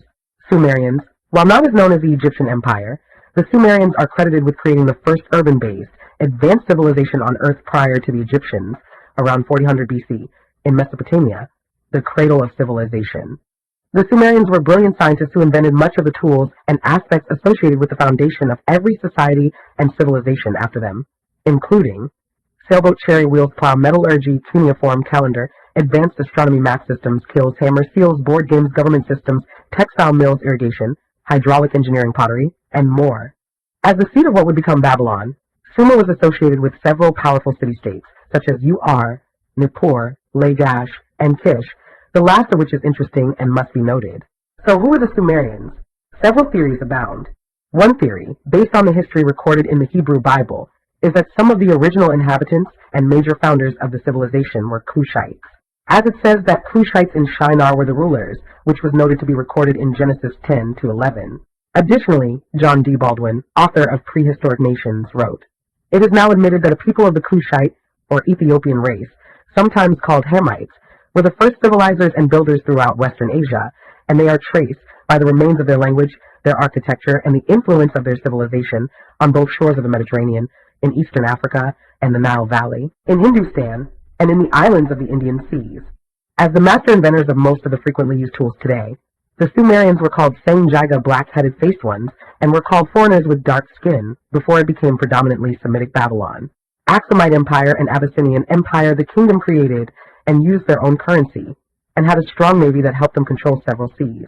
They had foreign relations with parts of Asia, Nubia, and parts of Arabia, and traded in salt for exotic goods, and were one of the first empires to have its own alphabet system, the GUI-Z system.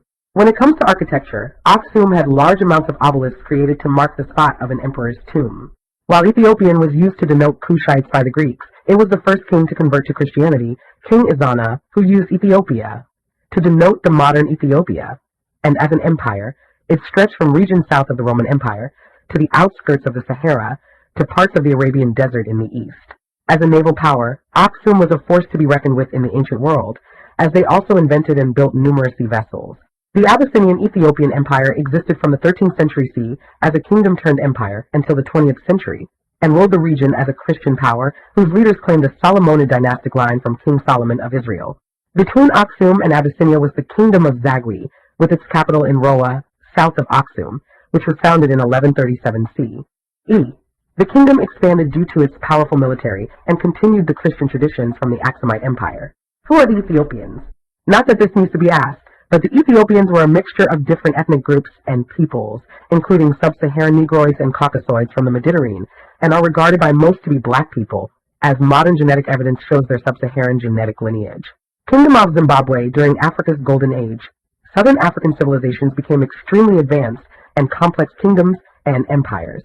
Some of the greatest southern African civilizations were built by the Shona ethnic group, including the Empire of Zimbabwe and its offshoots, the Matapa and Rosby Empire. One of the great man-made architectural achievements that is the largest structure in Africa, with the exception of the Great Pyramids in Egypt, is the city of Great Zimbabwe, with its circular stone walls almost 10 meters high with a circumference of 820 feet and built perfectly without mortar, which was so advanced that envious Europeans refused to believe that Africans built it.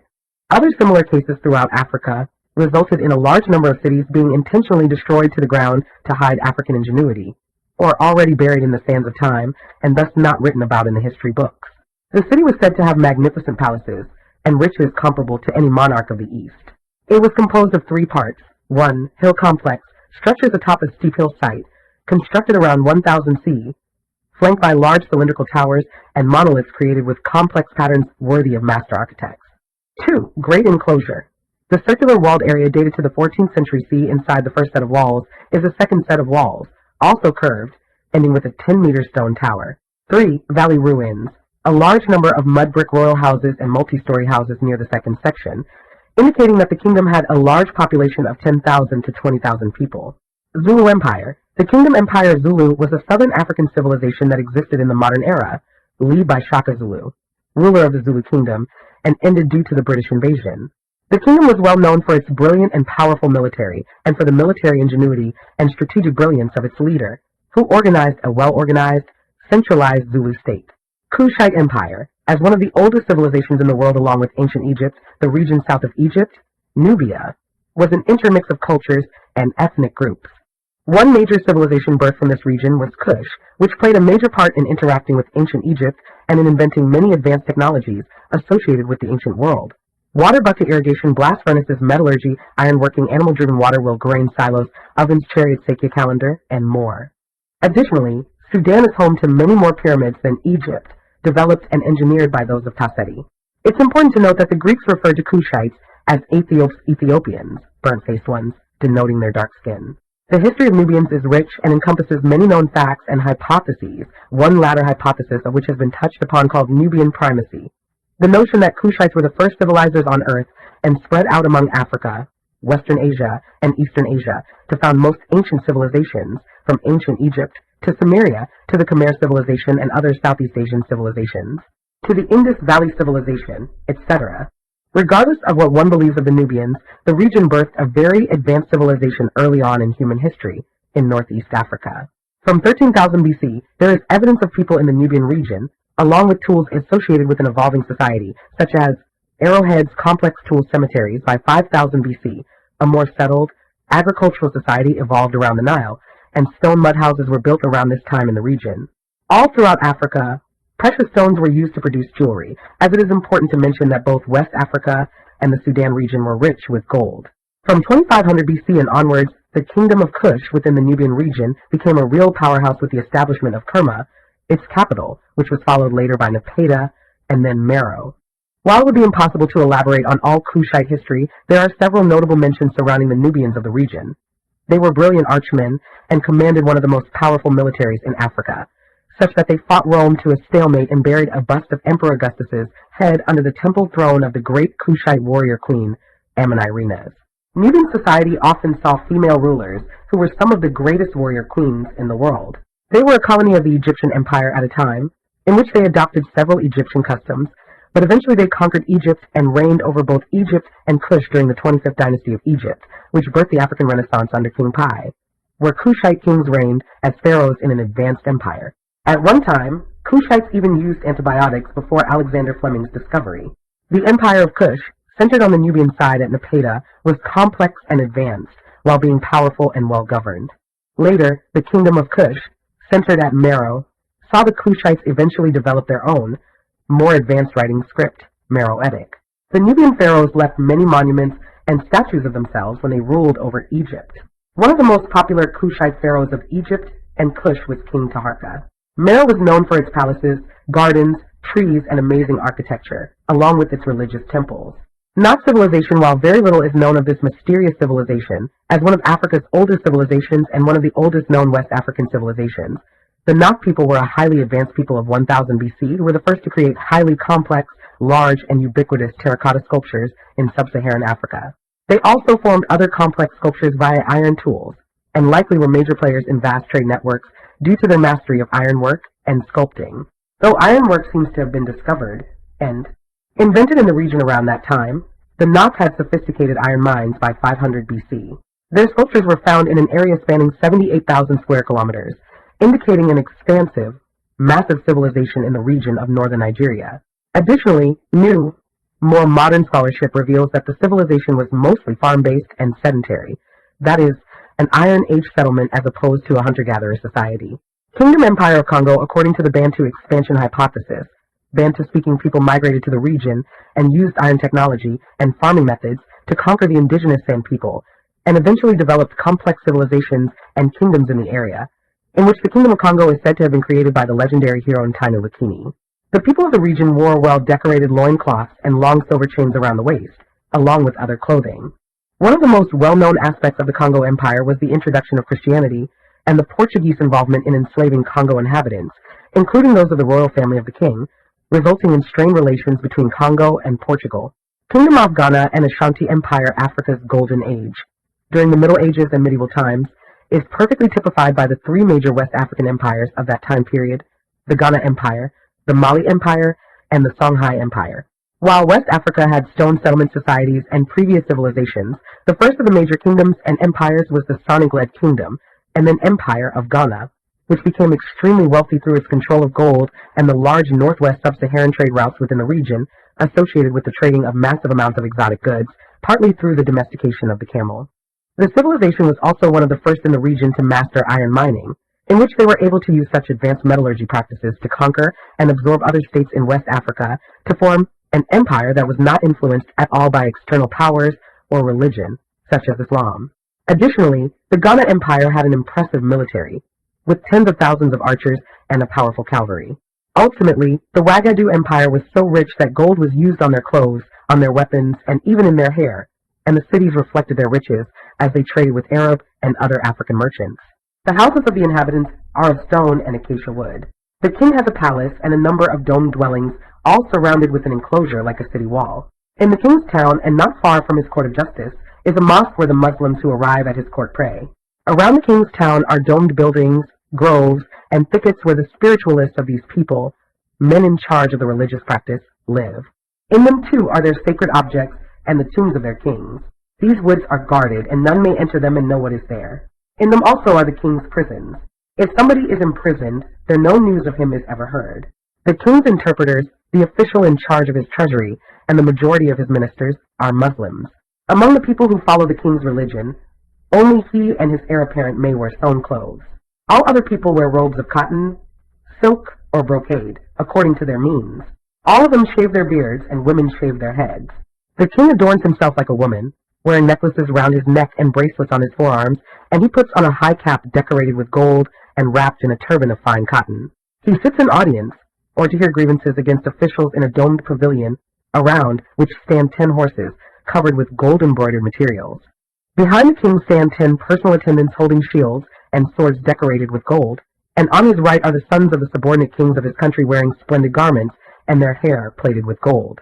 The governor of the city sits on the ground before the king, and around him are ministers seated likewise. Kanem-Bornu Empire. The Kanem Empire was an African empire that blended East and West Africa, and existed as a massive empire with extensive trade and long-lasting foreign relations. It was one of the longest-lasting empires in human history, as it existed for roughly 1,000 years in different forms, and was one of the African empires that had armored knights and a cavalry similar to European knights and Japanese samurai. As an empire, the Kanem Empire was composed of multiple African ethnic groups, one dynasty of which ruled for over 700 years, the originators of which were the Kanembu people, who first created walled city-states. Eventually, a civil war broke out in the Kanem Empire, resulting in the empire breaking apart and reintegrating itself into a larger empire, the Kanem-Bornu Empire. The Kanem-Bornu Empire existed from the 9th century until 1900. African city-states. Kilwa East African Swahili states, Fulani city-states creating large Islamic Caliphate empire, all built and created by African people of various ethnic groups. Kilwa city-state, while there have been several powerful African city-states throughout African history, the East African Swahili coastal city-states of medieval Africa, with a focus on the Kilwa civilization, had a massive impact on transnational gold and exotic trading of goods between Africa and Eurasia. These coastal cities, which were written about far before Islam, had trade hubs that would control much of the East African trade networks by the 12th century CE, resulting in astounding wealth, and complex cities being built out of corral and lime mortar, minted their own copper currency, and produced cloths to trade with neighbors. The complex trade network dealt with many goods, including ivory, iron, wood, spices, gold, cotton, salt, pottery, metal, tools. Kilwa, like other East African city-states, was influenced by Arab Muslim culture, yet originated as a fully African civilization, with a mixture of Bantu-speaking people mixing with Cushitic groups and foreign people. According to the Bantu migration hypothesis, around 1000 BC groups in West Africa migrated eastwards and carried with them their knowledge of ironwork and farming techniques, resulting in advanced and complex African civilizations that were formed. Kilwa and the Swahili states were very advanced states who engineered several amazing achievements: ships, deep, large, flexible, wooden, sewn ships architecture, cities buildings made from corral and stone currency. Minted in copper, the social order and class structure among these states was highly complex as well, and was organized and well governed. With regard to the city of Kilwa itself, Portuguese voyager Vasco da Gama said, "The city is large and is of good buildings of stone and mortar with terraces, and the houses have much woodworks. The city comes down to the shore and is entirely surrounded by a wall and towers, within which there may be 12,000 inhabitants. In controlling the gold trade network out of the kingdom of Great Zimbabwe, merchants traded for exotic Chinese goods that would be shown in the houses of the elites. The Kilwa and East African trade networks were massive and resulted in the explosion of the coastal city civilizations during Africa's Golden Age. North African kingdoms, brown-skinned people indigenous to North Africa, Africans that commanded large kingdoms and civilizations, from caliphate states to Moorish empires, to the Carthage Empire, to expansive imperial entities such as the Almoravid Empire. When it comes to race and ethnicity, such groups certainly weren't white, but not completely sub-Saharan Negroid either. Some, such as the Egyptians, were genetic cousins to those of the East Mediterranean with features of Caucasoids and Negroids, and others were Mediterraneans or foreigners mixed with local Africans. Such kingdoms and empires were African and were complex sophisticated, and powerful states that often conquered Europe and brought certain advancements to that continent. Mali Empire, its wealth. The empire birthed the richest man in recorded history, King Mansa Musa, worth 400 billion US dollars, whose trek to Mecca and donations of gold along the way was so massive that it resulted in inflation in several nations, resulting in semi-destroyed economies. Its architecture. The empire housed several stunning cities whose structures were built with an ingenious method, such that explorers were stunned by the magnificence of its architecture. Its legendary university city, Timbuktu, home to one of the first universities and international centers of academia, where people from all over the world came to learn from Black Africans, who held and controlled a library housing much of the world's intellectual documents. Its control of trade. The Mali Empire continued to control much of the sub-Saharan trade routes associated with gold and salt, and traded with rich foreign merchants from the Mediterranean and elsewhere. Its military. The Mali Empire's military was composed of 100,000 men, according to records, and included both infantry and a cavalry, and a powerful navy. Its conquering power. Not only did the Mande Empire have slaves from both Africa and outside the continent, but it boasted a naval fleet, including taking part in naval battles successfully to defeat the Portuguese, and it conquered several kingdoms to become a massive and enormously rich empire that attracted merchants from all over the world. Its explorations. The Mali Empire was said to have sailed to the Americas centuries before Columbus, with a number of pieces of evidence suggesting that the Mali powers did reach the New World and thus discovered America before Europeans. The Mali Empire was influenced by Islam, its state religion, but was fully African in origin. The empire was well organized, advanced, and governed via sophisticated rules, including a constitution that included laws on slavery, and centers of learning that included lessons on astronomy, law, and history. Thus, the Mali Empire was very progressive in its creation of an advanced government, and also in the fact that its scientists boasted impressive feats in art, architecture, metalwork, navigation, and engineering. Songhai Empire by Sunny Ali, and reached its peak under Askia the Great. As a West African state that reigned over a massive area from the 15th to 16th century CE. The Songhai Empire was renowned for its riches and for its many achievements, creating stunning artworks, building river boats from scratch, large vessels that were 100 feet long, building massive cities, having an impressive military, advancing scholarly knowledge, creation of a standardized system of weights and measurements, the use of iron tools for agricultural advancements, and canals to increase farming efficiency, and trade expansion of trade routes with Eurasia, and creation of a massive empire, a well-governed society and system of governance with a tightly controlled labor division system, an efficient justice system, and a centralized administration, birthing one of Africa's greatest conquerors, Sunny Ali, who expanded the empire to 1,400,000 square kilometers, a thriving society based on a clan system with craft guilds, with elites on the top and slaves, including European captives, at the bottom, high levels of literacy and intellectual knowledge. Eventually, the Songhai Empire fell, which ended the three great medieval West African empires of Wagadu, Mali, and Songhai. Benin Empire. The Benin Empire was an ancient, very complex civilization in what would now be southern Nigeria, founded by the Edo people. The kingdom began in the 900s and became a wealthy and powerful kingdom by the Middle Ages under an Oba, who lived in massive palaces decorated with shining metals and various adornments. The empire ended up becoming a trading partner with merchants from Europe, and ended when the British invaded. The kingdom, called Igo de Magodo, was ruled by Ajasos, in which at one point the king of Ife had to intervene by sending his son Prince Oramian to create peace in the tumultuous Benin kingdom, resulting in his son, Yuka, becoming Oba of Benin. The warrior kings eventually won land from its neighbors, including Ife, and expanded into an empire, while building a vast army. At its peak, under Oba or Hagbua, the empire stretched from beyond the Niger River and extended to modern Ghana. The empire is most known for its brilliant sculptures and for the walls of Benin. Walls of Benin were a combination of ramparts and moats, called Aya in the local language, used as a defense of the ancient kingdom of Benin, which is present-day Benin City, the capital of present-day Edo, Nigeria. It was considered the largest man-made structure lengthwise, and was hailed as the largest earthwork in the world. It is larger than Sungbo's Erido. It enclosed 6,500 square kilometers of community lands. The combined length of the walls, many of which were outside the city, was over 16,000 kilometers. It was estimated that earliest construction began in 800 and continued into the mid-15th century. The walls were built of a ditch and dike structure, the ditch dug to form an inner moat with the excavated earth used to form the exterior rampart. The Benin walls were ravaged by the British in 1897 during what has come to be called the Punitive Expedition. Scattered pieces of the structure remain in Edo, with the vast majority of them being used by the locals for building purposes. What remains of the wall itself continues to be torn down for real estate developments.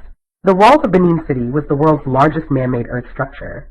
Fred Pierce wrote in New Scientist, ethnomathematician Ron Eglash has discussed the planned layout of the city using fractals as the basis, not only in the city itself and the villages, but even in the rooms of houses.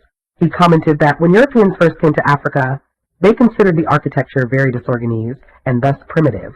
It never occurred to them that the Africans might have been using a form of mathematics that they hadn't even discovered yet. A Portuguese captain described the city in 1691. Great Benin, where the king resides, is larger than Lisbon. All the streets run straight and as far as the eye can see. The houses are large, especially that of the king, which is richly decorated and has fine columns. The city is wealthy and industrious. It is so well governed that theft is unknown, and the people live in such security that they have no doors to their houses. This was at a time when theft and murder were rife in London. The Great Walls of Benin, West Africa, the Moors first, it's important to understand that, like the Egyptians, the Moors were not a single group. They encompassed North Africans, mixed people like Berbers, Arabs, etc. However, the Moors that ruled parts of Europe were specifically dark-skinned African Moors hailing from North Africa and mixed with West Africans, and despite not necessarily being completely sub-Saharan black, according to modern classifications, according to Spanish King Alfonso X, called the Wise. All the Moorish soldiers were dressed with silk and black wool that had been forcibly acquired. Their black faces were like pitch, and the most handsome of them was like a cooking pan. The Moors, as North Africans mixed with West Africans, ruled over Spain as conquerors and introduced many aspects of advanced science, math, and art to an already civilized Europe that had forgotten certain parts of advanced civilization in its dark ages due to the fall of Rome. The Moors were a powerful force in North Africa that formed an empire, one that ruled over parts of Spain after conquering its territory along with the Almoravid Empire.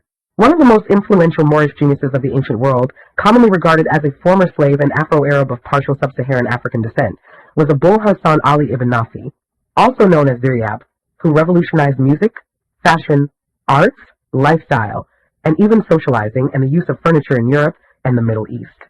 He was regarded as a polymath and genius and instituted. The lute in Europe, the addition of the fifth string to the instrument, the first conservatoire in the world, the enhancement of musical theory, by altering the metrical and rhythmical parameters, transformations in hairstyle customs, and addressing the invention of kitchen tools, and the use of furniture in social atmospheres for relaxation, the use of a spread tablecloth, new tableware, and more. Carthaginian Empire, the Carthaginian North Africans, from Canaanite Phoenician stock, who birthed the great Hannibal, conquered a Europe that was not as advanced as parts of Africa and Asia for a rather sizable portion of human history until the modern era, and created a state in what is now Tunisia. As said before, history shows us that, with the exception of the Greeks, Romans, and post-Renaissance Europe, Africa and Asia were the most advanced continents, while Europe was lagging behind in development during many ancient periods of antiquity. Those of the Phoenician Empire introduced certain advancements into Europe. Like the Berbers, the people of Carthage, the center of the Phoenician city-state empire, seem to have been mixed with a Semitic culture and language and certain features of Negroid black Africans. According to both prominent experts, Stefan Gassel and Eugene Pittard, the people of Carthage had prognathism and dolichocephalism, specifically black African features. Additionally, they were linked to the indigenous North Africans that they conquered and intermingled with, while, like those from the Mediterranean, they ranged from yellow to brown skin, though most were lighter in skin tone.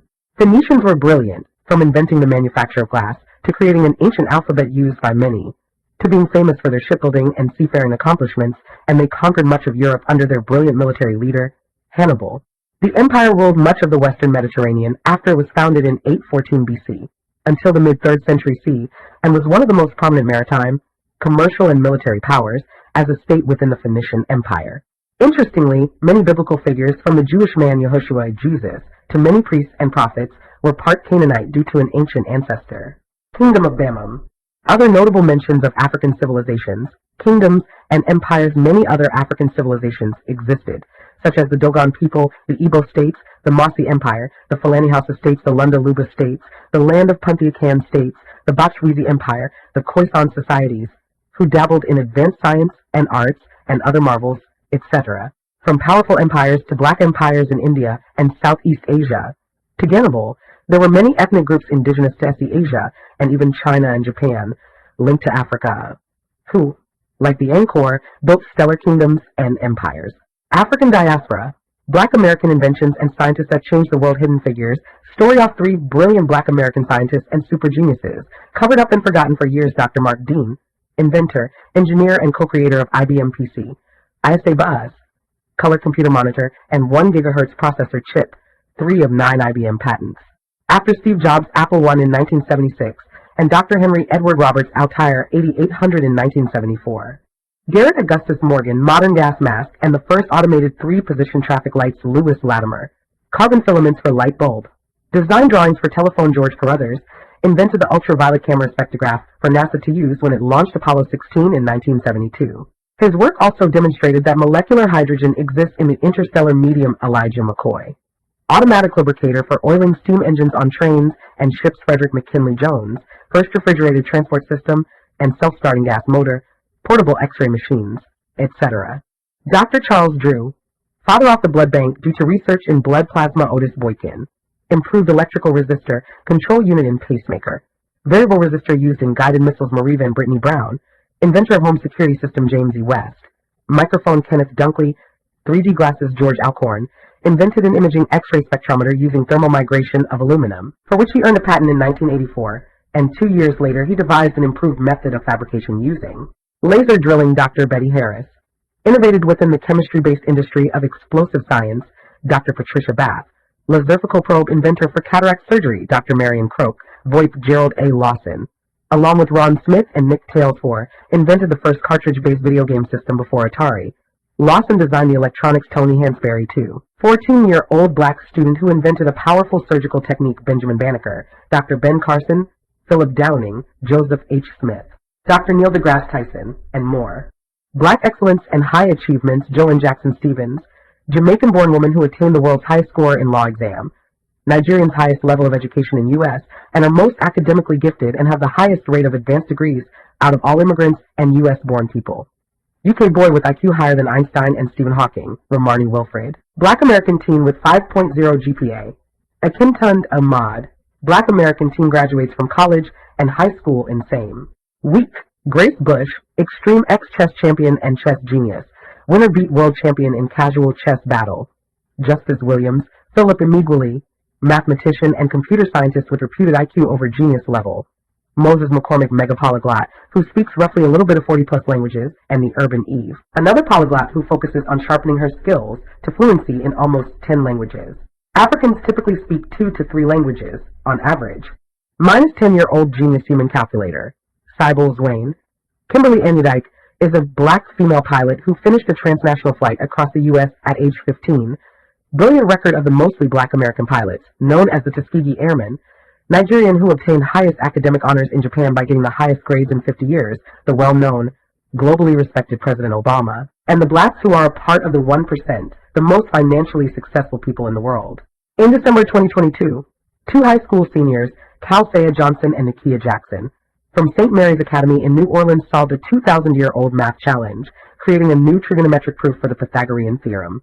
Like antibiotics, the Pythagorean theorem, and much of the structure of DNA. There are several scientific innovations that are claimed to have been invented by European-descended males, but weren't. In the realm of computer science, Polynesians, Indians, Chinese, and Egyptians had knowledge of binary math before Leibniz. Interestingly, the oldest knowledge of binary code comes from Africa, thousands of years before any other culture, with the Efek corpus, essentially a complex mathematical 256 system, message-based code that translates via a complex system into today's 16-bit system used in many computational devices. C. R. Patterson, black automobile maker. Baghdad battery shows Alessandro Volta reinvented the wheel. Or the battery. Ancient Mesoamerican civilizations were better at brain surgery than some Western Civil War doctors. Indus Valley civilizations were far more advanced than Europe for much of its history. The Islamic Golden Age saw Middle Easterners, Arabs invent algebra and create such advanced knowledge in a variety of disciplines that paralleled the European Renaissance. Ancient Phoenicians invented the manufacture of glass. Meanwhile, Latin Americans invented several notable items, from the color TV, to the contraceptive pill, to the electric brake, and even the artificial heart. A Jewish woman, Rosalind Elsie Franklin, discovered the structure of DNA, while Grace Hopper pioneered computer programming. Today, Kenya leads the world in mobile banking. The number of African accomplishments is not only in North Africa. Everything from advancements in metallurgy, mastering the use of iron, copper, bronze, etc. for architecture, sculpting and weapons creating in the Kingdom of Congo, the Yoruba people, and in Kush to medicine, including mastering the C-section in ancient Uganda, to the African slave of the Akan people that taught America how to inoculate against smallpox, to mastering the star systems, cosmology, and astronomy sciences, and the oldest evidence of math, e.g. the Ashango bone calculator, civilization, and science, were found in Africa. While ironic to some, the origins of human rights for women also originated in Africa, not in the West. As in Kush culture and throughout African kingdoms, women occupied high levels of status and governance far before such a thing happened in Europe. The 100-foot pyramids of Kush and the splendid architecture of West African Nartichit people, along with the near impossible stone structures of Great Zimbabwe built without mortar, the grand castles of Gondar in Ethiopia, and the palaces of the Swahili coast, etc., are also a testament to Africa's architectural ingenuity. Africans were also writing before the overwhelming majority of people on the planet Kushites. Egyptians, Ethiopians, and West Africans created Meroitic writing, hieroglyphics, Guizi, Nsibidi, and more. And Africans were scholars, educators, and seafaring people, exploring the earth and learning about the world before anyone else. Other people of color and women of all ethnicities have invented much of what we use today as well, from Assyrians, Persians, Native Americans, East Asians, Indians, Incans, Jews, Arabs, and more, and have contributed to math, e.g. Indian mathematician Srinivasa Ramanujan's theories are the basis of modern advanced astrophysics and advanced science, while algebra was invented during the Islamic Golden Age and going back to Africa. Let's not forget that geometry was invented in Africa, science, and more. Islamic Golden Age invented algebra, and so advanced that European Renaissance would be unnecessary if it continued. African Renaissance, beginning of humans with a dominant genome with the first civilizations after Sumer, and inventing science, math, art, music, and inventions before anyone else. Indian medicine and math foundation for many forms of modern medicine. Science, math, and linguistics that resulted in its modern forms. Persians, Arabs, Israelites, Phoenicians, Assyrians, Sumerians, Indians, Chinese, etc. all helped build civilization. African civilizations Northeast Africa 4th millennium BC. 6th century CE proto-dynastic period in Egypt. Lower Egypt Kingdom, Upper Egypt Kingdom, Early Dynastic Egypt, Old Kingdom of Egypt, Old and Middle Kingdoms of Ancient Egypt Kingdom of Kerma, First Intermediate Period in Egypt. Heracleopolis, Thebes, Middle Kingdom of Egypt, Second Intermediate Period in Egypt, 14th Dynasty, Abzois 15th Dynasty, and the Hyksos Abydos Dynasty, 16th Dynasty, 17th Dynasty, New Kingdom of Egypt, Third Intermediate Period in Egypt.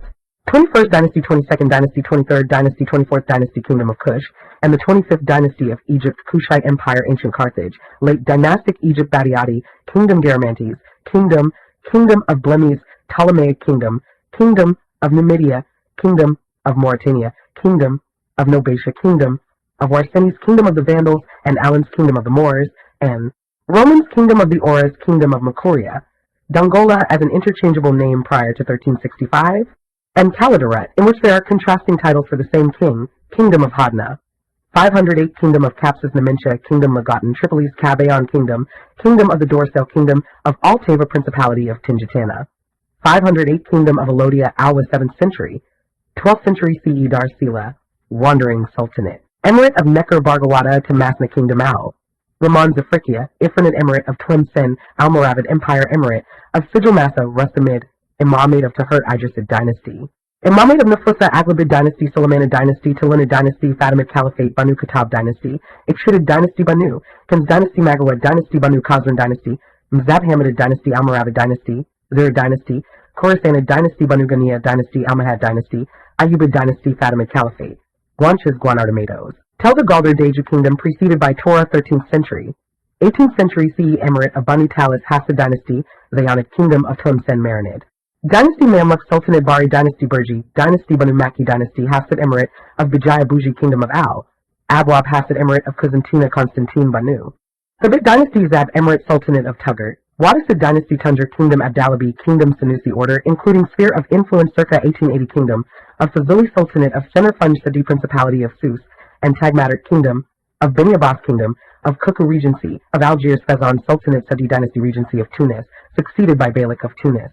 More Gidambeja Kingdoms, Bazan Belgian, Jaran Chite Nagash, Tankish Mazega, Balu, Belu, Kulu, Tuni, Sultanate Malindi, Kingdom Sultanate of Kilwa, 1310 Kilwa, Sultanate Shirazi, Dynasty Madali Dynasty, succeeded by 3 Portuguese coups until 1513 CE, Kingdom of Semian Falasha, Kingdom of Damit. 59 Neighboring Bizamo Empire of Kitera, preceded by Bugangazi Fatagar Sultanate Waj, Gan's Kingdom of Jasaka, splintered into Bisozo and Bushiru. 517 Zagwe Dynasty Sultanate of Arabad Nwanga Kingdom, 13th century. 18th century CE Pate Sultanate Subordinate Sultanates. Lamu Siumanda Kingdom of Woleta. 59 Ethiopian Empire Sultanate of Ifit Dawaro Emirate Dankali Sultanate of Guino Upper Kingdom. 414 Hadia Sultanate of Dara. 349 CE Sultanate of Sarha. 349 CE Sultanate of Mogadishu Sultanate of Bale Bali. 86 Dobe CE Kingdom of Rwanda. 333 516 Ajuran Sultanate preceded by the Garan Kingdom Sharka Sultanate. 86 Ghana Kingdoms. Kingdom of Kaffa and Inaria Kingdom succeeded by Kingdom of Limu. Inaria Kingdom of Garo Bosha Bizamo Conch Kingdom Borough Kingdom Kingdom of Amphilo Kitagwenda Kingdom Early Luo Kingdoms Tekati Kingdom. 507 Pawo Baito Babito Kingdoms Poor Kingdom. 381 393 508 512 later a province of Bunyoro. 381 393 Wipak Kingdom. 392 393 Kingdom of Bunyoro. Omakama of Bunyoro. Bisangara Kingdom Agal Sultanate Kingdom of Karagwe Shilak Kingdom. 332 333 Nkor Ankol Kingdom. 332 333 called Nkor before 1914 when, under British administration, it was combined with several states to form Ankol and Ghosh Sultanate Alar Kingdom. 332 333 Yamajanjaro Kingdom Sultanate of Tajura Mabari Kingdom Bizajai Kingdom. 517 15th century. Early 20th century CE. Kingdom of Bizinza, 15th century. CE Kingdom of Buganda. 393 395 Mar Sultanate. 436 for 38 Nzawani Sultanate. 436 for 138 Ajakuyu Vizimba Kingdoms. Alasora Ambo Hidratrimo Imaramanjika Meneb Kingdom Kingdom of Imarina Madagascar. Imarina Averdrano Ambo Haimenga Ambo Hydrababi Ambo Hidratrimo Mombasa Sultanate Gadabursi Agazate Imamate of Asa, succeeded by Sultanate of Asa Mazaga Salawa Bisogi Kingdoms. 332 333 NSM in Uganda are also NSMs in Uganda group of 6 kingdoms, Bisiki Bugari Bunya Bukuli Bunyol Bitemb. Group of 5 principalities. Bulamoji Bikono Luka Lazinga Kigula Kigalu. Bizimba Bagabula Kingdom of Bujizera Tiso Kingdom, 16th century CE. Kayanza Kingdom, 16th century CE. Kingizi Kingdom, 16th century CE. Grande Kamor Sultanates, for 36, for 38, Bambao Itsandra, Mitsamihilai, Washili, Bajini Bajini, Hambu, Hamahaim, Mbwanku, Mbud and Damba Antimoro Kingdom Sultanate of Riheto and Tankarana Kingdom and Tankarana, Barazafa mainly Kingdom, fractured into 3 major kingdoms and 24 minor kingdoms, Emirate of Haramajirtin Sultanate Mahafali Kingdoms. 426 Sakatovo Menarandra Linta Onilahi Kingdom of Mporo Ndorwa. 17 succeeded by, all were incorporated into Nkor Ankol, Igaran Shenyi Rijimbura. Kajara Abura Rukaga Bushanjara Gajam Kingdom of Burundi Urundi. 332 333 Boina, Eboina Kingdom Ginjamaro Bukunzi Kingdom Kinkoko Sinkoko Kingdom. 398 Bihoma Kingdom. 398 Bahava Kingdom. 398 Rizubi Asawi Kingdom. 398 402 Kimwani Kingdom, pre-17th century CE. Near Biharamulo, so not the Mwani people. 7 Bukarib. 398 402 pre-17th century CE. Betsilio Kingdoms, Lalanjina Isandra Fandriana Fisakana Manandriana Anti-Saka Tasaka Kingdom. 849 Enasi Zafamanara Kingdom. 849 Sakalava Empire Sultanate of the Gelati Milansi, succeeded by Nkansi and Lyangalahea Kingdoms. 332 333 Kayamtwara, succeeded by Maruku. Bugabo and Lesser Kayamtwara Kaziba, Ihanjiro Kianja Kahanja Chaga States. 332 333 Arambo's Empire. 50 Kingdom of Siha Kabangodo Kingdom, of Makan Kingdom of Masama Kingdom of Marengu Kingdom of Mamba Kingdom of Mwika Kingdom of Old Moshi Kingdom of Kira Kingdom of Kabosho others. URU, Mbakamo, Machi, Kilima, Arusha Chini, Kahe Betsimisaraka Kingdom. 433 434 Kingdom of Kuki Isaac Sultanate, Haber Yunus Sultanate Shamba Shambhala Kingdom.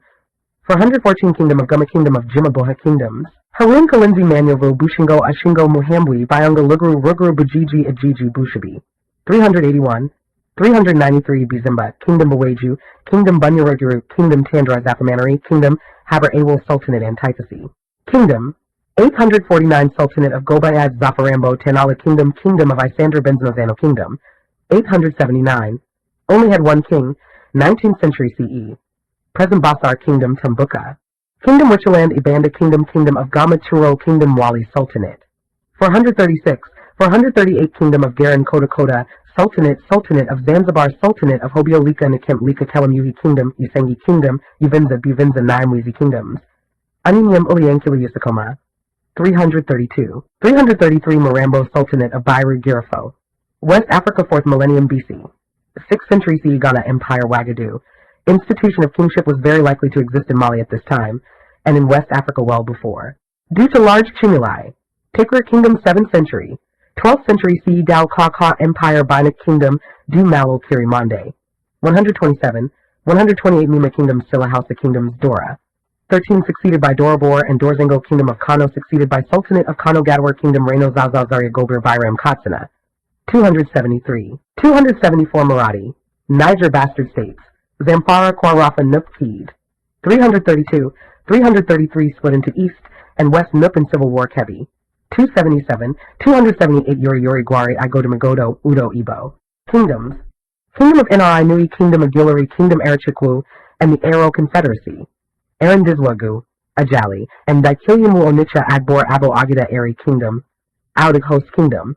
12th century 17th century CE. Miranda Kingdom. 305 Takeda Kingdom Tedmeka Kingdom. 306 Gajaga Galam Kingdom Yoruba Kingdoms. Owo Elisa Ijesha, 1150 CE. Present, Isla Yara split in two Ife Empire, 1200, 1420 CE. Present 13 Isido, 13th 14th century CE.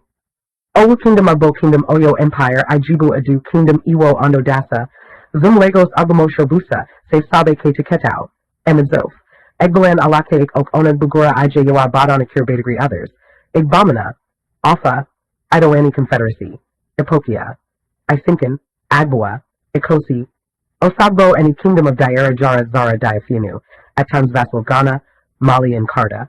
Sasso Empire, at the same time as other Ghana successors such as Daira, Uresna, Giriu, and Sama, Namandaru Kingdom of Benin. Mossi Kingdoms, 230, 232 Ouagadougou Empire, preceded by Wabratinga, 227 Tinkadogo, 1120 CE.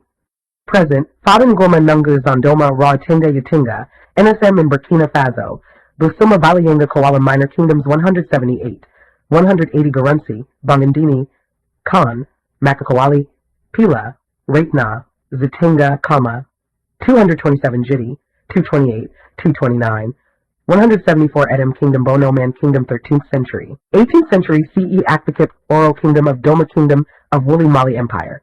157, 171 preceded by Manin Kingaba Mankasim Kingdom Combo Kingdom.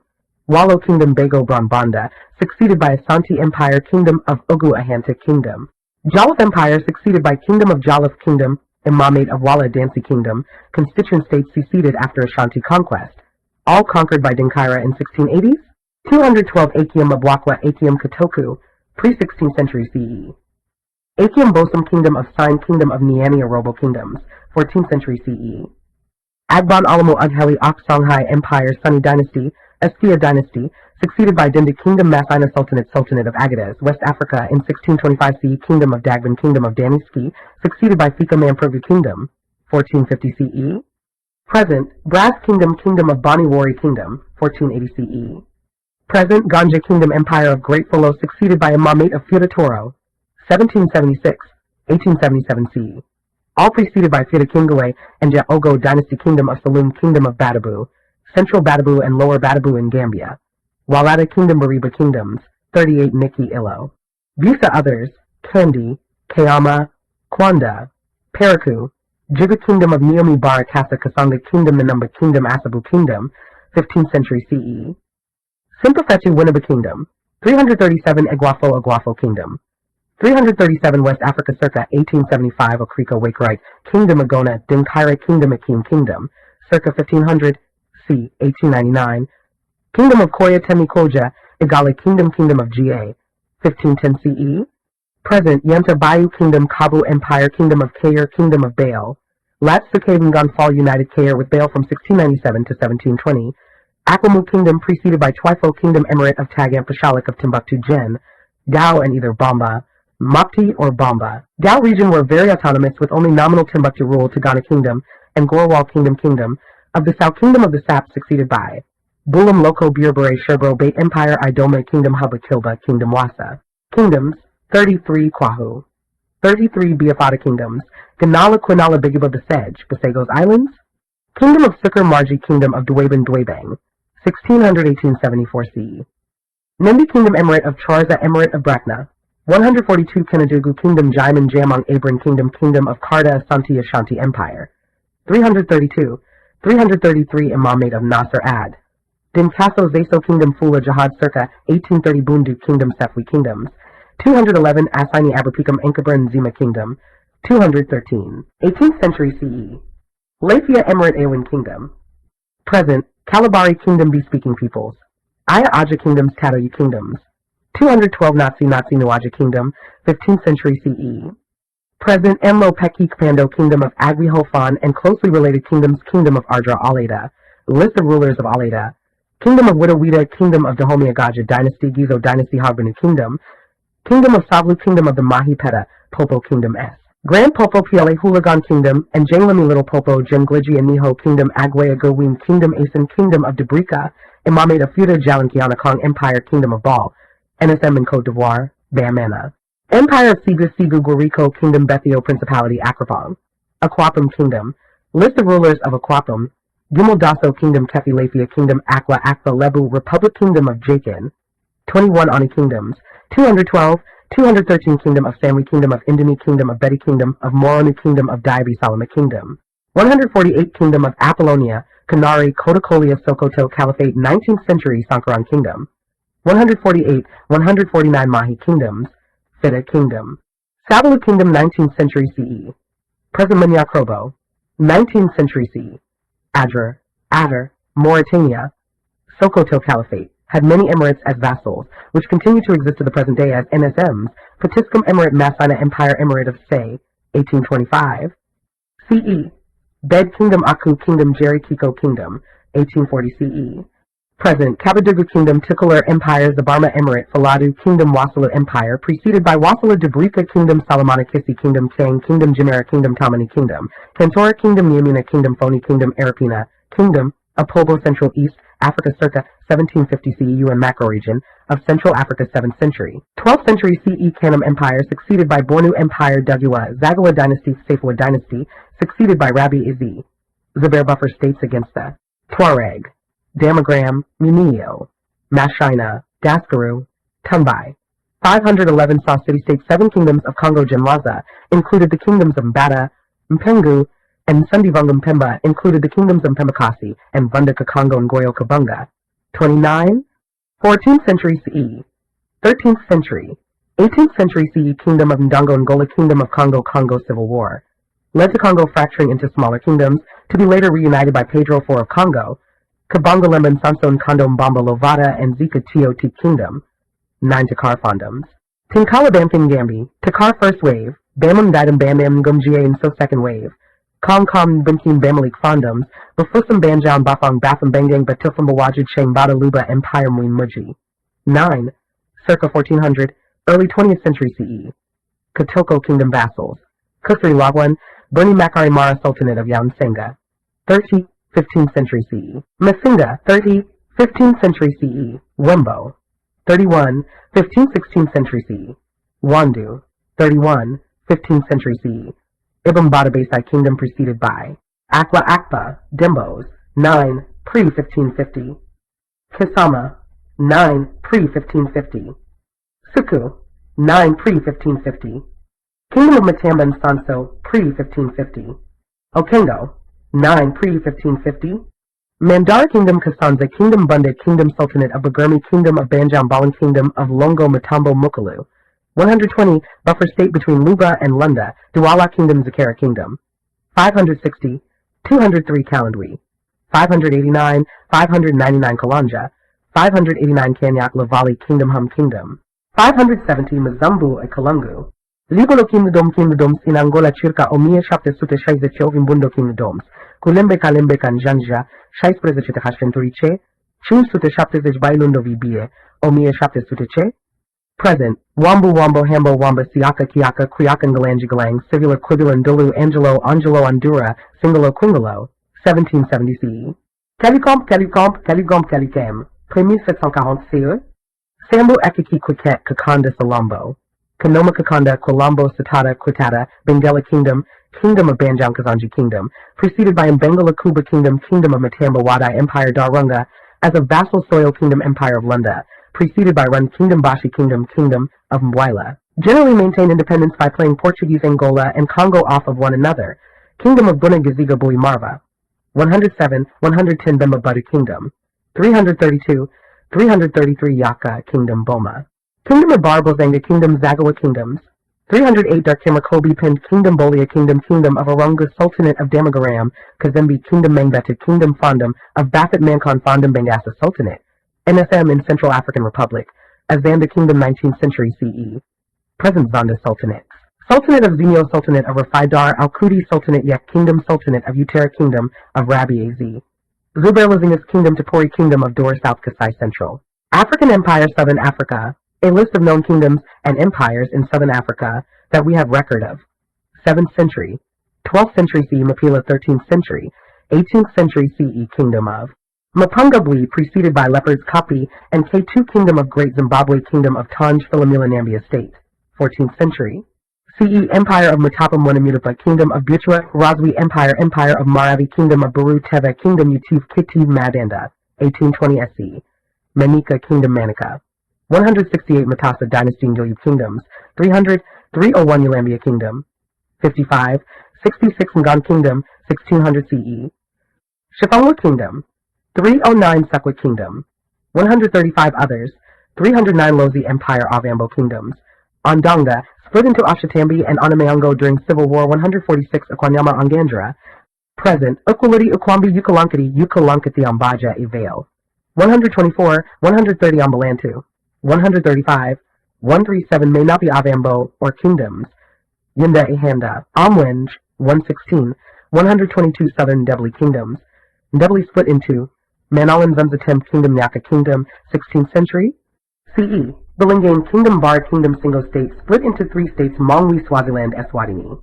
Swana Kingdoms, Ngwaits Baralong Ngwado Batlakwa Batawana Batlahaping Balit. Kosa Kingdom Thembu Kingdom Pondomise Kingdom Ndwandwa Kingdom Hlibi Kingdom Pondo Kingdom Kavango Kingdoms. Akavango, 122 Circumbuka Shambim Bunza Kwangalin Thethwa Empire and Kamanga Kingdom Aroda Petty Kingdom. NSM in South Africa, 19th century CE. Present Balabidu Kingdom Cornelius Coke Island Goni Kingdom Zulu Kingdom. Lesotho, Gaza Empire Adam Coke's Land Zaba's Kingdom Kololo Kingdom Kingdom of. Mplakazine Devili Introduction, Why African Empires Matter Africa was not a periphery. Long before European colonization, the continent was home to powerful, sophisticated states and empires that controlled vast territories, developed advanced technologies and infrastructure, traded across continents, and shaped the culture, religion, and economy of large regions. From the floodplains of the Nile and the deserts of Nubia, to the Sahel's gold fields and the Swahili Coast Indian Ocean trade hubs, African kingdoms built complex societies with urban centers, trade networks, specialized crafts, political institutions, and intercultural exchange. Understanding these pre-colonial polities is essential to appreciating the deep historical roots of African societies and to challenging narrow views that portray African history only as colonial history. Regional survey of major African kingdoms and empires in North Africa and Nubia Nile world. Kingdom of Kush after the decline of Egypt's new kingdom around 1070 BC. The Kushites, originally from Nubia, established an independent kingdom centered at Napata and later Meroe. Kush adopted many features of Egyptian civilization: pyramids, ammonious worship, complex burial practices, and hieroglyphic-like writing, but over time developed its own identity and political traditions. Economically, Kush thrived on gold, ivory, iron, incense, and trade along the Nile and Red Sea, acting as both trading partner and rival to ancient Egypt. For a time, Kushite kings ruled over Egypt proper, showing the continent-wide reach of Nubian power. Kingdom of Aksum centered in what is now northern Ethiopia and Eritrea. Aksum was a major Red Sea and Indian Ocean trading power. Aksum minted its own coins, a sign of state-level economic sophistication. Its coinage has been found as far as southern India and the Mediterranean region. In the 4th century CE, under King Ezana, Aksum adopted Christianity, one of the earliest major kingdoms worldwide to do so, leaving a lasting cultural and religious legacy in the Horn of Africa. Its strategic position linked Africa, Arabia, and beyond, illustrating how East Africa participated in international trade and cultural exchange long before European colonization. Other notable North African and Mediterranean-affiliated polities, historic coastal and Mediterranean states like the Carthaginian Empire, which dominated Mediterranean trade before Rome, and later Islamic dynasties that linked North Africa with Saharan and Sahelian Africa via trade and religion. Through these states, North Africa served as the bridge between sub-Saharan Africa and the Mediterranean Middle East, politically, culturally, and economically. West Africa, Sahel and Savannah empires. Ghana Empire located in the western Sahel. Ghana was one of the earliest major Sahelian empires. Its core people were the Soninke. The empire flourished by controlling and taxing the gold, salt trade across the Sahara, exchanging gold, ivory, slaves from the south for salt, horses, cloth from the north. Its capital was at Kumbisala. Though historical records are limited, Arabic geographers mention Ghana in the 9th, 11th centuries. Military seems to have relied primarily on infantry, with cavalry only emerging later, reflecting adaptation to Sahel environment and mobility needs. Mali Empire founded by legendary leader Sundiata Keita. Mali consolidated former Ghana territories and extended southwards and eastwards to the Niger River basin. Under rulers like Mansa Musa, the empire reached peak wealth. His famous pilgrimage to Mecca in 1324 displayed Mali's immense gold reserves to the broader Islamic world, boosting its prestige. Mali became a center for learning and Islamic scholarship. Cities like Timbuktu and Jen attracted scholars, traders, and travelers, contributing to a legacy of manuscripts, trade, and culture. The empire controlled gold fields, salt mines, agricultural land, and used the Niger River for trade and communication. Songhai Empire after Mali's decline. Songhai, centered at Gao, rose to dominate the western Sahel and Sahara trade routes. Under rulers like Sunni Ali and later Askia Muhammad, Songhai established a strong, centralized state with a standing army, bureaucratic administration, and control of key trading centers.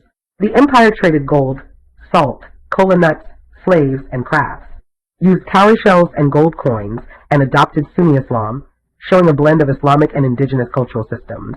Songhai was arguably the largest African empire by landmass during its peak. Its decline came after a Moroccan invasion that disrupted its political cohesion and trade networks. Other significant West African states, the Jollof Empire in Senegambia, a Wolof Syropolity that controlled part of the Atlantic-facing coast, engaging in trade, local agriculture, and later some interactions with Islam. Final medieval post-medieval West African kingdoms such as the Oyo Empire, the Kingdom of Benin, and various smaller states. These continued local governance, trade, crafts, and social systems into the early modern period and beyond. West Africa's legacy. These empires shaped modern linguistic, ethnic, and religious landscapes, especially the spread of Islam, the Mande and Fulani cultural spheres, and patterns of trade and urbanization that persisted even under colonial rule. Kanem, Bornu Empire based around Lake Chad. This empire persisted for over a millennium, one of the longest-lasting political entities in African history. Kanem, Bornu controlled key caravan routes linking the central Sudan, Sahel, and Saharan trade systems, facilitating exchange of gold, salt, slaves, livestock, and goods between West, Central, and North Africa. As an Islamic state for much of its history, Kanem, Bornu served as a transmitter of Islamic culture, law, and learning into Central Africa, bridging the Arab-Islamic world with sub-Saharan Africa. Other Central Sahel states included various smaller kingdoms and polities that participated in regional trade networks, pastoralism, agriculture, and shifting alliances, together forming a dynamic zone of cultural and economic exchange. Swahili city-states along the East African coast, a network of city-states such as Kilwa Kisawani, Mombasa, Sofala, Zanzibar, Lamu, thrived by trading with Arabia, Persia, India, and beyond. Goods shipped from Africa included gold, ivory, timber, resins, and later slaves. In return, they imported silk, porcelain, beads, glassware, and other luxury goods. The Swahili civilization blended African, Arab, Persian influences seen in language, religious practices, urban architecture, and social structures. These city-states connected the African interior to the Indian Ocean world, showing Africa was deeply integrated into early global trade long before European colonization. Inland kingdoms, Great Zimbabwe and successor states Great Zimbabwe built massive stone wall enclosures. The Great Enclosure is a monumental example of indigenous African architecture and was a major political, economic, and religious center. Historical evidence suggests a large settlement supporting tens of thousands of inhabitants. This inland polity controlled gold mining regions and organized trade routes that linked the Zimbabwean interior to the Swahili coast, facilitating gold, ivory, and other export in exchange for coastal imports. Following the decline of Great Zimbabwe, successor states such as the Matapa state and later regional polities continued similar trade roles, blending indigenous political forms with new external influences. Other East African Horn states in the Horn of Africa, states like Aksum and later medieval kingdoms, including Christian and Muslim polities, maintained trade across the Red Sea and Indian Ocean, connecting Africa to the broader Afro-Eurasian world. These interactions fostered technological, religious, and cultural exchange, from architecture and coinage to maritime trade, showing the deep interconnectivity across Africa and beyond. Interregional trade networks and historical connectivity trans-Saharan trade routes. Caravans of camels connected North Africa, the Maghreb, and the Mediterranean with the Sahel and West Africa. Gold, salt, ivory, cola nuts, slaves, cloth, horses moved across vast distances. Empires like Ghana, Mali, Songhai, Kanem, Bornu, and later Saharan Berber states depended on and controlled these routes. Nile, Red Sea, Indian Ocean corridor. States like Kush and Aksum link sub-Saharan Africa with the Red Sea, Arabian Peninsula, and Indian Ocean trade. Aksum's coinage and Red Sea trade made East Africa a global trade partner long before Europeans arrived. Sahel, Savannah, forest networks. Inland polities such as Great Zimbabwe, West African states, and Central African states form linkages over land, exchanging minerals, agricultural goods, crafts, and slaves. These internal African trade networks were complex and dynamic, shaping social and political development long before external contact. These overlapping networks made Africa a continent of connectivity, not isolated regions, but a richly interlinked tapestry of peoples, cultures, and economies. Technologies, infrastructure, and society. African empires developed a variety of technologies and social institutions suited to their environments and trade needs. Metalworking. Many kingdoms, from West Africa to Great Zimbabwe and Benin, used advanced ironworking and bronze casting. For example, the Kingdom of Benin became famous for its bronze art, showing high artistic and metallurgical sophistication. Coinage and economic integration. Some states minted coins, others used cowrie shells or gold dust, showing sophisticated monetary systems adapted to long-distance trade. Urbanism and architecture. From the pyramids of Nubia Kush to the stele and churches of Aksum, the stone walls of Great Zimbabwe, to the coral stone towns of the Swahili coast, African kingdoms demonstrated complex urban planning, architecture, and adaptation to local environments. Political institutions and administration. Empires like Songhai developed bureaucracies, standing armies, provincial governance. West African empires balanced kinship-based social structures with central authority. Kanem, Bornu blended Islamic administrative traditions with local governance. These political systems enabled stability over large territories and diverse peoples. Cultural syncretism. Many empires blended indigenous beliefs with Islam or Christianity, or preserved traditional religions, showing flexible and adaptive cultural identities. Broad visual timeline of major empires. The chart above places key African empires roughly along a timeline, from ancient kingdoms like Kush and Aksum to late medieval early modern states like Songhai, Jollof, and the Swahili city-states. Overlap is common. Many polities existed concurrently in different regions. Patterns and historical lessons from this data. A few important patterns emerge.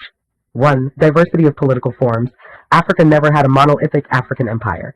Instead, a mosaic of kingdoms, city-states, empires, sultanates, each adapted to its ecology, trade opportunities, and social structures.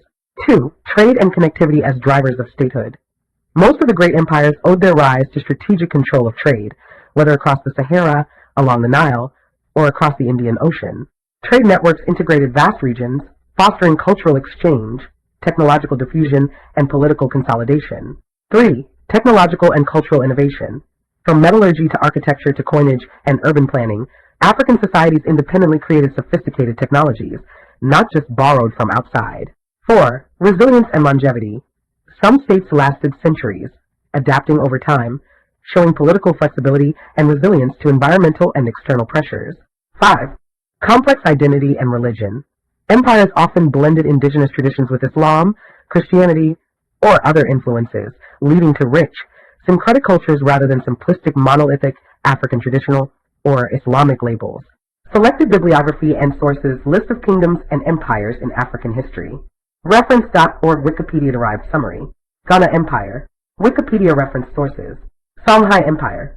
Wikipedia historical summaries. Kingdom of Kush. History.com general overviews of African empires. History Kingdom of Aksum. Wikipedia academic sources on Red Sea trade and late antiquity Africa. African kingdoms, UNESCO World Heritage Sites. Documentation of Mapungubwe, Great Zimbabwe, and related Southern African polities. Conclusion, toward a fuller recognition of Africa's past, this section highlights that Africa has always been a land of states, rich, dynamic, inventive, connected. The kingdoms and empires of Africa were not isolated backwaters. They were centers of trade, innovation, culture, religion, and power, often comparable to the great empires of Eurasia in their complexity and influence.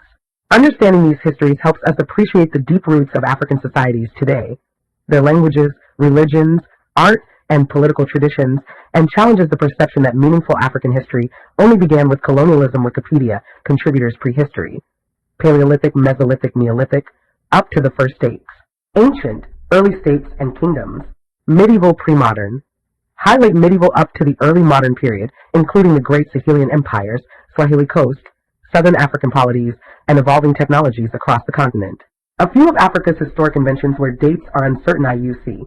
Many inventions are best thought of as regional innovations that later diffused, or were paralleled elsewhere. Prehistoric and Neolithic, these are foundational technologies that enabled later complex societies. Stone tool traditions region, widespread across Africa. Date, from greater than 2 million years ago through hundreds of thousands of years. Why? Hand axes, prepared core flaking blades, essential for hunting, butchery, woodworking, and later symbolic culture. 2. Early symbolic behavior and projectile technologies region, southern and eastern Africa.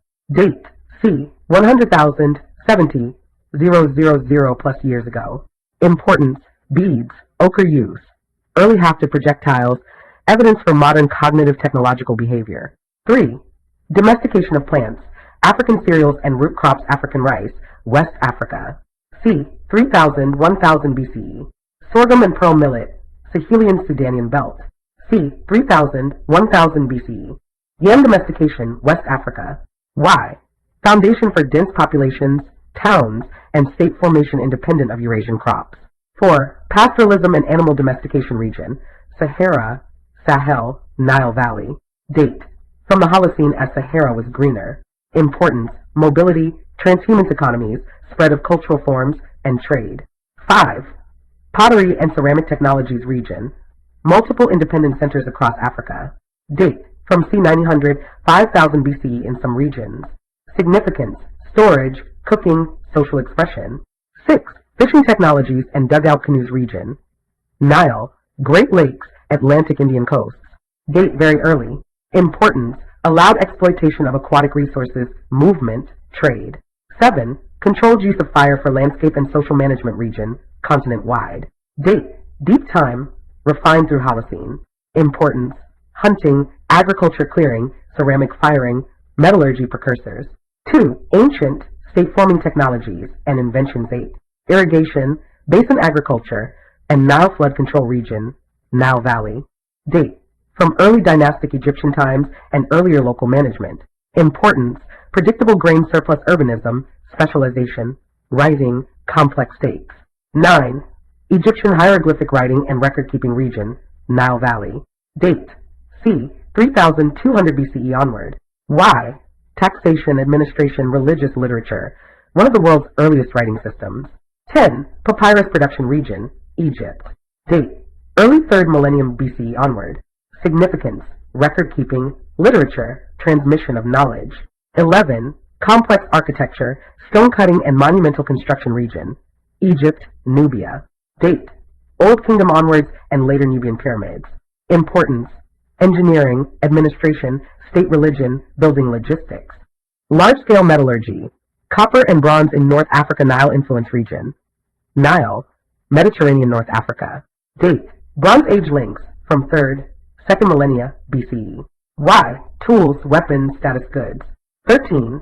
Meroitic script region, Nubia. Date, c. 3rd century BCE, 4th century CE. Significance, indigenous writing tradition, marks bureaucratic sophistication. 14. Complex urbanism in the Nile and Cushitic worlds region, Egypt, Kush, later Aksum. Date Bronze Iron Age. Why? Long distance trade, specialized crafts, administrative institutions. 3. Iron Age, state expansion, and classical early medieval inventions. 15. Early African ironworking region, Nak, Meroe. Parts of the Sahel and later West Central Africa. Date. Ironworking in sub-Saharan context by c. 1500 BCE. What? Bloomery furnaces, furnace design, forging, iron tools and weapons transformed agriculture, craft, and warfare. Note, the timing, diffusion, and independent invention of ironworking in Africa remains an active research area. Multiple centers likely develop technologies independently or via diffusion. 16. Not terracotta sculpture tradition region, central Nigeria. That's Semi-Basil à 300. Why? Early sophistication in figurative art and ceramic firing. Sudanic earthen architecture and urbanism region, Middle Niger Valley. Date. Urban centers from c. 3rd century BCE, 9th century CE onwards. Importance. Indigenous urbanization independent of external model. 18. Trans-Saharan caravan technologies and adaptations region, Sahara and Sahel. Date. Camel introduced to North Africa c. 1st millennium BC, 1st millennium CE became central. Caravan trade intensifies in early medieval. Significance. Made large-scale trade of gold, salt, slaves possible. Connected West Africa with North Africa and Mediterranean worlds. 19. Coinage in East Africa, Aksumite minting region, Aksum. Date. 3rd, 7th century CE. Why? State monetary economy facilitated long-distance trade across Red Sea and Indian Ocean networks. 20. Maritime craft and seafaring adaptations on the Indian Ocean region, Swahili Coast, Indian Ocean. Date. Flourishing from c. 8th century CE onward. Importance. Seasonal monsoon navigation, shipbuilding knowledge, harbor architecture allowed integration into the Indo-Pacific trade. 21. Aksumite stele and advanced stonemasonry region, Aksum. Date. 1st millennium CE. Significance. Monumental inscriptions and architecture demonstrating local engineering. 22. Islamic scholarship and manuscript culture in Sahelian centers region. Mali, Songhai, later medieval. Date. Importance. Mathematics, theology, astronomy, law. Local Islamic scholastic traditions produce manuscripts and specialized knowledge. 4. High medieval pre-modern, high specialization and craft 23. Glass bead production and bead trade region. West Africa, East African coast, Central Africa. Date. Long history, intensifying with Indian Ocean and later Atlantic trade. Importance. Currency symbols of status, long-distance trade value. 24. Lost wax bronze casting and Benin bronzes region, Benin Kingdom. Date. From at least c. 13th, 15th century CE onward. What? Complex lost wax technique creating high-relief plaques, statues, remarkable naturalism, and metallurgical skill. Significance. Centralized guilds of artists and metallurgists. Artworks used in royal ideology and diplomacy. 25. Akan gold weight systems and metallurgy region, Akan Asante areas. Date. Late medieval and early modern. What? Standardized small weights used to weigh gold dust, a local metrological system supporting commerce. Importance. Shows refined economic and administrative technology. 26. Urban earthworks and city defenses, Benin walls and earthworks region, Benin City, Ife and other West African states. Date. Major earthworks from medieval period onward, Benin walls extensively developed by 13th, 15th centuries, and later. Why?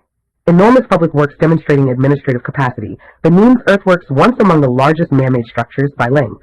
Mali Songhai administrative and military innovations region, Sahel. Date. C. 13th, 16th centuries.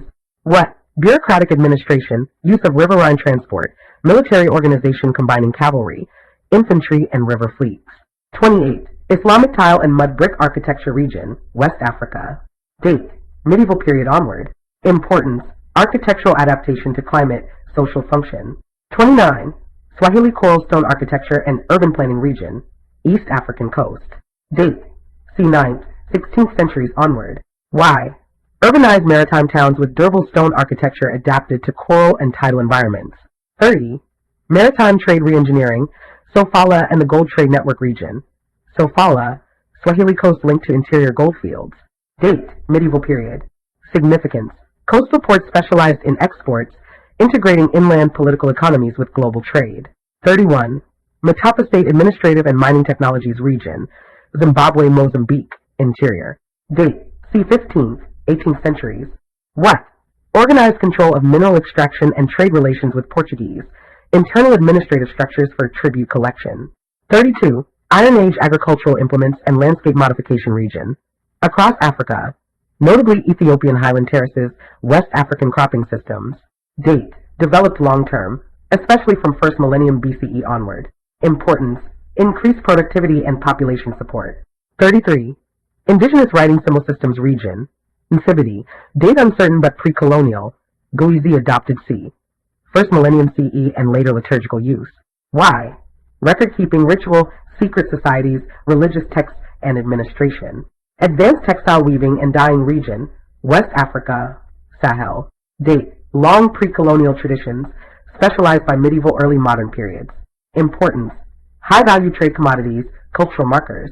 Shipbuilding adaptations and local navigation knowledge on Atlantic Indian Coast region, Swahili Coast and along West African coast indigenous canoes adapted for surf lagoon environments. Date, long-standing, intensified with global contacts post 15th century. Significance, coastal trade and fishing economies. 36. Public health and medical practices region, ancient Egypt, later indigenous herbal pharmacopoeia across the continent. Date, ancient onward.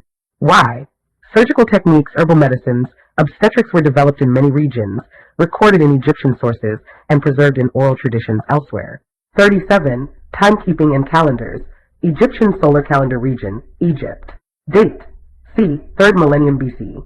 Importance, agricultural planning around Nile floods and ceremonial timekeeping, influenced other calendrical systems.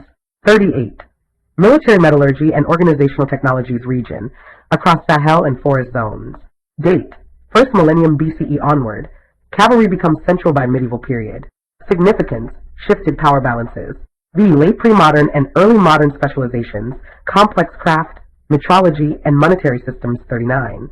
Akan standardized gold weight systems region, Akan areas. Date, developed by medieval early modern era, widely used into the 19th century. Why? Enabled standardized trade in gold dust, an indigenous form of monetary economy.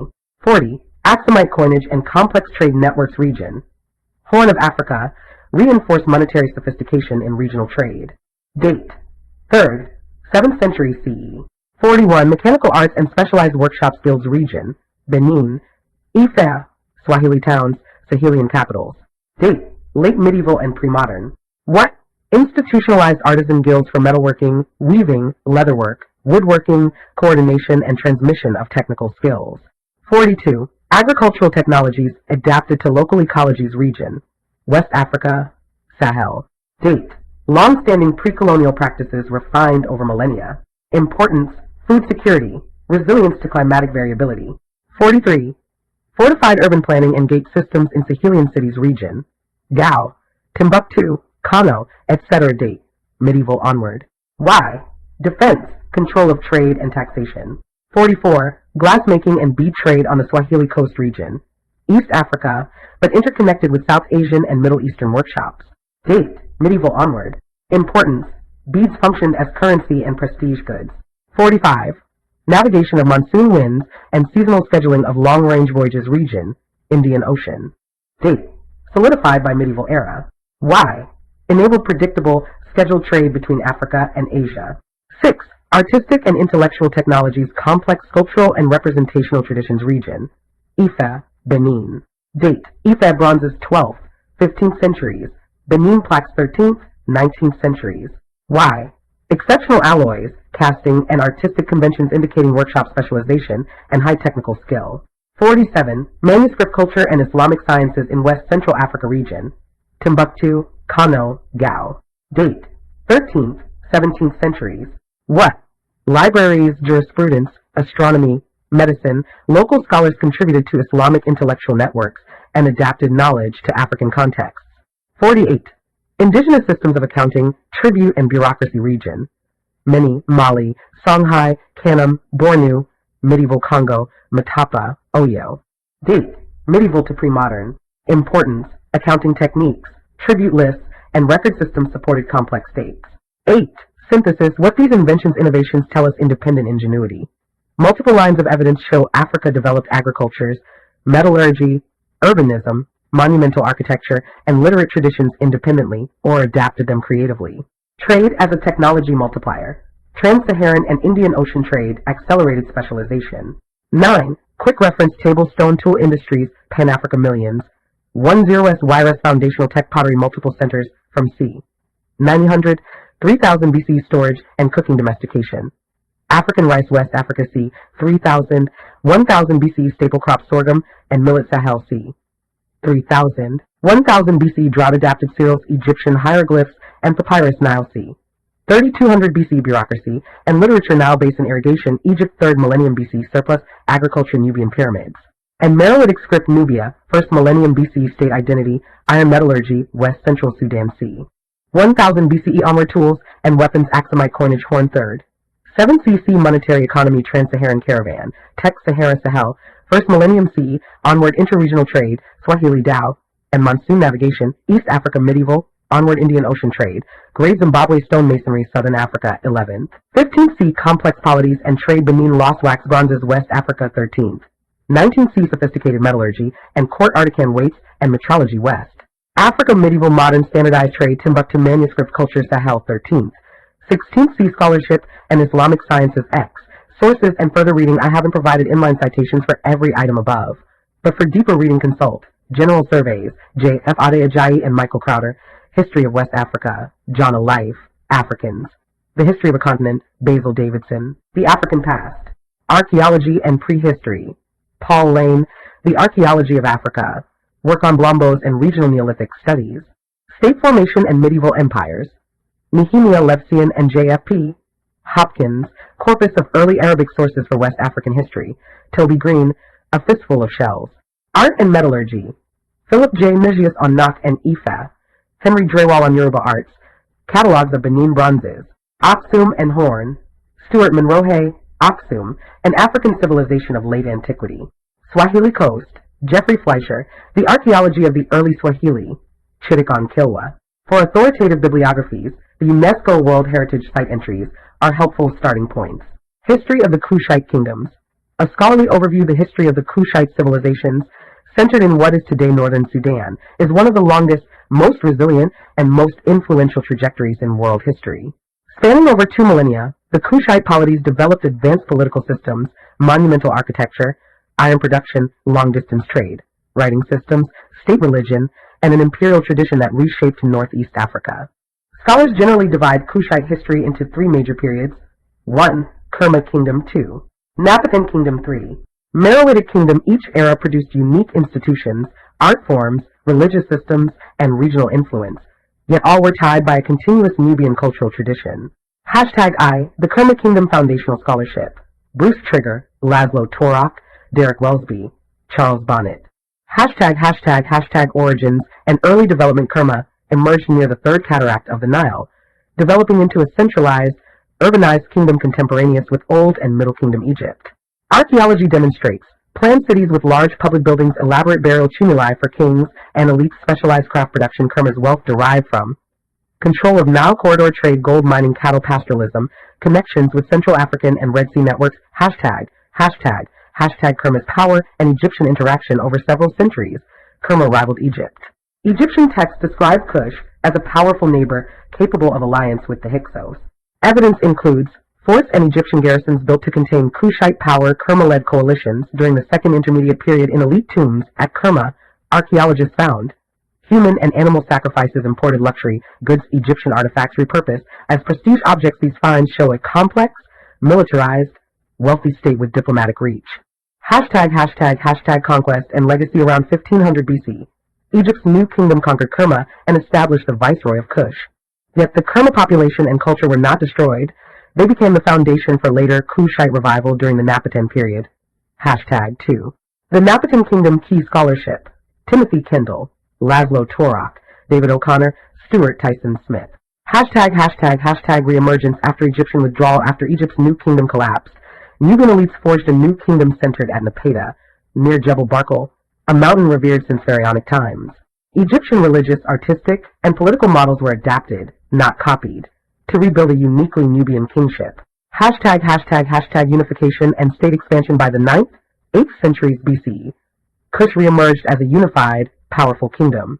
Built pyramids, developed an administrative hierarchy, adopted Egyptian deities, but indigenized their worship, formed a ruling class that blended Nubian traditions with Egyptian statecraft. Hashtag the Kushite Empire. The 25th dynasty of Egypt, this era, is one of the most well-documented chapters of African antiquity. Pi conquered Egypt and reunited the Nile Valley. His victory stela is one of the earliest autobiographical royal inscriptions from sub-Saharan Africa. It reflects a sophisticated military campaign and ideological vision of kingship. Successors Shabaka, Shabiku, and Taharka ruled Egypt as the 25th dynasty, known to Egyptologists as the Kushite pharaohs. Their accomplishments include monumental temple restoration, cultural renaissance in art and religion, diplomatic ties across the Mediterranean world warfare against the expanding Assyrian Empire. Taharka, in particular, is well documented in biblical and Assyrian sources, illustrating Kushite presence in Levantine politics. Hashtag retreat and consolidation after Assyrian attacks. The dynasty retreated to Nubia. Yet Kush remained powerful for centuries, governing a wealthy state with deep religious prestige centered on Ammonius cult. Hashtag 3. The Meroitic Kingdom Key Scholarship. Claude Riley, Laszlo Torak, Kendall Wellesby. Hashtag shift to Meroe around 300 BCE. Capital shifted from the Peda to Meroe, much deeper into the Sudanese savannah. Reasons include closer access to iron ore and fuel for smelting, strategic control over Central African trade routes, independence from Egyptian religious centers. Hashtag Meroitic innovation. The Meroitic period saw unique cultural achievements. Hashtag 1. Meroitic writing system, one of Africa's oldest indigenous scripts, still only partly deciphered. Hashtag 2. Iron production. Meroe was one of the largest iron-producing regions of the ancient world. Furnaces, slag heaps, and specialized workshop scholars compare it to classical Mediterranean iron industries. Hashtag 3. Political structure. Meroitic governance was complex. A king, but with strong religious checks, queens played major political and military roles, extensive bureaucracy managing agriculture, trade, and regional governance. Hashtag 4. Economy and trade. Meroe thrived on gold, iron, ivory, cattle, trans-Saharan and Nile corridor trade, contacts with Mediterranean, Arabian, and Central African networks. Hashtag 5. Art and architecture. Meroitic pyramids, temples, and palaces reflect Egyptian influence, distinct Nubian aesthetics, innovations in burial customs, and symbolism. Hashtag conflict with Rome. The Kushites famously fought Rome after the Roman annexation of Egypt. Candace Amanirenas defeated Roman garrisons. A diplomatic treaty secured favorable terms. This episode is documented in classical sources. Hashtag decline by the 4th century CE. A combination of environmental stress, trade route shifts, pressure from rising Aksum in Ethiopia led to Meroe's collapse. Hashtag 4. Cultural and technological achievements across all periods. Kush exhibited advanced irrigation, agriculture, and hydraulic engineering, massive architectural projects, iron smelting on industrial scale, long-distance trade networks reaching deep into Africa, royal iconography, distinct from Egypt warrior traditions, and cavalry forces. Kerma, Napeda, and Meroe were foundations for later Christian Nubian kingdoms, illustrating deep cultural continuity. Hashtag V. Key scholarly sources. Hashtag monograph Laszlo Torak, The Kingdom of Kush. Handbook of the Napatan Meroitic Civilization, Bruce Trigger. History and Settlement in Lower Nubia, Derek Wellesby. The Kingdom of Kush, Claude Riley. The Meroitic Language and Writing System, Timothy Kendall. Napatan Temples and Royal Ideology, David O'Connor. Ancient Nubia. Egypt's rival in Africa. Hashtag edited collections, UNESCO. General History of Africa, 2W. Adams, Nubia.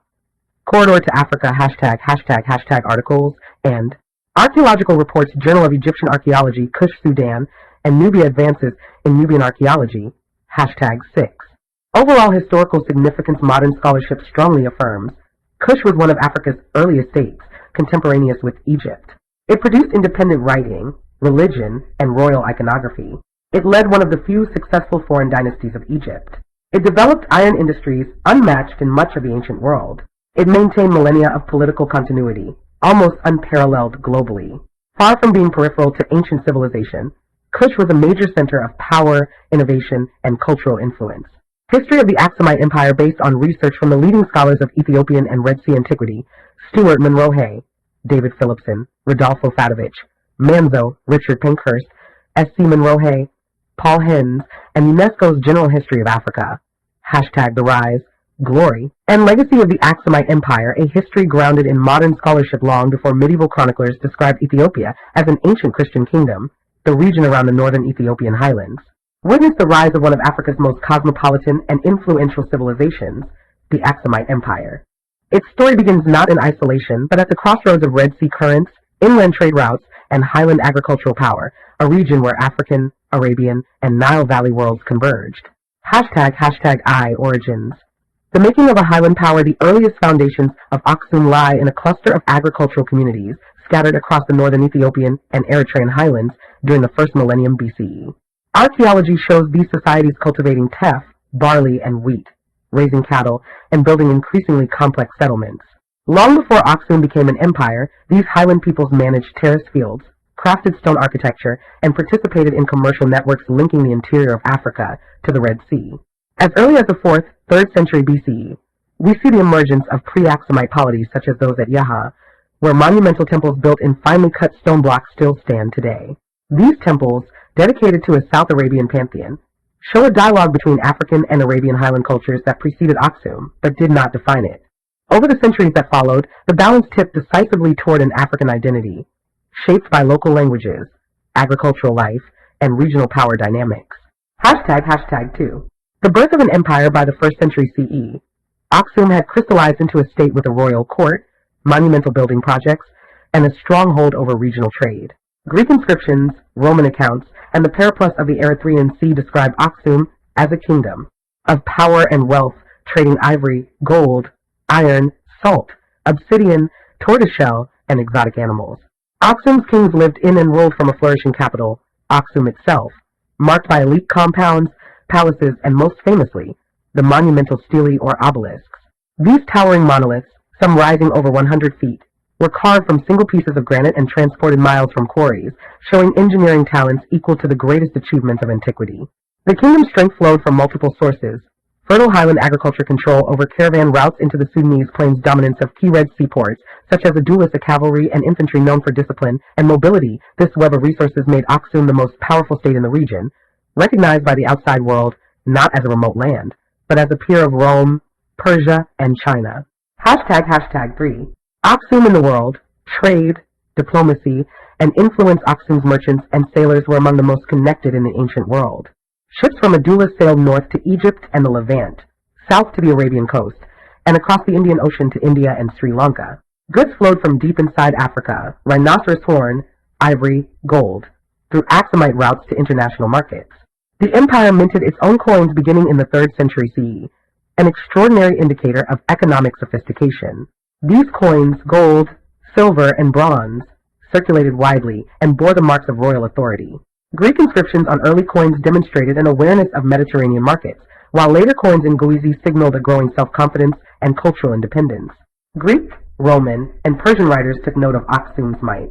Rufius Festus called it one of the 4 great powers of the world in the 3rd century CE, standing alongside Rome, Persia, and China. Hashtag 4. Kings, conquests, and ideologies of power during the 3rd and 4th century CE, Aksum reached the height of its territorial and political influence. Royal inscriptions describe campaigns into the Nile Valley, southern Arabia, and deep into the interior of Africa. Hashtag conquerors and state builders Gadarat and Indubis expanded the empire's military and commercial base.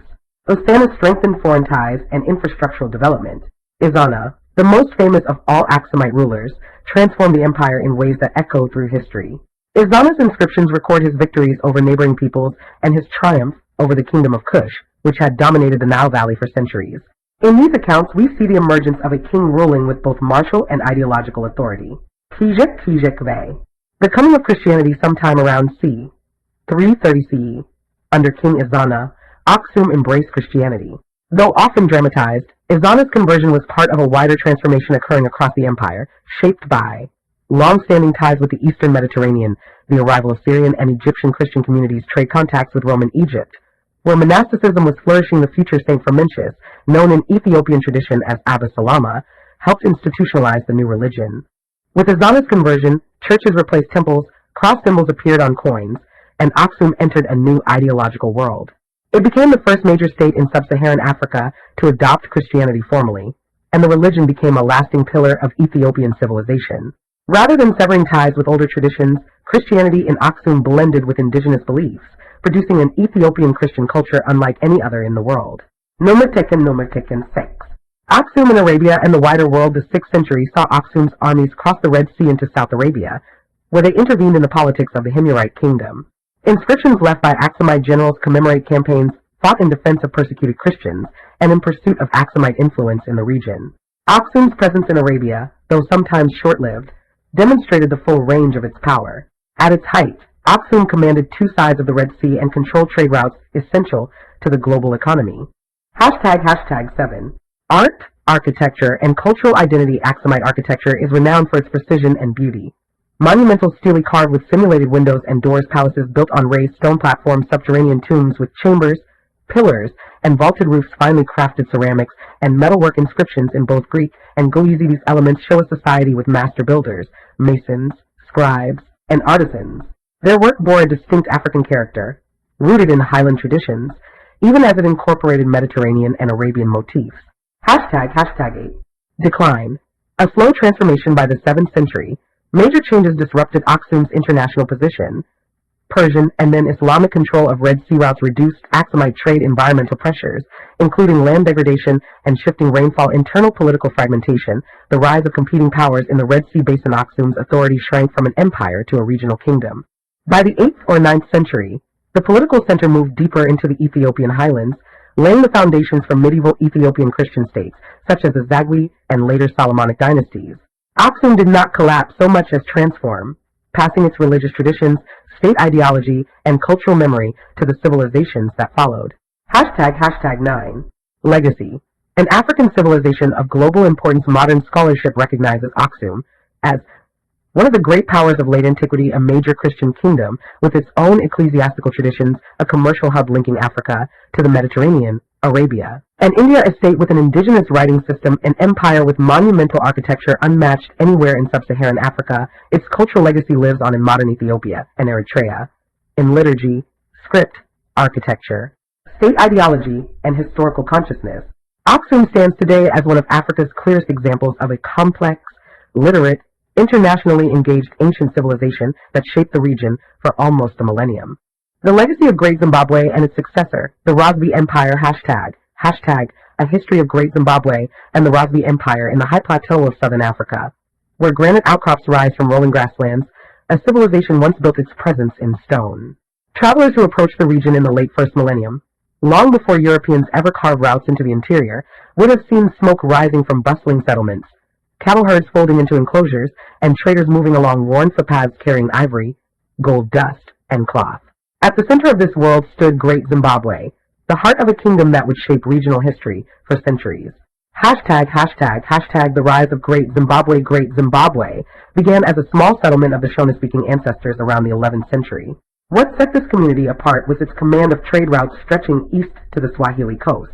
Gold mined from the rivers of the plateau and ivory from deep elephant country flowed out toward the Indian Ocean, where they were exchanged for Persian ceramics, Chinese porcelain, and beads from distant lands. As wealth accumulated, the rulers of the settlement, likely a line of elite chiefs, the ancestors of later Shona dynasties, began to reshape their capital in a way that few places in sub-Saharan Africa had ever seen. They built vast dry stone walls, some rising over 10 meters, using no mortar but relying on precise craftsmanship and interlocking granite blocks. The most iconic of these, the great enclosure, snaked across a valley like a monumental necklace of stone. On the hill above it, the hill complex served as the spiritual and political citadel. These structures were not defensive in the strict sense. Rather, they were symbols, architecture designed to impress, display authority, and reflect a sophisticated political order. Within these walls lived elites who presided over long-distance commerce and a stratified society, supported by skilled artisans, herders, farmers, and merchants. #, Golden Age of Trade and Influence. Between the 13th and 15th centuries, Great Zimbabwe reached its peak, becoming one of the largest and most influential urban centers in pre-colonial Africa. Its population may have reached 15,000, 20,000 during its zenith, remarkable for its time and region. Gold from Great Zimbabwe circulated across the Indian Ocean. The gold that adorned the palaces of Kilwa and made its way into Middle Eastern and Asian markets likely came from these lands. Archaeologists have uncovered Chinese celadon bowls, Indian glass beads, Arab coins, and fine textiles, objects that speak of an interconnected world.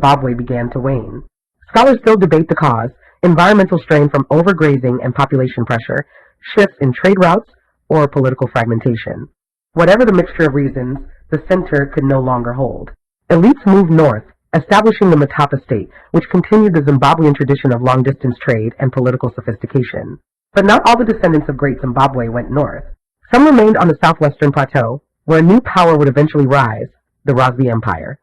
Hashtag the Rosby Empire, hashtag rise of the Rosby under Changameyer Dombo. A century and a half after Great Zimbabwe's decline, the plateau again felt the stirrings of empire. In the turbulent 17th century, the Matapa state was weakened by internal conflict and pressure from Portuguese settlers and mercenaries. Out of this upheaval emerged a charismatic and militarily gifted leader, Changameyer Dombo. He united several Shona groups and forged a powerful confederation known as the Rosby, derived from Varatsvi, meaning destroyers, a testament to their formidable military reputation. Dombo and his successors expelled the Portuguese from the interior, shattering their efforts to control the gold trade and asserting African autonomy deep inland. Hashtag a stone-built legacy continues like their ancestors at Great Zimbabwe. The Rosby built and maintained stone-walled capitals, including Danamam and Kami, inheriting the architectural traditions of the plateau. These capitals served as administrative centers, ritual sites, and symbols of royal authority. The Rosby kings ruled through a mixture of spiritual prestige and military power. They upheld Mwari worship, the high god religion practiced through an oracular system, at shrines, such as Matangeni in the Matobo Hills. Their economy rested on cattle herding, agriculture, mining, and control of local and long-distance trade. Hashtag accomplishments and influence. The Rosby Empire became one of the most resilient and expansive states in South Central Africa. Their accomplishments included military dominance. Their armies were disciplined and feared. They repelled not only Portuguese incursions, but also various regional rivals. Economic control. The Rosby oversaw gold mining and trade networks stretching to the Zambezi Valley and beyond. Administrative sophistication. Local chiefs governed provinces, but owed tribute and allegiance to the Mambo. Cultural continuity. They preserved and developed the artistic and architectural traditions of Great Zimbabwe, including stonework and ceremonial practices. Hashtag challenges and decline. By the early 19th century, new pressures arrived: droughts, succession disputes, and increasingly the effects of the Mfikane-Difakane upheaval sweeping across southern Africa. Groups fleeing warfare to the south, such as the Ndebele under Mzilikazi, moved into the region. By the 1830s, 1840s, the Rosby state had fragmented under the strain. Some Rosby communities absorbed into Ndebele society, while others maintained local autonomy. Though the empire disintegrated, Rosby culture and lineage continued, and their legacy survived in the memory of Shona dynasties and in the stone ruins that still mark the landscape. Hashtag lasting legacy. Together, Great Zimbabwe and the Rosby Empire represent one of Africa's great civilizational arcs. Masterful stone architecture unmatched anywhere else in sub-Saharan Africa. A powerful indigenous state tradition stretching from the 11th to the 19th century. Long-distance trade networks that link the African interior to the Indian Ocean and beyond. Political resilience, including the Rosby's resistance against European colonial penetration for centuries. Cultural vibrancy, seen in language, religion, social systems, and craftsmanship that still shape Zimbabwean identity today. When modern Zimbabwe chose its name and independence in 1980, it was a deliberate reclamation, an acknowledgement that long before colonial rule, great stone cities rose on these plains, and empires flourished through their own ingenuity. The Kanem-Bornu Empire, unfolding its long story of power, adaptation, and resilience across more than a millennium. Hashtag history of the Kanem-Bornu Empire across the shimmering heat of the Central Sahara, where sand fades into the savannah and Lake Chad spreads like a shallow inland sea. A kingdom took shape so early and endured so long that it rivals the great dynasties of the Mediterranean and Middle East. Travelers who passed through this crossroads of Africa, Arab merchants, nomads, pilgrims, and warriors, spoke of a realm called Kanem, later Bornu, ruled by the Safewid dynasty, a lineage that would govern for almost 1,000 years. Hashtag origins in the Sahara long before Kanem had a name. The peoples of this region, Zagwa nomads, Tebu clans, and early Chadic-speaking communities moved between oases, grazing lands, and the shores of Lake Chad. The Sahara was not the dead barrier later observers imagined. It was a highway of caravans connecting North Africa to the Sahel. Into this world emerged the Dagua kings, early predecessors of the Saifowa rulers. Under them, Kanem coalesced as a loose confederation of clans and chiefdoms.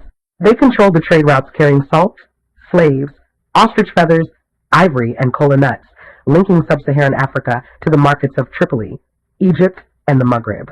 But it would be the Saifowa dynasty, claiming descent from a legendary hero Sef Ibian Dayazin, who transformed Kanem into a true empire. ##the rise of the Saifowa Empire in the 11th century. The Saifowa began consolidating power. King Muhammad converted to Islam around 1085, aligning the empire with the larger Islamic world. This ushered in literacy in Arabic, Islamic scholarship, bureaucratic administration, and diplomatic links to the caliphates and sultanates of North Africa. Kanem's rulers became both political and spiritual leaders, presiding over a multi-ethnic realm of nomads, farmers, and merchants. ##My Dunama I and Dunama Daibalimi. The empire truly flourished under rulers such as My Dunama I and his successor Dunama Daibalimi in the 13th century. Daibalimi expanded Kanem dramatically, pushing north toward Fezzan and Libya, extending influence east toward Wadai, conducting campaigns across the Sahel, and controlling the lucrative trans-Saharan slave trade. Pilgrims from Kanem traveled to Mecca in impressive caravans, and Arab chroniclers recorded the wealth and influence of its rulers. At its height, Kanem was one of the most powerful states in Africa, an empire stretching in all directions from Lake Chad. ##crisis and civil war. Great empires seldom endure without turbulence.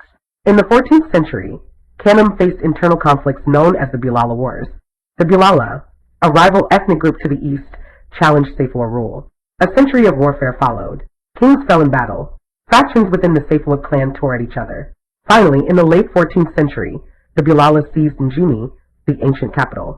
The Saifowa court fled westward, crossing Lake Chad to seek refuge in Bornu. It seemed that Kanem had fallen, but the dynasty endured. ##the Bornu Renaissance. #####rebirth. On the western shores of Lake Chad, once settled in Bornu, the Saifowa rebuilt their domain. Here, the environment was more stable, rainfall more reliable, and agriculture richer than in arid Kanem. New alliances formed with the Kanuri people, who became the backbone of the emerging state. Under the leadership of Ali Gaji, the empire revived. A new capital, Ngazargamu, rose as a planned city of palaces, markets, and mosques. ##My Idris Aluma. The great reformer, no figure looms larger in Kanem, born in history than Idris Aluma, a statesman, warrior, and reformer whose reign is remembered as a golden age. Aluma's accomplishments were sweeping: military modernization. He introduced firearms through Ottoman connections, employed chainmail armor, camel cavalry, and disciplined regiments. Administrative reform. Aluma revised tax systems, standardized measurements, and created a council of state. Islamic legal transformation. He enforced Sharia courts, built mosques, and encouraged Islamic scholarship. Diplomatic power. Aluma maintained embassies with Tripoli, the Ottoman Empire, and other Islamic states. Trade expansion. Bornu regained control of trans-Saharan routes through Fezzan and prospered through the export of textiles, slaves, natron, and agricultural goods. Aluma's rule solidified Bornu as one of the strongest Islamic empires in Africa. ### stability, continuity, and the long decline even after Aluma. Bornu remained stable for centuries, a remarkable feat in a region shaped by shifting desert routes and nomadic pressures. ### The arguably longest reigning dynasty in African history, the Saifowa dynasty, continued ruling into the 19th century, over 900 years of nearly uninterrupted kingship. Few dynasties anywhere in the world could rival such longevity. ### Challenges of the 18th, 19th centuries, but by the late 1700s, Bornu began losing ground. The trans-Saharan trade shrank as Atlantic commerce grew. Desertification pushed nomads into Bornu's lands. Internal revolts and succession disputes weakened unity. Neighboring powers, Wadai and later the Sokoto Caliphate, challenged Bornu's authority. In the early 1800s, the Fulani jihads under Usman Dan Fodio swept across Hausaland. Although Bornu resisted, its territories were diminished. The scholar warrior Al-Kanemi, an outsider from Fezzan, rose to prominence as kingmaker. By mid-century, the Saifowa line had ended, replaced by Al-Kanemi's own dynasty, the Shihas of Bornu, which continued into the colonial era. ### Legacy of the Kanem. Bornu Empire. The Kanem. Bornu Empire left a legacy of deep historical significance. ###1. A millennium of statecraft. Few African or global dynasties matched the Saifowa's duration. Their survival through migration, war, and environmental change reveals political resilience rare in world history.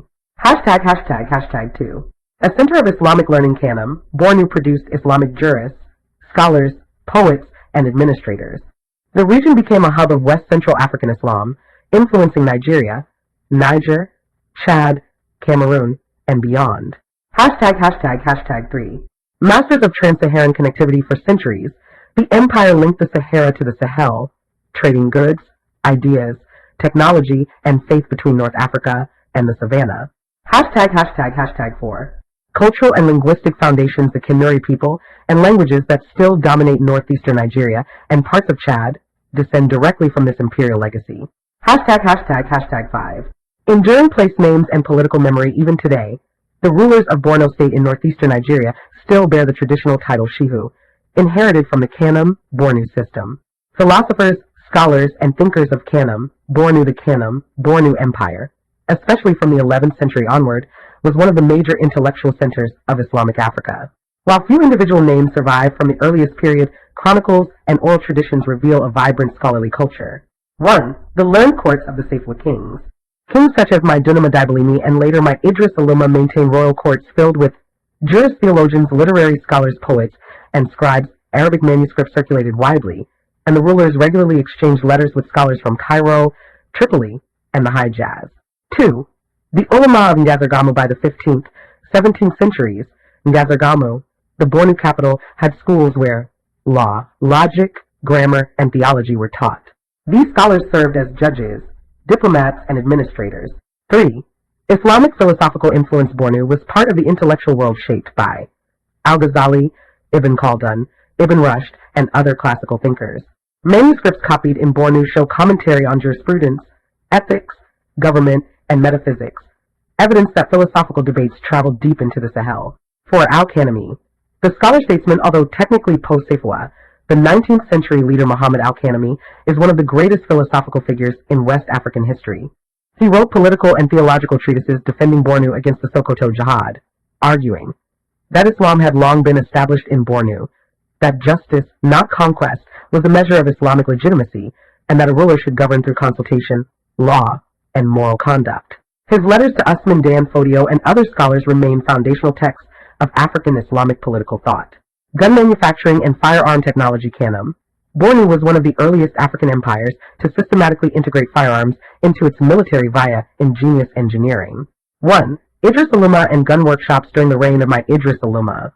Bornu obtained muskets and arquebus from the Ottoman Empire and from North African traders. Aluma brought in Turkish gunsmiths and craftsmen. With their training, Bornu established local workshops capable of repairing imported firearms, crafting gun parts, maintaining powder and shot supplies. While full gun production was likely limited, Bornu's ability to repair and maintain firearms domestically was a major military advantage. 2. Powder and projectiles. Bornu also had access to local saltpeter sources in the Lake Chad Basin, imported sulfur from Saharan trade, and iron from local smelters. This enabled limited local gunpowder manufacture. 3. The hybrid arsenal Bornu's armies combined firearms, long spears and javelins, broad-bladed swords, leather and quilted armor, ornate shields, and armored cavalry. It was not a gunpowder state on Ottoman or Moroccan levels, but it was one of the most firearm-integrated militaries in sub-Saharan Africa prior to the 19th century. African Knights. Armored cavalry of the Sahel. One of the most visually striking aspects of Bornu's military history is its armored horsemen, properly described as African heavy cavalry, but comparable in many ways to European knights. 1. The mail-clad horsemen. Arab travelers described Bornu cavalry wearing chainmail hauberks, helmets, lamellar or leather armor, and horses outfitted with protective coverings. These descriptions are consistent with Sahelian heavy cavalry traditions found from Ghana to Mali to Songhai, but Bornus were among the most formidable. 2. Fighting style. Kanum Bornu cavalry used long lances, curved swords, throwing spears, and later matchlock muskets. They were effective in the open savannas and semi-desert plains, where sweeping cavalry maneuvers were crucial. 3. Elite warrior caste. The empire had noble and professional warrior groups. Among them, the Kokanawa, elite cavalry households tied to royal service. The Njizim and Kanembu warrior lineages, renowned for their horsemanship. These groups maintained hereditary martial traditions akin to knightly orders. 4. Armor sources, mail, and other protective gear were produced locally by highly skilled blacksmiths and imported from Fezon Cairo, the Ottoman world, displaced Bornu firmly within the Eurasian armor tradition, while retaining African design, motifs, and materials. In summary, the Khanum, Bornu Empire was far more than a geopolitical power. It was a center of deep philosophy and scholarship, where Islamic law, theology, ethics, and political philosophy flourished, producing scholar rulers like Al-Kanemi. A site of technological adaptation and innovation, integrating firearms, gunsmithing, and powder production far earlier than many of its neighbors. A realm of armored African cavalry knights, mail-clad horsemen who dominated the Sahel for centuries and symbolized the warrior culture of the empire. History of the Ashanti Empire in the thick forests of West Africa, where the land rose and fell in green waves and the air carried the scent of cola and mahogany, a powerful new kingdom began to take shape in the late 1600s. It started not as a single empire, but as a cluster of Akan-speaking communities, independent, proud, and prosperous from gold and trade. At their center was a settlement named Kumasi, destined to become the beating heart of a rising power. The birth of a golden nation for generations, the Akan states had traded gold, cola nuts, and slaves with northern caravans and European forts along the coast. But they were disunited, vulnerable to stronger neighbors like Dinkaira. Into this moment stepped Osei Tutu, a charismatic leader, and his priestly advisor Okomfo Anakai, a statesman, strategist, and spiritual visionary. According to tradition, Anakai summoned the golden stool from the heavens, a symbol of the soul of the Ashanti people, and with it, the scattered Akan towns pledged unity. Whether literal or symbolic, the golden stool forged a federation unlike any in the region. And with this unity came strength. Under Osei Tutu, the newly formed Ashanti Empire defeated the powerful Dinkaira in 1701, shocking the region. This victory announced a new political force, organized, disciplined, and ambitious. Urban splendor, Kumasi. The forest metropolis Kumasi grew rapidly into one of the most impressive cities in pre-colonial Africa. European visitors in the 18th and early 19th centuries wrote with astonishment about.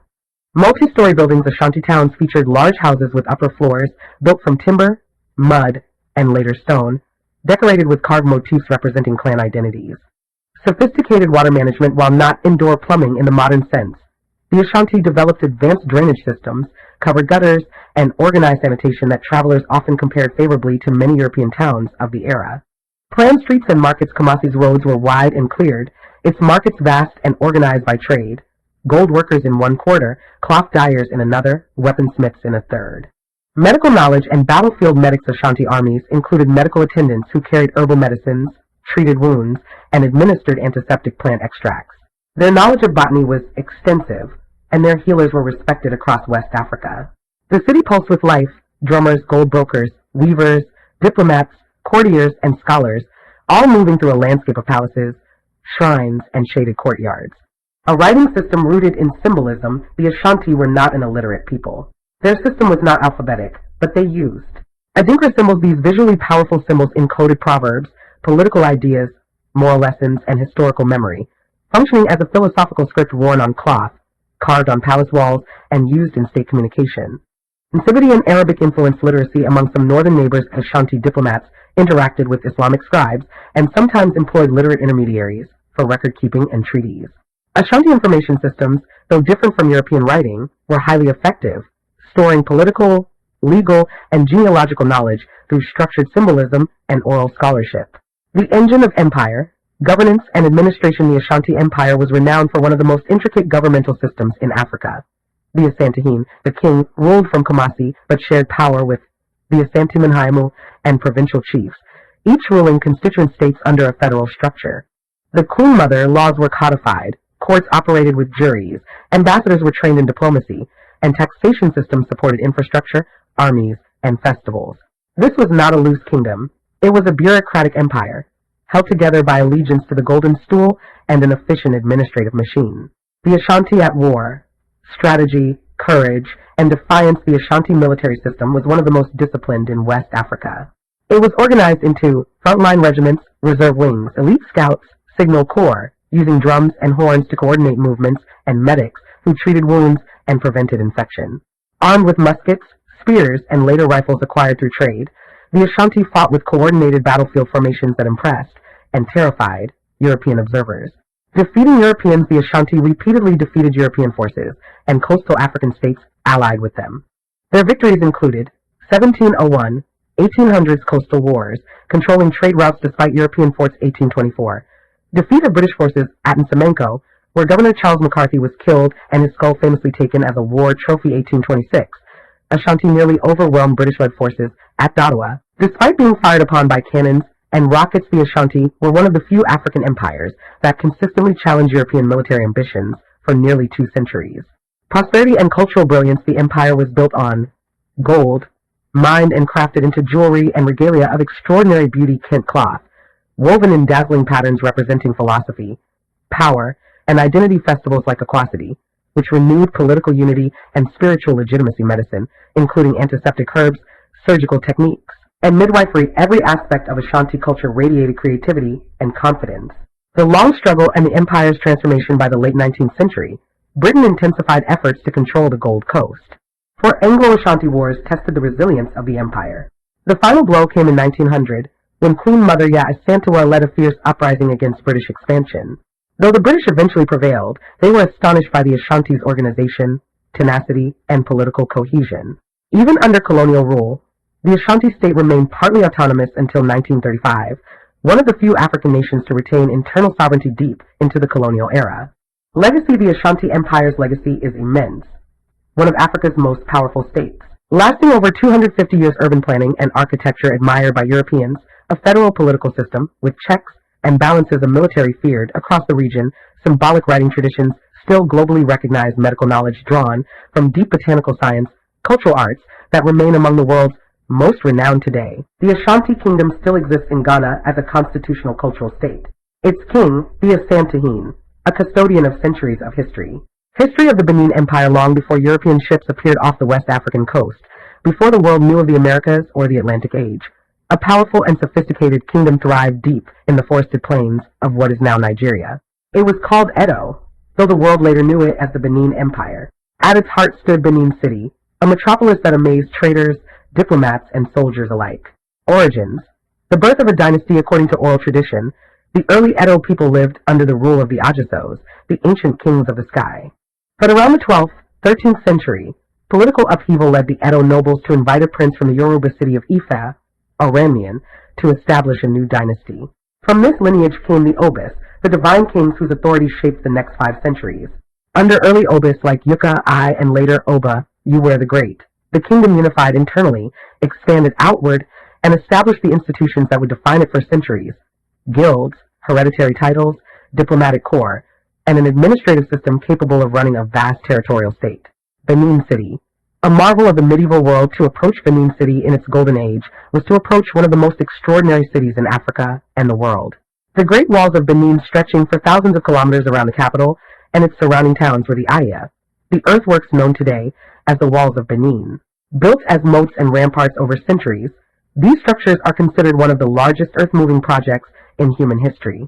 Travelers spoke of walls so high and extensive that no other city in the world had their like, a testament to the engineering genius and labor organization of the Edo people. A city of broad boulevards and elegant architecture, Benin City stunned the first Portuguese visitors in the late 15th century. They described long straight streets, some wide enough for several horsemen to ride abreast, complex houses with carved pillars, courtyards, verandas, and red earth walls decorated with patterns. Palaces of extraordinary scale, covering acres of land, and clean, organized urban planning. Unusual even by European standards of the age, cooling and water systems, Benin City's architecture was designed for the tropical climate. The Edo used ventilated courtyards, clay walls with high thermal mass, rainwater drainage systems, and channel-style waterworks to manage heat and moisture. These features functioned as a passive cooling system, sometimes compared by Europeans to aqueduct-like engineering, because water channels helped keep compounds cool and dry. Mastery of craft. Bronzes, ironwork, and gunsmiths. The Benin bronzes. Perhaps nothing embodies Benin's genius more than the Benin bronzes.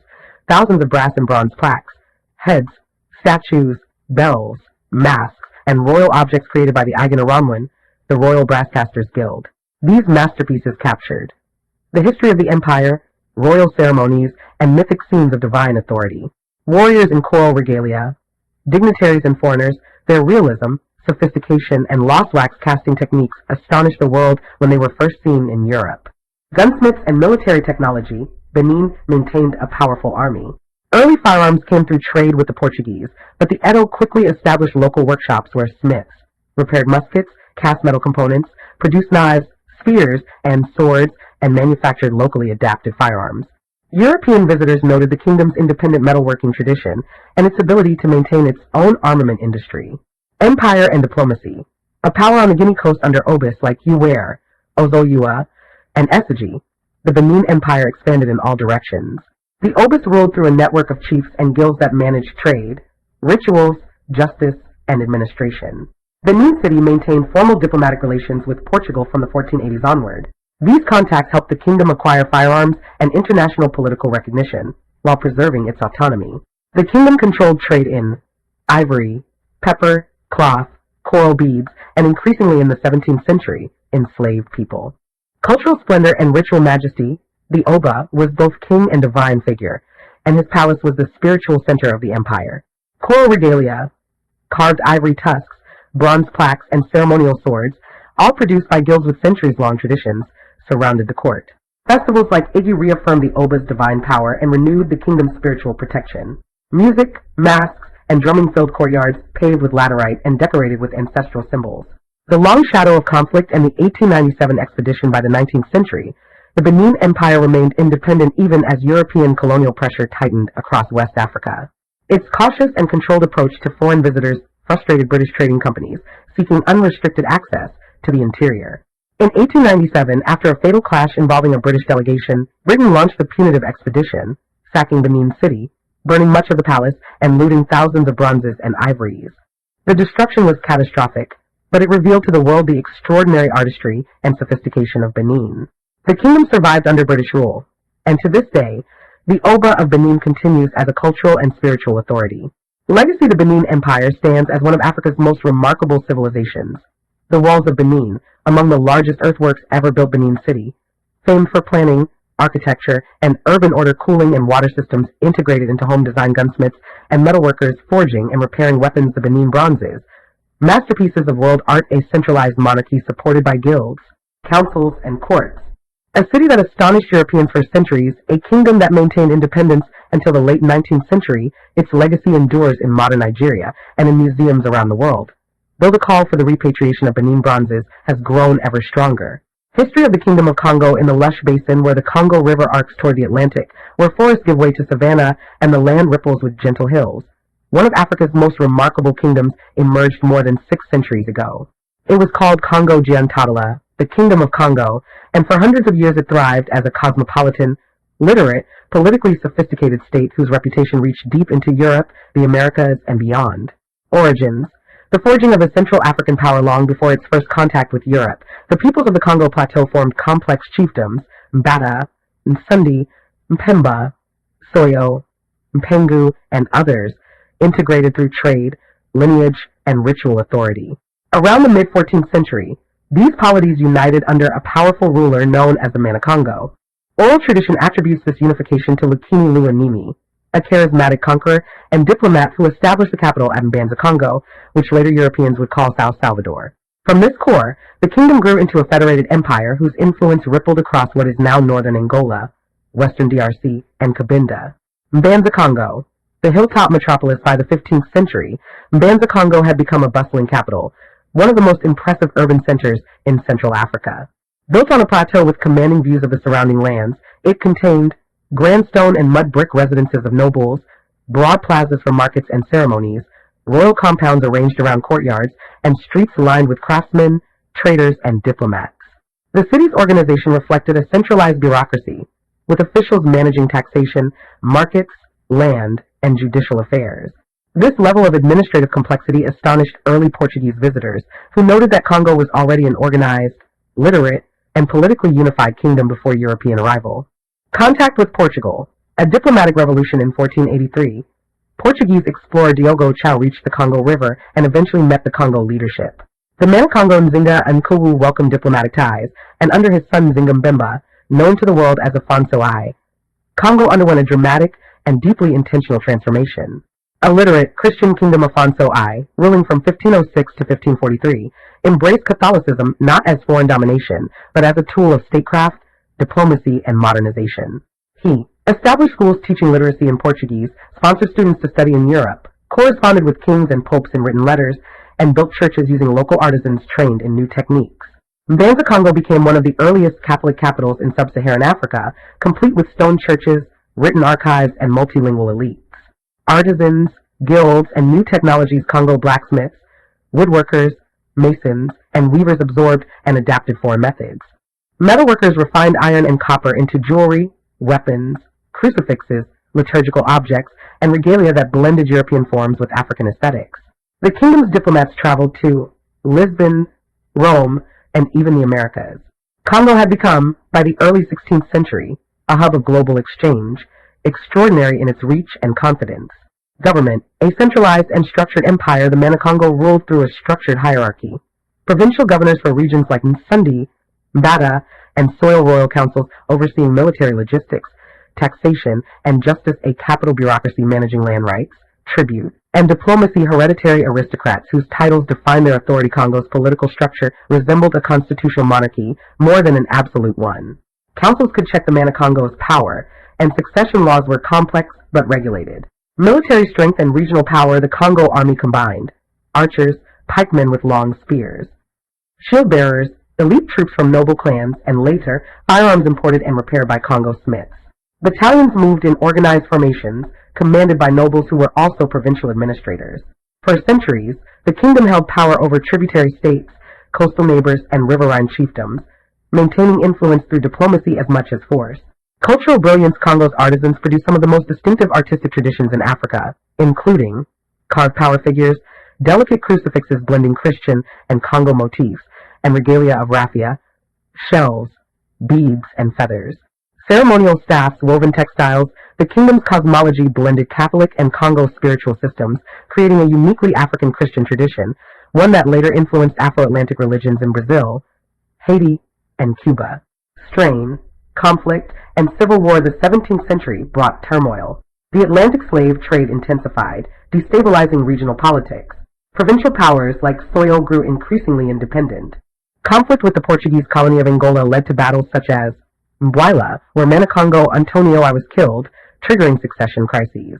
Civil wars fractured the kingdom, though Mbanza Congo remained symbolically essential, and rival claimants fought to control it. Reunification efforts and the survival of Congo despite fragmentation. The late 17th and early 18th centuries saw efforts at unity. One of the most notable was Dona Beatriz Kempavida, a charismatic young noblewoman who founded the Antonian movement, a Christian reform that sought to reunite the kingdom spiritually and politically. Though she was executed in 1706, her message reinvigorated the hope of unity. By the 18th and 19th centuries, Congo's provincial rulers maintained relative autonomy, but still recognized the symbolic authority of the Mana-Congo. The kingdom endured, adapted, diminished, but never erased, until it was finally absorbed into Portuguese Angola in the early 20th century. Legacy the Kingdom of Congo remains one of Africa's most extraordinary civilizations, a pre-colonial literate Christian kingdom, integrated into global diplomacy. Mbanza Congo, a World Heritage Site and historic urban center, a powerful centralized state. With sophisticated bureaucracy and law artistic traditions that shaped the wider African Atlantic world diplomatic correspondence with Europe spanning centuries, a kingdom that survived upheaval, transforming rather than disappearing its influence. Echoes in modern Angola, the DRC, the Republic of Congo, and throughout Afro-descendant cultures in the Americas. History of the Ouagadougou Empire long before caravans stitched the Sahara into a great web of trade. Before Timbuktu rose or Mali flourished, there was Ouagadougou, the kingdom later known to Arab writers as Ghana, the land of gold. Its people called it Ouagadougou, a name carried in legend, in griot songs, and an oral tradition stretching back over 1,000 years. Origins: the rise of the Sonic and the birth of a kingdom in the semi-arid savannas of what is now southeastern Mauritania and western Mali. The Sonic people carved out a living between the dunes of the Sahara and the grasslands to the south. They were farmers, herders, and ironworkers, skilled, resilient, and connected by clan lineages. According to oral tradition, the earliest kings descended from the legendary hero Dinga, a traveler from the east who settled among the Sonic. His son, Diaby Cisse, forged the clans of the region into a single political order. He united them around the sacred totem Bida, the black serpent spirit of Ouagadougou, whose blessing, it was said, brought the kingdom wealth beyond dreaming. While the mythology is powerful and symbolic, the archaeological and historical reality is equally impressive. By the early century CE, the Sonic had organized into a complex chiefdom, and by the 8th century, they ruled one of the most powerful states in West Africa. Kumbi Sala, The twin city of empire at the height of Wagadu stood Kumbi Sala, a twin city described by 11th century Arab geographers as a marvel of order and wealth. It consisted of a royal city home to the Ghana, a title, not the name of the kingdom. The king's palace was surrounded by sacred groves, courtyards for audiences, stables for royal horses, and residences of nobles, judges, and officials. Gold dust was forbidden within the king's presence. Only gold nuggets were allowed, a symbol of his authority. A cosmopolitan merchant town separated from the royal city by a strip of open land, this secondary city housed traders from across the Sahara, Berber merchants, blacksmiths and metalworkers, scribes, and a thriving community of Muslims with mosques built of clay and stone. These two cities together made Kumbi Sala one of the largest urban centers in West Africa at the time, with tens of thousands of residents. The golden powerhouse of West Africa, the Wagadu Empire, occupied a unique position. It sat at the crossroads between gold-producing regions to the south and the salt mines of the Sahara to the north. Controlling these exchange routes made Wagadu fabulously wealthy. Caravans arrived from Morocco and Algeria, laden with salt, cloth, beads, metal goods, dates, and books. They returned with gold dust, so much that Arab writers claimed the king of Ghana had a monopoly on nuggets as large as an egg, and that he used dogs adorned with gold collars and silver chains as symbols of prestige. Government and administration. Wagadu's political system blended spiritual authority with centralized administration. The king controlled gold exports, regulated long-distance trade, enforced law, commanded the army, and mediated disputes among the Sanin clans. Beneath him, a hierarchy of nobles, governors, and clan leaders managed provinces, tribute, and military obligations. The king's court featured judges versed in both traditional and Islamic law, interpreters for foreign merchants, scribes, and diplomats, and a system of taxation that enriched the state and supported its infrastructure. Metalworkers, warriors, and cavalry. The Sonic were renowned ironworkers, producing high-quality tools and weapons. Their military system included armored cavalry, skilled archers, javelin throwers, and infantry trained to defend the trade routes and borders. It was this combination of economic strength and military discipline that made Wagadu the dominant power of the Western Sahel for centuries. Cosmopolitanism and religion for centuries. Wagadu was a meeting place of cultures. While the Sonic elite maintained their traditional beliefs, the merchant city attracted Muslim scholars, traders from North Africa, Taifa period Andalusians, and desert nomads. Islam spread gradually through the merchant class and border regions, while the royal court maintained spiritual traditions tied to the land, ancestors, and the legendary serpent Beta. This coexistence fostered a multicultural, multilingual society, a hallmark of the empire's strength. Challenges, drought, and decline from the 11th century onward. Cracks appeared in Wagadu's foundations. Climate change, recurring droughts weakened agriculture and strained resources. Internal rebellions, vassal states and rival clans challenged central authority. External pressure, Berber Almoravid movements reshaped Saharan politics and disrupted trade routes. Shift in trade. As gold sources moved and new states rose to the south, Wagadu's monopoly weakened. By the late 13th century, the empire had fragmented. Out of its ruins, new powers, Mali, later Songhai, rose to inherit the trade routes and cultural prestige of the Sahel. But the Sonic people endured, forming smaller states and preserving oral histories that still recount the glory of Wagadu. Legacy. The Wagadu Empire stands as one of the earliest and most influential civilizations in West African history. A commercial superpower linking the Sahara and the forest zones, the builders of Kumbi Sala, one of medieval Africa's great cities, masters of gold, iron, and cavalry warfare, developers of sophisticated governance and trade regulation, contributors to the rise of trans-Saharan commerce, cultural ancestors of many Sahelian states, a kingdom preserved in oral epics, especially the Dossi. Cycle. Wagadu's memory lives through griots, through the Sonic diaspora, and through the foundations it laid for the empires that followed. The Songhai Empire, a brief history long before Songhai became the largest empire West Africa would ever know. It began as a cluster of riverine communities along the Great Bend of the Niger River. Centered around the ancient trading town of Kakia and later Gao, these early Songhai people lived at the crossroads of worlds, where the desert met the savannah and merchants, ideas, and ambitions flowed as steadily as the river beside them. The early foundations. Gao first rose to prominence as a trading port in the 9th century, known to Arabic chroniclers as a place of wealth and strategic importance.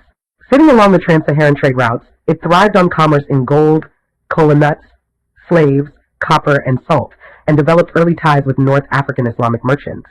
By the time the Mali Empire reached its zenith, Songhai was powerful enough to attract attention and intervention. Mali tried repeatedly to subdue Gao, and for a time it succeeded. But the Songhai rulers quietly rebuilt their strength, biding their time as Mali declined. The rise of the Sunni dynasty in the 15th century, a transformative leader arrived.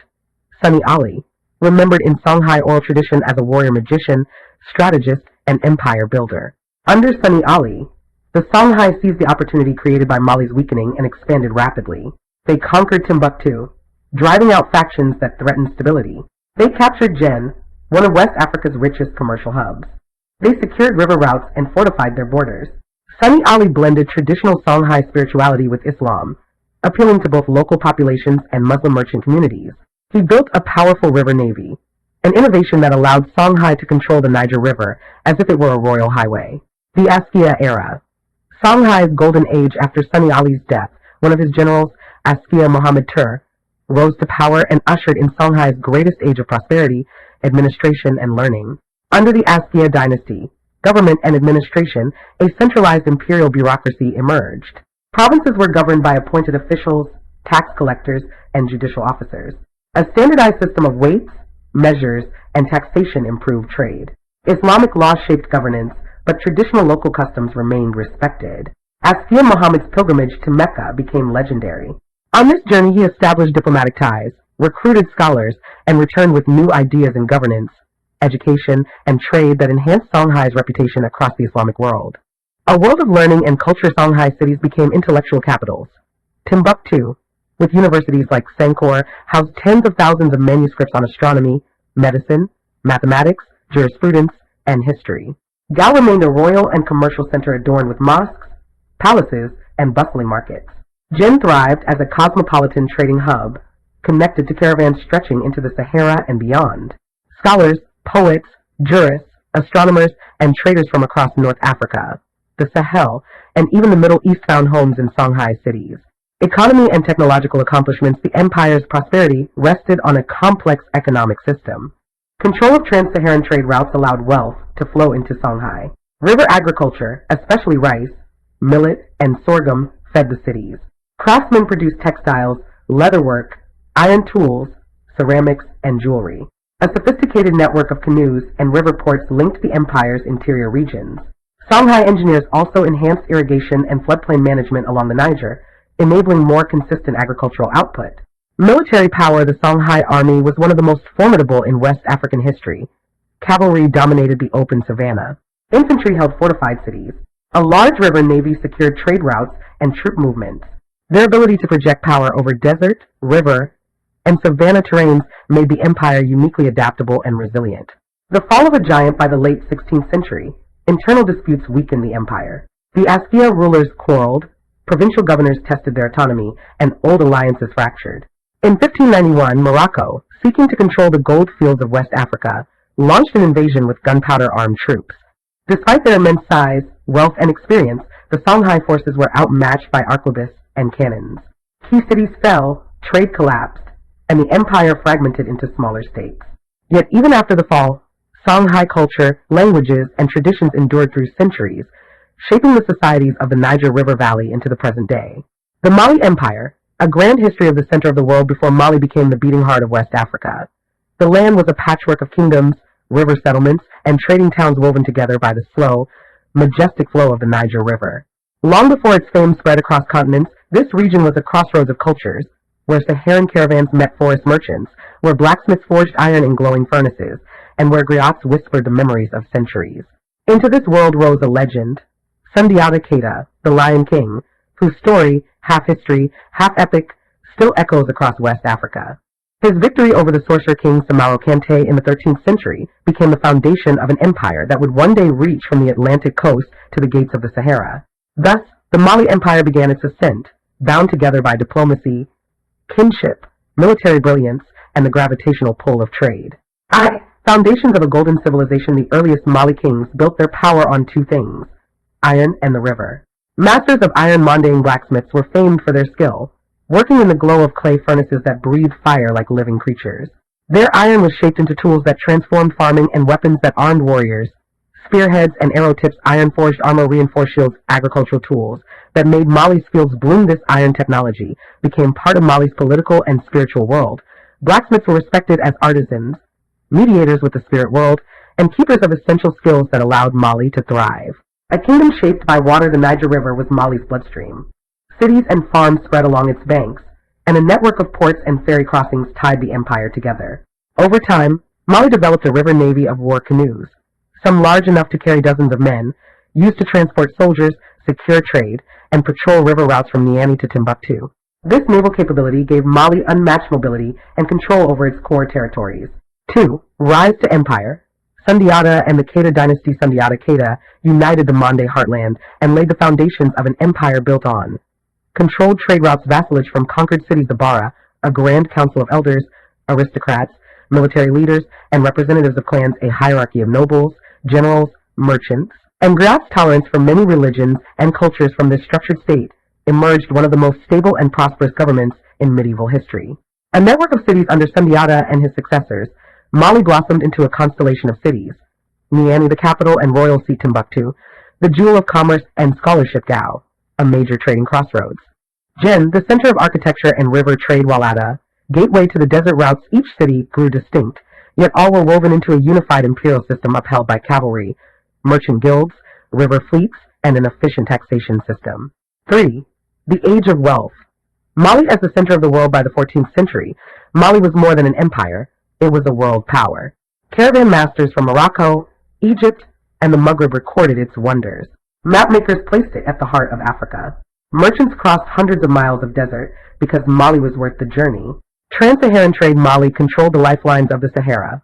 Gold from Bambuck and Bure salt from Tagaza, copper from Takeda cola nuts, ivory, and textile scholars and manuscript slaves, a commodity that Mali both used and sold, as was typical of empires of the region. And era caravans, sometimes 1,000 camels long, moved steadily between oasis towns, carrying wealth that fed Mali's treasury and shaped global commerce.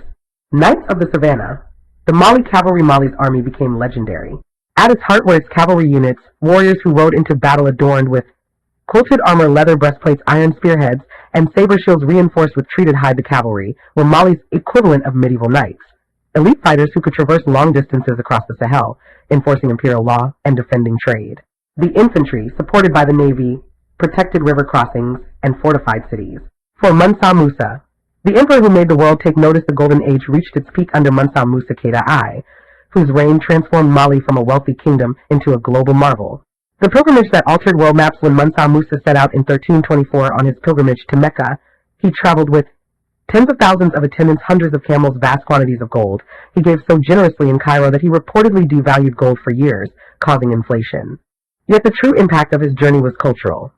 He attracted scholars, architects, jurists, and poets to Mali. He established diplomatic relations across North Africa and the Middle East. He placed Mali firmly into global consciousness. European maps soon depicted a crowned African king holding a nugget of gold. The flourishing of Timbuktu under Musa. Timbuktu became one of the most important cities in the medieval world. University of Sankore expanded. New mosques and libraries were built.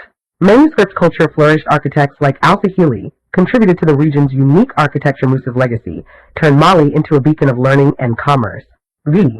Timbuktu. A city of scholars, libraries, and knowledge, Timbuktu was more than a trading hub. It was a university city. The University of Sankore and its sister institutions were not universities in the modern European sense. They were vast scholarly networks whose colleges were centered around mosque complexes. At their peak, they held hundreds of thousands of manuscripts covering mathematics, astronomy, medicine, law, theology, history, geography. Poetry students traveled from across West Africa and North Africa to learn in Timbuktu's courtyards. Ahmad Baba and Muhammad B. Among the greatest scholars were Ahmad Baba al-Timbukti, often called the last great scholar of the Golden Age. His teacher, Muhammad Bagiogo, a towering figure in law and philosophy. Their works, preserved in handwritten manuscripts, shaped West African and Islamic learning for centuries. 6. Architecture of clay, spirit, and majesty. Mali's distinctive architectural styles blended local building traditions, Saharan influences, Islamic aesthetics brought by North African scholars and architect. Cities like Jen and Timbuktu developed structures that seemed to rise from the earth itself, cathedrals of mud brick, smooth and monumental. Buildings such as the Jen Mosque, Sankore's monumental courtyards, palace complexes in Niamey, all reflected a unique fusion of art, engineering, and spiritual symbolism. 7. The empire's naval power, though often overshadowed by its cavalry, Mali's river navy was essential. War canoes controlled key stretches of the Niger trade goods, were transported safely between cities, regular patrols enforced taxation, and protected merchants commanders used river routes to mobilize quickly across the empire. This naval infrastructure helped maintain cohesion across a realm stretching hundreds of miles. 8. The High Empire. Administrative power and cultural unity. Mali's political system was sophisticated. The Munsa, supreme ruler, guardian of the land. The Bara, great council of nobles and clan representatives, governors managing provinces. Tax systems that kept trade. Regulated merchant guilds, organizing caravan traffic. Diplomatic alliances with desert tribes. The empire succeeded not simply because of gold, but because of strong statecraft. 9. A cultural giant. Mali was the meeting point of worlds, often described in medieval writings as the center of the world. It was a place where blacksmiths forged spiritual and practical tools, griots preserved memory, and guided kings. Scholars debated astronomy, and law traders brought stories from as far as Granada, and Cairo. Architects shaped buildings that still stand today, and caravans connected the empire to the wider world. No other kingdom south of the Sahara commanded such attention or respect during the Middle Ages. X. Decline and legacy. By the 15th century, several pressures weakened Mali. Succession disputes, breakaway provinces, pressure from the rising Songhai Empire, loss of control over key trade routes. But Mali did not vanish. It splintered, transformed, and lived on in successor states and in Mande cultural brilliance. Today, the legacy of the Mali Empire endures in oral epics, surviving manuscripts, architectural heritage, Mande languages, and traditions. The memory of scholars like Ahmad Baba, the global legend of Mansa Musa, the still-standing cultural magnetism of Timbuktu. Mali remains one of the greatest political, cultural, and intellectual civilizations in world history. African diversity, blue eyes, red blonde hair, and brown skin. Africans have the most complete and dominant genome, including both dominant and recessive traits. Scientifically, since the first humans were very dark, lighter skin was a mutation resulting in a lack of melanin, which due to human movement across Europe and Asia into colder climates, helped such humans absorb UV light for vitamin D, and thus was a positive mutation.